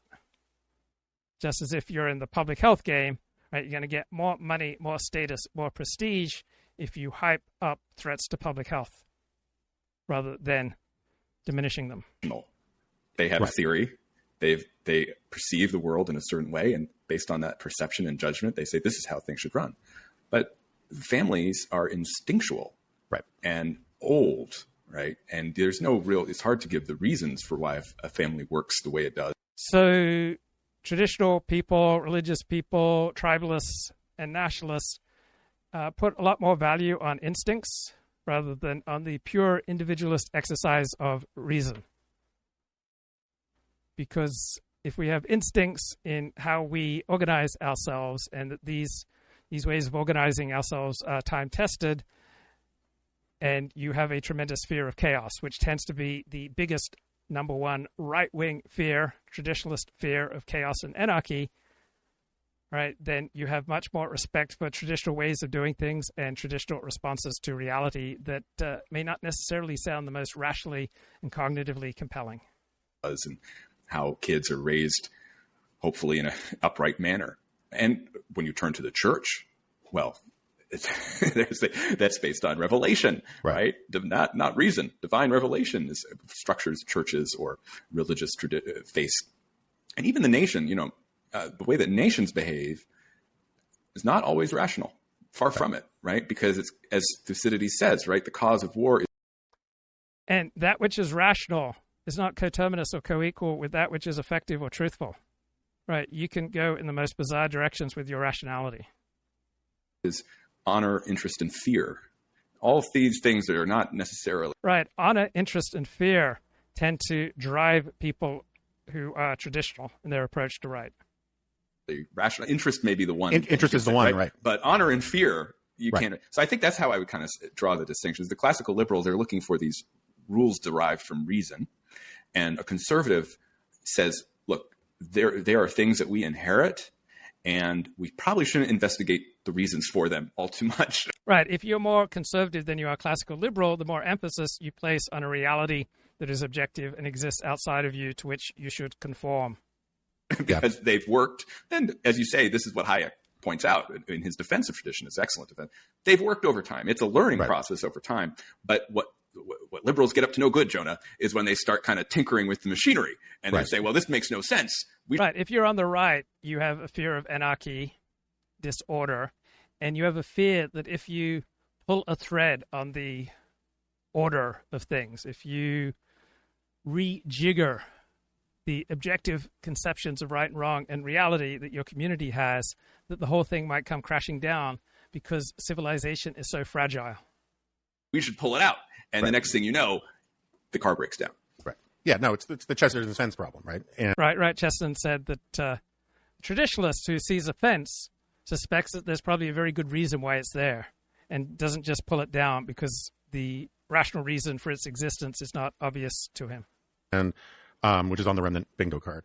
So I recently, we're running out of time, but so I recently wrote this unforgivably long essay for the Dispatch about how there are big chunks of the American, let's call it the new right, and let's stipulate up front, just so we don't have to like constantly say, I'm not saying, caveating things. The new right is more diverse than certainly the way the mainstream media writes about it. Yes. And it's neurodiverse. It's on the spectrum. Yeah, and it's also and much more diverse than a lot of the new right claims it is, right? So that's part of the problem, is that a lot of people... So a lot of adaptive behavior is ugly, it's violent, it's angry, it's seemingly irrational. And if you're a traditionalist and you're on the right, you are more respectful of traditional ways of doing things, even if they don't sound rational. So there is very ugly thing going on in Israel's West Bank, where there are some settlers that are just behaving terribly. So here's the Financial Times. Israel's quiet war in the West Bank. A Palestinian village was forcibly emptied this week. Its former residents say more will follow. In the past 2 years, Jewish settlers have set fire to a mosque, attacked this community school, and stolen livestock from its villages. Then Thursday night, dozens of these settlers entered this remote Palestinian community in the occupied West Bank after days of harassment, during which they ransacked property, set up an outpost next to the village, and told the locals that they had to leave, and now the locals have left. So ugly behavior here by some Israeli settlers who've also gone to war with Israel's own police force. But the context for this is the control of the West Bank is absolutely essential for Israel's survival. And if people are doing ugly, brutal, illiberal, nasty, bigoted things to preserve and protect themselves from a traditional perspective, right, you recognize the incentives at work, and you recognize that for a sane people, their number one priority will be their survival. So the more Palestinians that Jewish Israelis can encourage to leave Gaza and the West Bank, the more that's in the interests of the Jewish state, even if it's illiberal and nasty. And so the settler behavior is uncouth, but a lot of uncouth behavior is allied with a group's self-interest, right? Israel is not made stronger by the presence of millions of people who hate it, right? That makes Israel weaker. Israel needs the West Bank for its own protection and survival. It's too narrow, too small without it. And so the incentives for survival overwhelmingly push in the direction of settlers being really nasty and uncouth towards Palestinians living in the West Bank. And I wish that wasn't true. I wish the incentives were for radical love and inclusion between peoples. But the world doesn't seem to work that way. On the new right want to claim they're part of this mass unified movement, when in fact it's a whole bunch of different factions who hate each other, who are claiming or fighting for primacy, fighting for different priorities. Some of those priorities on the new right are anti-Semitic or isolationist or racist, and some aren't. and some are post-liberal. And another way of describing people who are racist, isolationist, and whatever other bad thing they were, is that they are people with a different hero system who love something different than Jonah Goldberg. And so a different word for hate is that you love a group that is threatened by another group, an outgroup that has ill intentions towards your group. You want to preserve and protect your group, and so therefore you hate that which threatens it. Right? People on the right, people with a traditional perspective on life, tend to be much more skeptical and have more negative feelings about strangers. And if you say it's okay to have negative, bigoted feelings about strangers, right, that's going to make some tiny groups quite uncomfortable, because Jews, for example, will be strangers everywhere they go that's not a Jewish state. And if you say that having these negative feelings about strangers is okay, then you seem to be justifying anti-Semitism, which is like the worst thing you can ever do. Serious post-liberal thinkers, like Deneen and Vermeulen and those guys, and some are what social scientists call morons. And so that's all stipulated. I put it to you, sir, that vast swaths of the new right are not, in fact, conservative. They're right-wing. I can't really argue with that. But in their radicalism and in their antipathy for, among other things, those terrible democratic norms. Yeah. There are many situations where the more adaptive approach to life is not conservatism or classical liberalism. It is something closer to Hobbes' Leviathan. It's something closer to an authoritarian police state where xenophobia towards foreigners is encouraged. But also just norms in general, about character, about tradition, about culture, about civility, and all that kind of stuff. Right. A normal, healthy outlook on life is that survival, protection, prosperity, and growing dignity for your group is more important than the values that Jonah just listed. They are not conservative. And I think that this is an important point to emphasize, since we started out talking about William F. Buckley, because William F. Buckley was conservative in terms of a lot of those things I was just describing. And he recognized that there were a lot of elements on the right that were not conservative and should not be included inside the Yeah, and people start embracing these right-wing movements outside of conservatism because they realized that conservatism didn't conserve much, that it wasn't effective, and it wasn't an accurate representation of reality, and it did not meet their most important needs. Intent as conservatives if you're going to build this political movement that he was trying to build. So how do you think it's fair to say that a lot of the new right is not conservative? And B, do you think it matters? Sure. Well, I liked your piece. I wrote a similar piece. I don't know about you, but whenever I'm considering a political question, my number one concern is this conservative? Would Jonah Goldberg consider this true conservatism? That's my greatest concern. A couple of years ago, for Commentary magazine, based off a reading of a collection of new writings that was I missed published. that. I'm sorry. Yeah, it's a few years ago. It's okay. I'll send you my complete CV after we finish this recording, so you can catch up, Jonah. It'll take forever to print it out. So both Jonah and Matthew Continetti are very easy to listen to, and I really enjoy Matthew Continetti. I think he's my favorite person who provides daily commentary after Mark Halperin. I'm going to leave the norms debate aside a little bit, Okay. and I'm just going to focus on policy. Mm-hmm. There's a great post on social media the other day from someone. I guess they were posting some description from a mainstream media source saying, the MAGA faction, which is against support for Israel, against Operation Midnight Hammer, against Iran's nuclear facilities.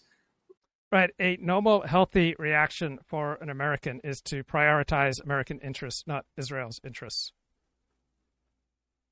And this is what I tweeted earlier. Control of the West Bank is essential to Israel's security. Right? Compared to survival, right, there should be no other value as high to a state or a people.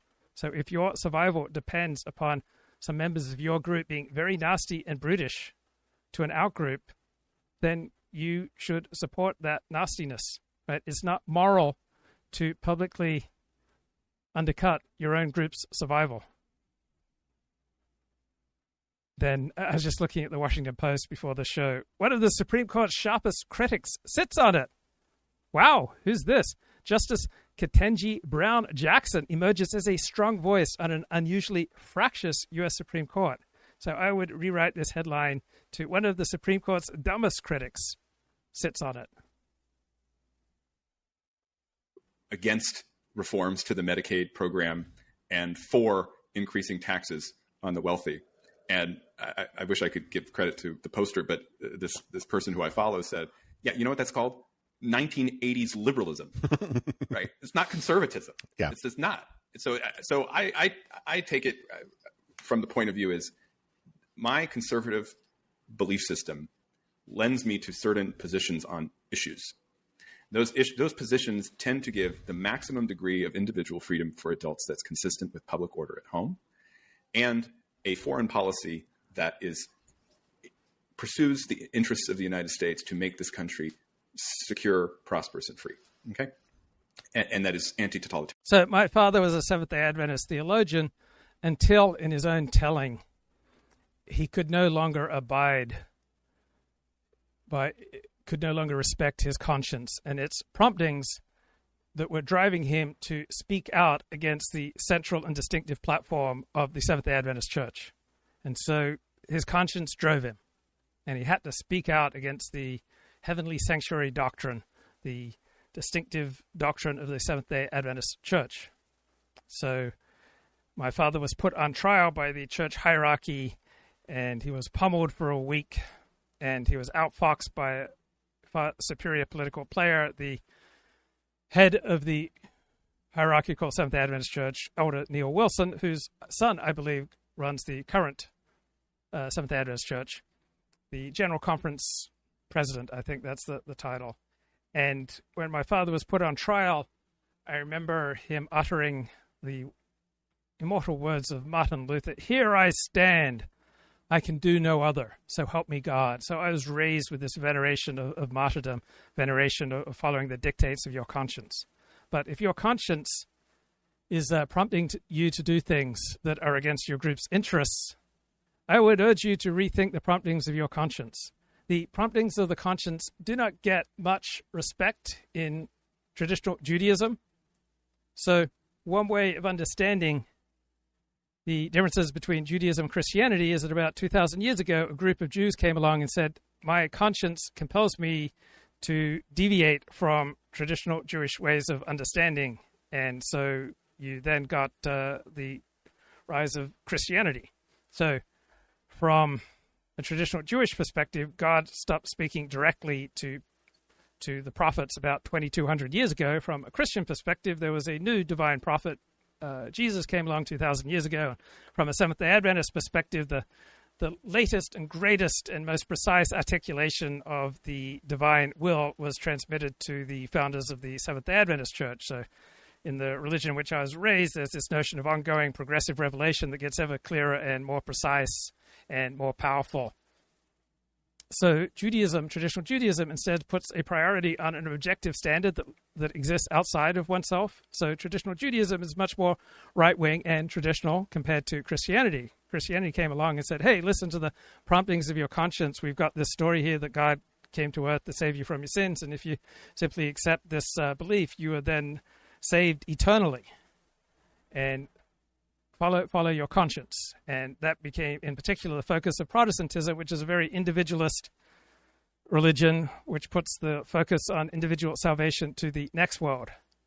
Follow your conscience is not a traditional approach to life. It's not a traditionally right-wing or tribal or nationalist approach to life. It's much more of a left-wing approach to life, because the more right-wing you are, the more skeptical you are about human nature. And if you're skeptical of human nature, you don't want people deciding things on the basis of their conscience. You want people deciding what is right and wrong and what is appropriate for them to do based on objective standards of behavior arrived at by a group and developed by a group over a long time. And the traditional understanding is that what a group develops and ways of doing things developing over a long period of time is more likely to be a good way to go than what some individual and his conscience come up to. It is so much easier to fool your conscience than it is to fool the group. Right? You're not going to have much success if you're a member of an Orthodox Jewish synagogue and you start telling members of your synagogue that they're doing everything wrong. So big difference between right and left, between Christianity and Judaism, is how much strength and priority do you give to individual faith and conscience and whim. And I was looking at the New York Times, and today I found a column by the former United States Senator from Arizona, Jeff Flake. And he's got a devastating critique of MAGA here. In today's G.O.P., voting your conscience is disqualifying. Well, any cohesive, coherent movement that gets things done is going to stigmatize voting your conscience. The reason that Trump is getting so much done this term compared to the first is because of the power of MAGA to discourage people from voting their conscience. A Republican Party where people are encouraged to vote their conscience is going to be an ineffective party that gets consistently outmaneuvered by its opponents. So Jeff Flake wants the Republican Party to be more individualist and conscience-centered. And I want the Republican Party to stand up for safety, protection, and dignity for Americans. And I really don't give that much regard for the individual conscience. So, do you remember where you were when 8 years ago Jeff Flake stood on the floor of the United States Senate and announced that I would not run for re-election? I spoke then of a fever in our politics that I hope would soon break, that in today's Republican Party, anything short of complete and unquestioning loyalty to Donald Trump was deemed unacceptable and suspect. Well, the GOP aligning with Trump has put it in power and enabled it to get things done. The GOP not aligned with Donald Trump would be less likely to be in power and much less effective. So we have a Senator Tom Tillis announcing that he will not seek re-election because independent thinking has become an endangered species in the Republican Party. Well, independent thinking is not usually going to receive applause from your group and lead to greater group trust and group cohesion and group effectiveness if it violates the traditions and priorities of the group. So what are we going to do without people like Tom Tillis and Jeff Flake in positions of power? How will we ever carry on? At least we've got each other. And I know that you want more for your life. And you're here with a community of fellow truth seekers who want more for their life. Authoritarian, anti-communist. There are plenty of people now who are part of the Republican coalition who, as you well know, hate my guts, hate your guts, disagree with everything that I just said. And they want the Republican Party to turn into a vehicle for a kind of working class, big government populism that is also Fortress America. That is an America that just says, we're not going to engage with the world unless maybe, someone sends a fleet of ships to Key Largo. Then maybe we'll get involved. That, to me... That's a canard.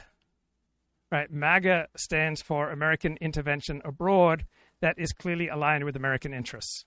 It's not for reserving any intervention overseas to life and death struggles. Runs against the American conservative traditions that I trace back even to the 1930s. The truth is that we keep referring to America first, but the foreign policy context is very different today. Right? American power is very different today. Also, history has happened, so we know the lessons of American isolationism in the interwar period. Right. So I think it depends on who you're talking about. If you're talking about this group that was called... So rationalists and classical liberals and these pseudo-profound pundits, right? They put a lot more faith in the lessons of history, as though there are these obvious lessons of history, than do people on the right and traditionalists. Calling for increasing taxes on the wealthy as part of the One Big Beautiful Bill that is anti-Semitic, anti-Israel, anti-American intervention overseas to protect a key American interest that 4 American presidents of both parties have said that Iran cannot have a nuclear weapon. And if you're talking about, and this gets to kind of the norms, but if you're getting to the point where you hear people saying that the Constitution is passé, we're living in a, the Constitution no longer matters, all we need is a strong man. Trump 28 regardless of whatever the Constitution says. Those are not, they're not conservatives. They're not. But they are part of this coalition. They are part of this Republican Party. And so it's making the Republican debate, to me, as I mentioned in a Free Press piece that's out today on June 24th, actually more interesting than what used to be the debate between the parties. Mm-hmm. We used to have a debate between the parties, but now, like, most of the Democratic Party or the non-woke part has migrated into the Republican Party. And so our intra-coalitional debates are actually more dynamic and interesting and no major political player on the right or pundit on the right says the Constitution doesn't matter. What people in the new right or non-conservative right-wingers in America will wager, and I will wager too, that there are things more important than the Constitution, that sometimes the process matters more than the ends, sometimes the means matter more than the ends, but sometimes the ends matter more than the means. Sometimes there are more important values than the Constitution. So in Judaism, there are Orthodox Jews who believe that the ultimate end in life is effectively obeying Jewish law, that the ultimate measure of what is right and true and good and holy is observing Jewish law. But then there are a contingent with which I would align that believe that there is meta-halakhic morality, that there is a standard of right and wrong, goodness, truth, and beauty that exists above and outside of Jewish law, and that the purpose of Jewish law is to point one towards ultimate truth, beauty, justice, God's will. And the ultimate purpose of the Constitution is not the fulfillment of this particular document, right? The ultimate purpose of the Constitution is to be another aid in the preservation, protection, ever-increasing dignity, safety, and prosperity of a particular people at a particular place in time. So I am much more concerned with the welfare, protection, and dignity of the American people, my fellow citizens, than I am with following the dictates of the Constitution. Now, I think the Constitution is an excellent guide for how we should conduct ourselves. I have respect, veneration for the Constitution. It's great. But I would say that there are more important things in the Constitution, just as in reality, for the observant Jews, sometimes the most important question is not to ask whether or not something's halakhic, but to ask, is this the right, true, beautiful, good thing to do in consultation with the halakha? But recognize that you can be disgusting with the consent of the Torah, and you can be disgusting and self-destructive with the consent of the Constitution. Polarizing and vicious than the inter-party debate. Now, how long that will last, I don't know, but I do think it's key. On drawing limits, just briefly, Buckley had a few rules. I mean, the key figure here, there are a couple, but one is George Wallace, the Alabama governor, who was a New Deal, working Southern Democrat populist who had tremendous popularity in the North when he ran for president. Buckley made it a point to always say that Wallace could not be an American conservative because Wallace still had faith in the centralized bureaucratic state. And I think that's a line rather we have to draw. I agree with that. And the other key figure is Robert Welch, the founder of the John Birch Society. And the debate between Buckley and the Birchers, very complicated. It went on for several years, but the principle involved was American conservatism should not have room for conspiracy theorists and anti-Semites. Once these elements get into a movement or get into a country, they destroy that movement in that country. And it's not just that Buckley felt conspiracism and anti-Semitism were wrong. He also knew that if they were allowed to imbue his movement that he was trying to get off the launch pad, so to speak, the whole enterprise would fail. And so I think we have to draw similar lines today, whether it's about the role of the state. So you cannot accomplish anything big without organizing, and you cannot effectively organize without developing a bureaucracy, and you cannot exercise social power, and you cannot protect your people without a bureaucracy, right? A bureaucracy and a hierarchy of that bureaucracy is absolutely essential, that there are certain parts of governance that absolutely require a Leviathan. Now, there are rare, blessed occasions when you can just make contracts with people and you don't necessarily need a Leviathan to keep your community safe. But on the whole, most people, most of the time, need a Leviathan protecting them, or they're going to get into a great deal of trouble. And the only way you can effectively have a Leviathan protecting you is if you give it a great deal of power. So I would side with the paleocons as opposed to the conservatives on a consistent basis. Whether it's about kind of the mentality that doesn't just support Wallace because he hates intellectuals and he says there's no difference between the parties and he says that he's going to crack down on lawbreaking, but also kind of likes Wallace's flirtation with authoritarianism, the personality. I mean, to hear these, there's a great description of a Wallace rally in Gary Wills's book Nixon Agonistes, and you see a lot sometimes in American politics as well. The kind of the main figure on stage getting the crowd excited, and the devotion to this personality rather than to any broader set of ideas or. Guys, former Governor George Wallace, bad man. Why was he a bad man? Because he stood for segregation, and segregation is bad. No, segregation is also the natural inclination of most people most of the time. Right? Most people most of the time want to segregate themselves with people like themselves, but it's bad. Right? Reality is bad. Don't be real. Right? Sign on to the utopian project. Right? Ever more litigation and government intervention in our most private choices. That's going to restore a higher quality of life and social cohesion, social trust if we allow the government to regulate who we employ and who we rent our apartments to, and more litigation. That's the way to go. Platform planks. So that should not be part of the American conservative movement, and nor should anti-Semitism and conspiracism. All because it's wrong, but also because ultimately it's not going to succeed. It's going to marginalize conservatism once again in the United States at a time when I think as a conservative, there is so much to be excited about. And the goal of Buckley, we always have to remember, was to take these ideas that he... Right. The brutal truth is different groups have different interests and different priorities and different gifts and different grifts, and recognizing that different groups are facing competing incentives, right? And the more intense the conflict of incentives when you've got different groups like living with each other in the same place, right? You have the creation of tragedy. That's just reality. He inherited from his father that he marinated in growing up as a child, and take these ideas and bring them out of the wilderness where FDR had placed them. Thank God. The Democratic Party was a coalitional party, and the Republican Party is an ideational, his word, party. And what he just meant by that. Yeah, this is what right-wing hucksters want to promote. It's like the Republican Party, it's a party of ideas. America's an idea.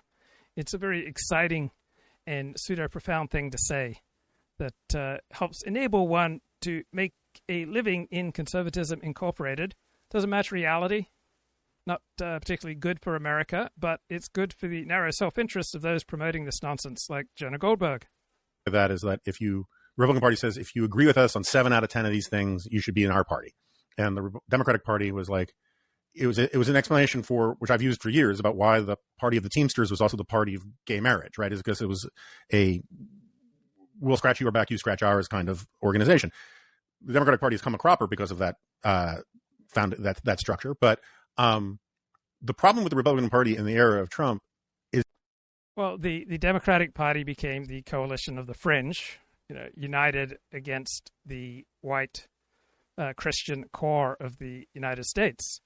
And the very reality that some peoples have been in this country for longer than other peoples, that some people are closer to the core of real American than other peoples, that the core of a country is going to have much higher levels of patriotism and self-sacrifice and participation in civic activities than people who feel marginalized.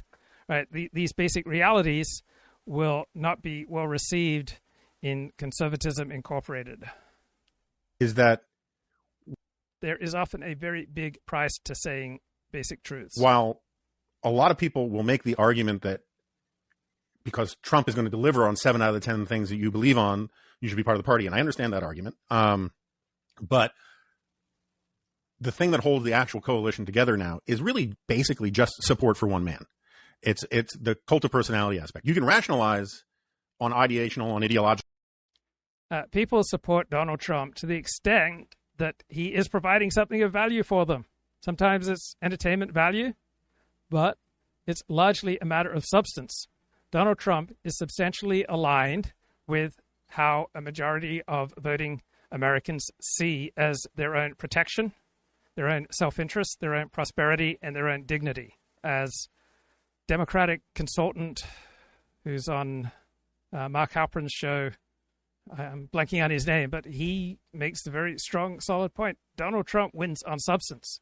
It's not a cult of personality. That is just one manifestation. What it is, primarily, people align with Donald Trump to the extent that it's in their best interest, just as people allied with Barack Obama to the extent they saw that as in their best interest, or people ally with Xi Jinping or any other politician to the extent they see that that politician representing their own safety, their own prosperity, their own dignity.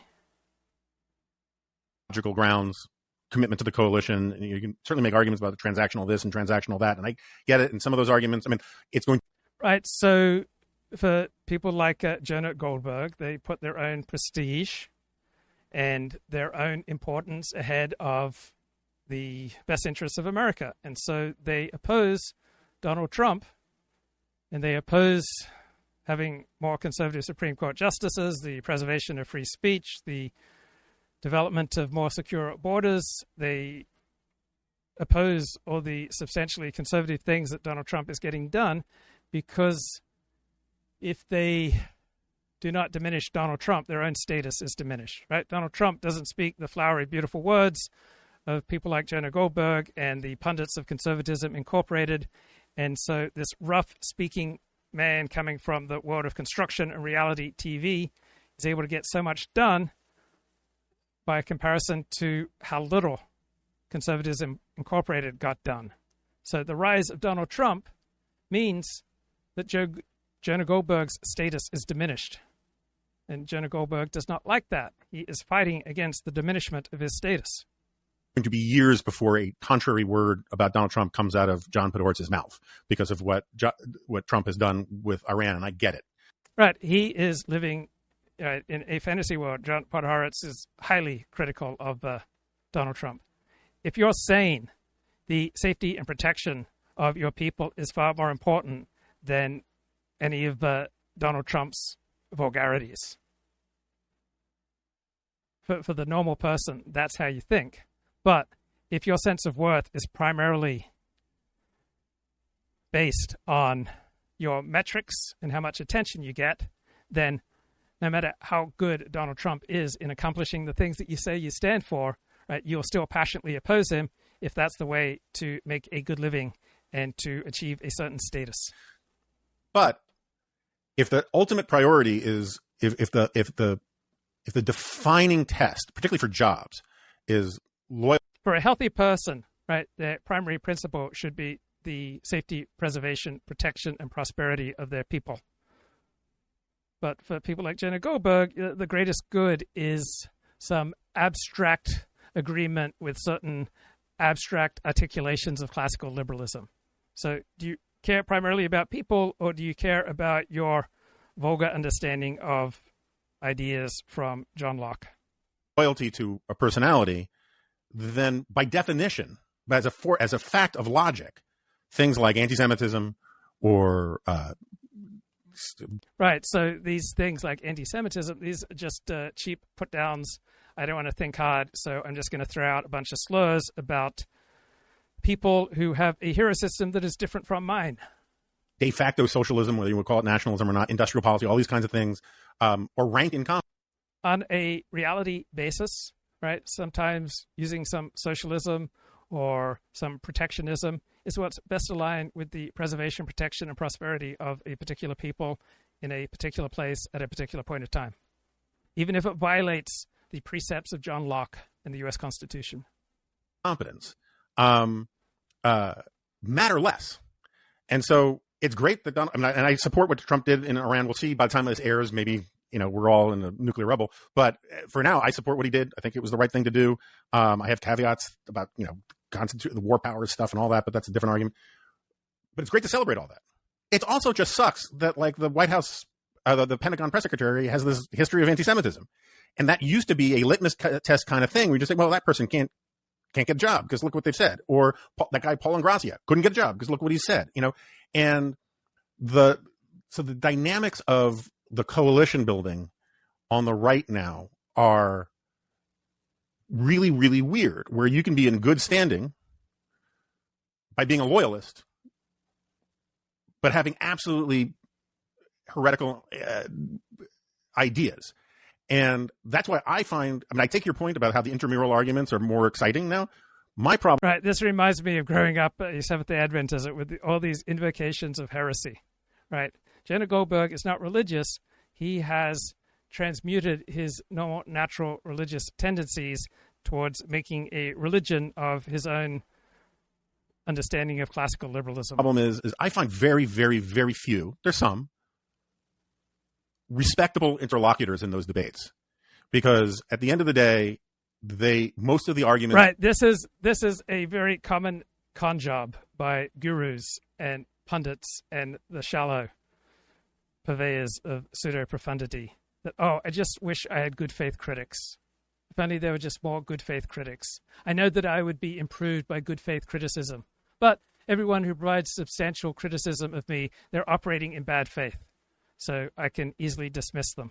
And I don't have to wrestle with anything uncomfortable. It's made, the second the issue of Trump comes up, become pretextual. And they start from the conclusion Trump is right and they reason backwards. Right. Trump derangement syndrome is a real thing. Right? It is such a catchy and pithy summary of people who passionately oppose the man who is getting more done towards the ideals that these anti-Trumpsters say they really stand for. And if you have a serious commitment to post-liberalism or any of these other ideas, from time to time, a normal, sane person has a serious commitment to the welfare, prosperity, safety, preservation, and dignity of a particular people in a particular place in a particular time.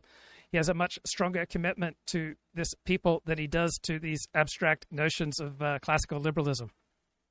Right? You have to be some kind of warped weirdo to put a higher priority on these abstract philosophies of which you only have a meager understanding than a concrete commitment to a concrete people in a concrete place in a concrete period of time. You should be very cross with what Donald Trump does because he violates all ideological strictures. And right, he puts his highest priority on abiding by ideological strictures. That's not how the world works. All right, the type of ideological stricture that is adaptive today becomes maladaptive tomorrow when the situation changes. Right? Jonah Goldberg's at war with reality. Right? There are all sorts of approaches across the political spectrum that become more or less adaptive as people change, circumstances change, situations change, feelings change, times change. Right? It is not marked out by the will of heaven that any one political partisan ideology is blessed by God. Right? When I look at the reality of things in America now over the past 70 years, I see that the paleoconservative perspective is right on almost everything, but I don't feel a great partisan reverence or need to abide by paleoconservatism. It seems to have described an adaptive approach to reality over the past 70 years, but it might totally go off the tracks tomorrow. Right? I'm right-wing, but I don't have any dedication to any particular understanding of right-wing, and I don't even have a particular devotion to the right-wing. I recognize that, say, during COVID, more left-wing, big government approaches were simply more effective than the conservatism incorporated approach. And I feel like it's very revealing that the one place where a lot of people have been willing to actually stand up to Trump among the sort of sycophantic loyalist crowd is the defense of Israel. I mean, that kind of tells you there's a revealed prior there that I think is very interesting, but we don't need to get into all that. My only point is that I think that this is a more depressing time because what Buckley actually cared about was arguments, was actually fight. This is a more depressing time because Jonah Goldberg is being consistently humiliated by reality, and so he's depressed. Right? Why do people get depressed? Because they are not meeting the challenges of reality. If you're winning at life, you are rarely depressed.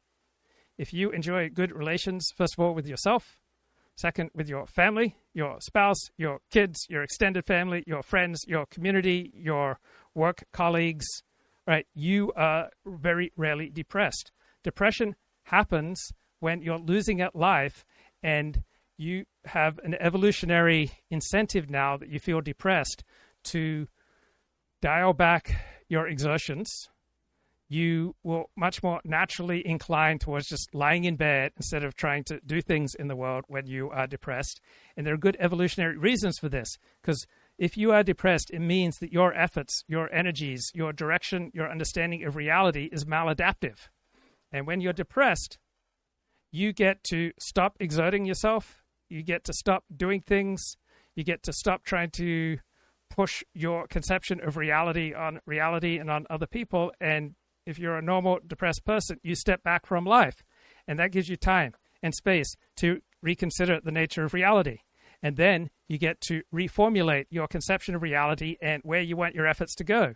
And then you play in your mind, how might this work out in reality? How might my new understanding of reality work out with myself, with my spouse, with my kids, with my family, my extended family, my friends, my community, my synagogue, my stamp club, my bar, my workplace? And then you think about how a new understanding of reality will work out for you, a new direction for your efforts, how that might work out. And then you see, oh, this isn't going to work out because of this component of my new perspective on life. So you have time to reconfigure your understanding of reality and where you will direct your efforts. And then you launch back into life. And if things start working for you more effectively, you will become less depressed. Jonah Goldberg is depressed because his map of reality and his level of exertion is not giving him the rewards that he seeks. And so he should use the opportunity of his depression to rethink his priors, to rethink his hero system, to rethink how his life is this ongoing series of humiliations. Right? My life is sometimes an ongoing series of humiliations, and you will see that written on my face. You will hear that in my voice when that happens, because I have to do things differently. I have to change. Fighting for the principles in clear terms, and I see very little of that on the right these days. The reason I've written a dozen columns about one of the strengths of the American conservative movement was that we were willing to debate things amongst ourselves, that we would have these sort of fusionist arguments among ourselves. And that made us stronger and more serious in the battle of ideas, which AI represents. And I find a lot of the sort of MAGA coalition truly and right. Jonah Goldberg, the author of The Ridiculous Liberal Fascism, he wants the right to be more intellectually serious. Sincerely uninterested in ideas and Now, why does Jonah Goldberg say the right is uninterested in ideas? Because those of the more learned who traffic in ideas regard Jonah Goldberg as a bad joke, as an idiot, as the person most worthy of ridicule. And so this is Jonah Goldberg lashing out at the reality that when it comes to discussing ideas and promoting ideas, he is a charlatan. Interested in arguments. And I... Right. Seriously, he doesn't think that Paul Gottfried and the sharpest writers for Chronicles magazine are not interested in arguments.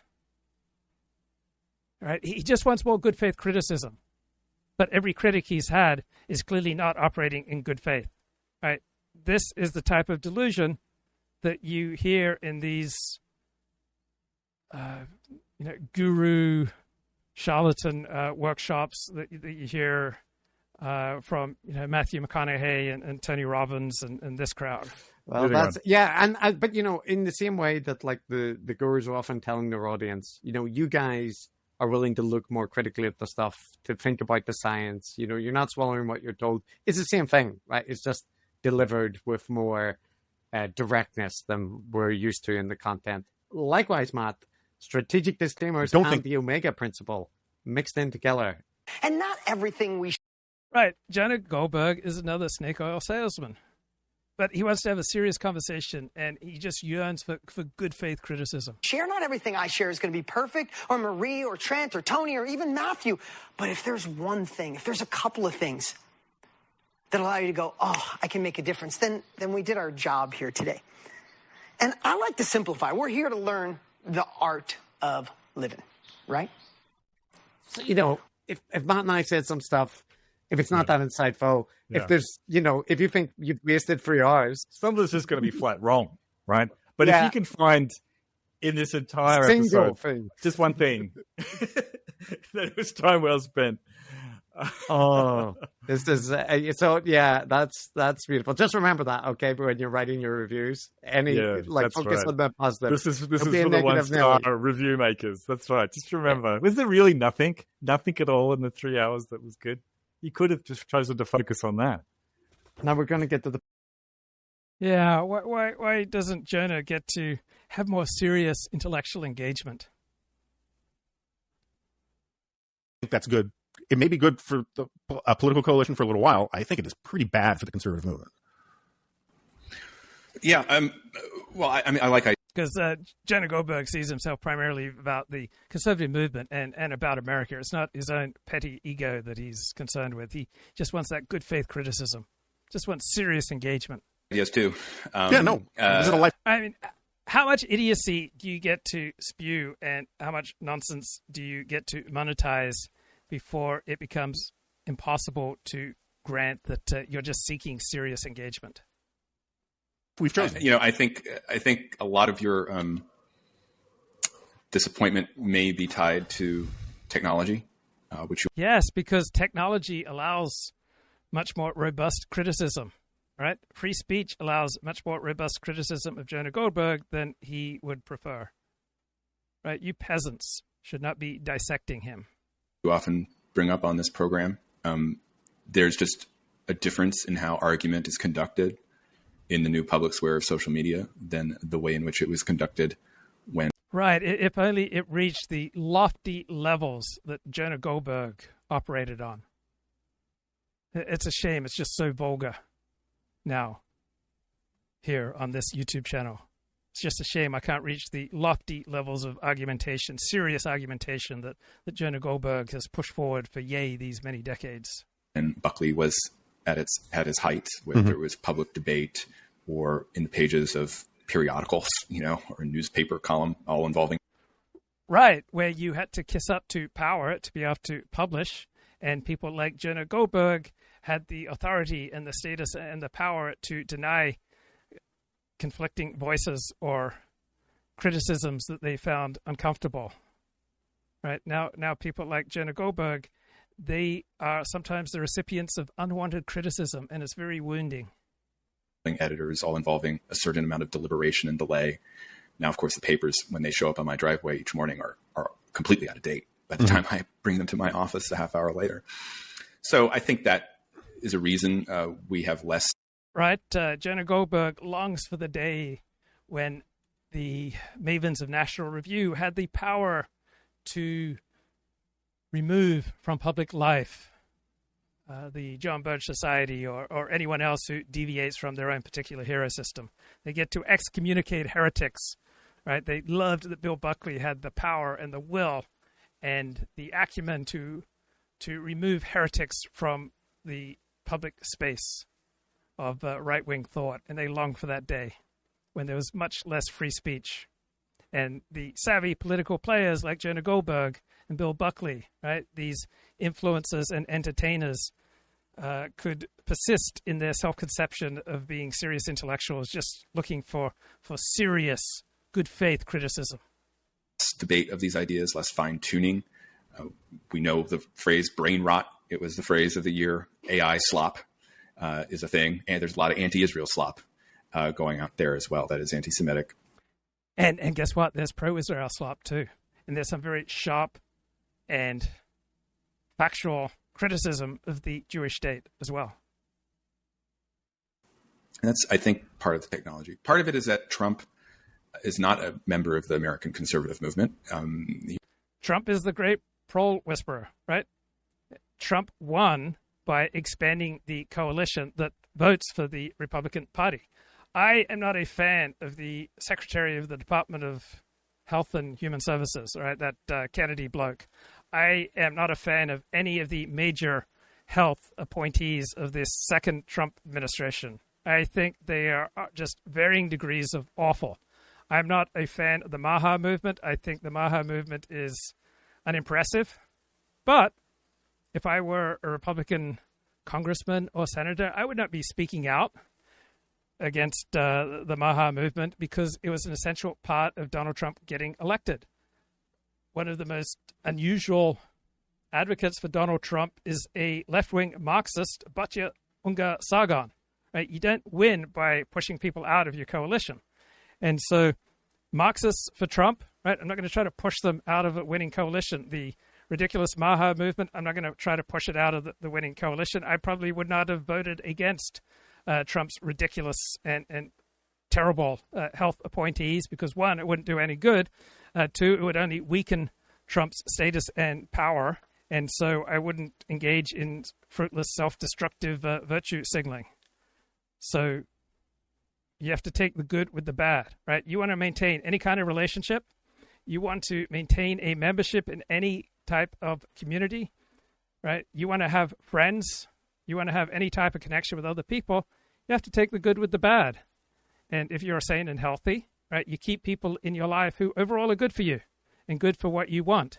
And even if Donald Trump says vulgar things and does some stupid things, right, you will support him or oppose him on the basis of whether or not he preserves, protects, and extends dignity to the people that you love. He rarely identifies himself as a conservative. Here's where I side with Joe Biden. Who do you love? Man, that's what it comes down to. Who do you love? Right? If you love your people, you want to preserve, protect, and extend their dignity. And it takes a village, right? I side with the group strategy as being more effective than the individualist strategy. He called himself a nationalist in 2018. Mm-hmm.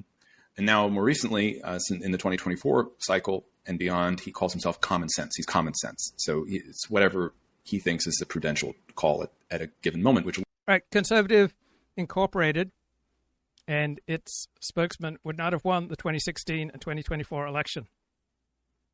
Right, Donald Trump's coalitional approach, displaying itself as nationalist and as commonsensical, that was the winning ticket, right? The Paul Ryan approach was not a winning ticket. The Mitt Romney approach was not a winning ticket. The George W. Bush approach was a disaster for conservatism and for Republicans and for America. Literally can change by the second or the minute. So that means that the debate within the Republican Party is just much larger than a debate that happened within the conservative movement. Yes, there are more important debates now than whether or not someone's a true conservative. Right? The rewards of discussing whether or not someone's a true conservative is akin to the rewards from discussing whether or not a blogger is a true journalist.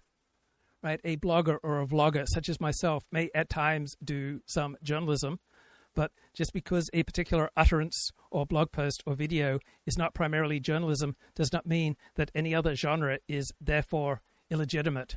Right? The criteria should be merit towards creating the type of society and safety and productivity and dignity of the people you love, who should be your fellow citizens. Say 10 years ago, certainly 20, 30 years ago. And it involves people who we've just established are not conservatives. There are forms. So Israeli intellectual Yoram Hazony, he loves ideas every bit as much as Jonah Goldberg, Matthew Continetti, but there are things that Yoram Hazony and the sane intellectual loves more than ideas, and that is the preservation and protection of a particular people in a particular place in a particular period of time. Form of national populism that is antithetical, actually, to conservative ideas and policy recommendations. It's almost like someone should write a book called Revolt Against the Masses. Yeah, right? Well, sometimes the masses are wrong. Sometimes the masses are right. Sometimes the elites are wrong. Sometimes the elites are right. To be universally opposed to the elites or to the masses places you at odds with reality. There is no partisan divide. There is no particular ideology that is always the most adaptive and effective. Yeah. But at the same time, I quibble with a few things that you said. I mean, the first is I actually don't know whether it's the coalitional nature of the Democratic Party that got them into trouble. I think it's the ideological nature. I think the parties have switched. I think the Democratic Party is much more an ideological party now. Oh, I agree with that. It's driven by these extremely niche ideological views on borders, on crime, on trans, on on the economy, right? The modern monetary theory that kind of informed Biden's spending, which produced the inflation, which is the reason that the Democrats lost in 2024. I mean, that and the border, those are the two things, right? That's that ideological project is what got. Wait, I didn't realize that it was inflation and immigration and the lived experience of a majority of Americans that they were going backwards economically under Joe Biden. I didn't think that was why Trump won. I thought it was Donald Trump's adherence to the Constitution, his adherence to lofty philosophical principles of classical liberalism. I thought Donald Trump won because of the purity of his ideology, the beauty of his transcendental ideas. The Democrats into trouble, whereas the Republicans now are becoming this more coalition party where conservatives like you. Yeah, if you expand your coalition, you're more likely to win a political contest. If you diminish and narrow your coalition, you're less likely to have power. If you want to preserve, protect, and provide for a particular people, you want to have power, because if you don't have power, right, your enemies will have power and your people will suffer. You and me are just one part of that part. I'm not even saying you're a Republican. I'm just saying we're one element in this coalition, and there are all these other people. I mean, think about what we have. And you don't have as much status as you used to, right? When you had Paul Ryan as the standard bearer for true conservatism, right? That this cast a glow on the Jonah Goldbergs and the Conservatism Incorporated pundits and intellectuals of the day, because they had their representative close to power, and he made them look good, and he treated them with respect, as opposed to a Donald Trump who treats you with contempt. And think about how emotionally painful that must be for those like Jonah Goldberg. And even we need a whole other hour to talk about Maha. Yeah. I mean, that's amazing that this movement came up as a result of the pandemic. I think the Democratic Party was more right than wrong with regard to dealing with the COVID, and the Republicans were more wrong than right on average with dealing with COVID. But it doesn't bother me that there is a reaction to Democratic Party governance during COVID that led to Donald Trump winning. Right? I will take my protection and prosperity and preservation and the augmentation of my own people's security, right? Even if it comes as a result of the Democratic Party doing tough and often right things in a difficult time during COVID, and its critics saying irresponsible and wrong things. But if the critics have a winning message that allows my group into power, I do not lose sleep at night. And then Trump, I have to say, in an act of political genius, says, I'm going to wed you to my coalition. Right? I think it helped him. I think it helped him in 2024. And now the most, I think, the only time you saw the polls bump up, right? And the most effective, for good or ill, cabinet secretary is Robert F. Kennedy Jr. There's no question about it, in my view. Right? So that's just today's Republican Party. And I do think that at some point we're just going to have to say, this is reality. And conservatives are going to have to fight for our ideas. We're going to have to put those arguments out there. Reality is a key word there, right? Matthew Continetti, a lot more at ease with reality, right? Much happier bloke than the sullen, depressed Jonah Goldberg, because Matthew is at ease with reality and Jonah Goldberg is at war with reality. And being at war with reality is not a winning formula for life. There, and we're going to lose a lot, but we're going to win some too. And we need to appreciate. Right. I never expected that Donald Trump would achieve 100% of everything that he's ever articulated. I never expected Donald Trump to be 100% consistent in the things that he said. I simply saw Donald Trump as, among my choices, right, the best position to preserve and protect and safeguard and augment people like me. The stakes, but also appreciate the wins when we get them. And that's kind of where I fall into a lot of these debates. Yeah, all right, so a couple points.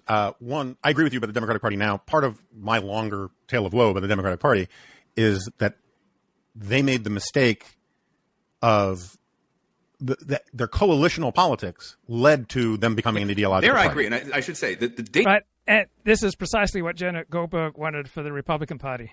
The danger is that MAGA becomes too ideological. Right. This is the transition, and this is what I'm watching in the years ahead. Right, any movement that becomes too ideological is going to be less adept and less nimble at dealing with reality. Like Donald Trump's inconsistency in his willingness to backtrack, right, makes him among the most nimble politicians of which I'm aware, and it places him in a quite useful position with regard to reality. It's your point about Buckley keeping the anti-Semites out, is that is infectious. You bring in a tumor, and it can affect the party. The Democratic Party brought in ideologues, and the difference to them. But where you and I disagree is I think actually Trump is a force preventing the new right ideologues from obtaining from full power. There's no question there's a lot of them in this administration because of certain personal loyalties, because Trump is sticking with the people who stuck with him at the low point after January 6th and throughout all the lawfare. But when you just think about what Trump is doing, he's disappointing the new right. Sure. There will not be tax hikes in the One Big Beautiful Bill. The industrial... Right. The Ricardos of the world are not enthused by the second Trump administration, even though it's the most effectively right-wing presidential administration in decades. What is industrial? Trump wants to get rid of all the green tax credits from the infrastructure and the so-called Inflation Reduction Act. Trump bombed Iran's nuclear facilities, right? Trump supported Israel, its Operation Rising Lion, and still is letting Israel conduct its war against Hamas. And on immigration, we have this fascinating argument that is being overlooked as a result of all the talk in the media about the deportations, which is Trump kind of wants to increase skilled migration. And of course, MAGA doesn't. So the danger for me... Oh my God, he's inconsistent in the things he says. So there's a funny Australian show called Colin from Accounts. And there is now a season 2 of Colin from Accounts. And not only is there in general, in the abstract, a season 2 of Colin from Accounts, there is in glorious particular season 2, episode 4 of Colin from Accounts. And it's glorious. Get yourself nice at lunch, please. I will. Yeah, promise. I promise. Okay. Such a good boy. I think I might jazz up those old pizzas for dinner. Are you joking? No. I've told you so many times. We're having dinner with Meggles and a new girlfriend tonight. Fuck, that's right. Oh, you too. This is lovely. This is Pat Dinkum. So she walks out the door, she puts in her earpods, and what lovely thing does she hear? What? What the hell? So she pulls out her phone. What the hell's going on? Puts back in the earpod. Oh no! This is very disturbing. This is not godly. This is not Torah. This is not holy. Imagine her pain. She leaves the house and her live-in boyfriend is wanking. Hey! What's going on? You forget something? Yeah. My cap. I forgot my cap. There it is. There it is. So cool. He's Got betraying her. Cool. Got it. Were you masturbating? He's feeling very awkward. Eh? Were you having a wank? No. Oh, no. I'm sorry. No, I was just taking my pants off to get in the shower, which I'm just about. Yeah. Do that. Yeah. Because porn came through my AirPods downstairs. Did they? That's weird. So for some women, it's absolutely devastating when they find their husband in a less than dignified position in front of a computer. And then other wives are a little bit more at ease with such a situation. So strange. I'm looking at that because that's maybe a Bluetooth thing. I do have some neighbours actually. Yeah, it's probably sometimes we get crossed. Bluetooth. Yeah, and they've got some pretty weird. Must be cross. I don't know whatever they get up to. No judgment. Yeah, but no judgment. But yeah, no worries. Yeah, she's not thrilled. Yep. So weird. Yeah. Strange. Yep. Oh. There you go. Sorry, I was. Oh, okay. Now it comes time for the truth. Is that bad? Is that bad? No, I'm pretty cool with that kind of thing. Oh, cool. Yeah. So some surveys put Australians as the most sexually promiscuous nation. Just in front of the dog, though. I mean, yeah, you shouldn't. He's a little bit close, but I mean, he's not. I mean, to be clear, he was not a part of it. I forgot he was there, if anything. Now I think of it, though, we did have sex last night. Yeah, we did, and it was great. Was it? I thought so. Yeah. No, it's cool. It's just, James never did this, so I'm like, it's a bit new for me. Excuse me? Yeah, ex-boyfriend. No, he told me that he never watched porn or masturbated. Yeah, and he told her the truth, right? Because James, her ex, would never tell a lie. Oh, well, he lied. He lied to you. James is a liar. Oh, no. Cool. There are Yeah, people who are all right. beyond. Just and so you above know, there was an on-ramp. this. Like the wax strips box that I was buying for you had some very leggy, sexy legs on it, and it's just... Right, he was just trying to help her, and then buying wax strips for her, like it normally naturally led him to start wanking to porn. So he's not really responsible. got in there, you know, and so there was an on-ramp. This didn't just come out of nowhere. Oh, yeah. Yeah. Like I said, fine. You sure you find... Right. He's not the type of bloke who just like has a wank to porn. Right. He's really the victim of these circumstances. You don't seem fine. Hey, the box. The legs, it's chill. Right. Totally chill. All right, mate. Talk to you later. Bye-bye.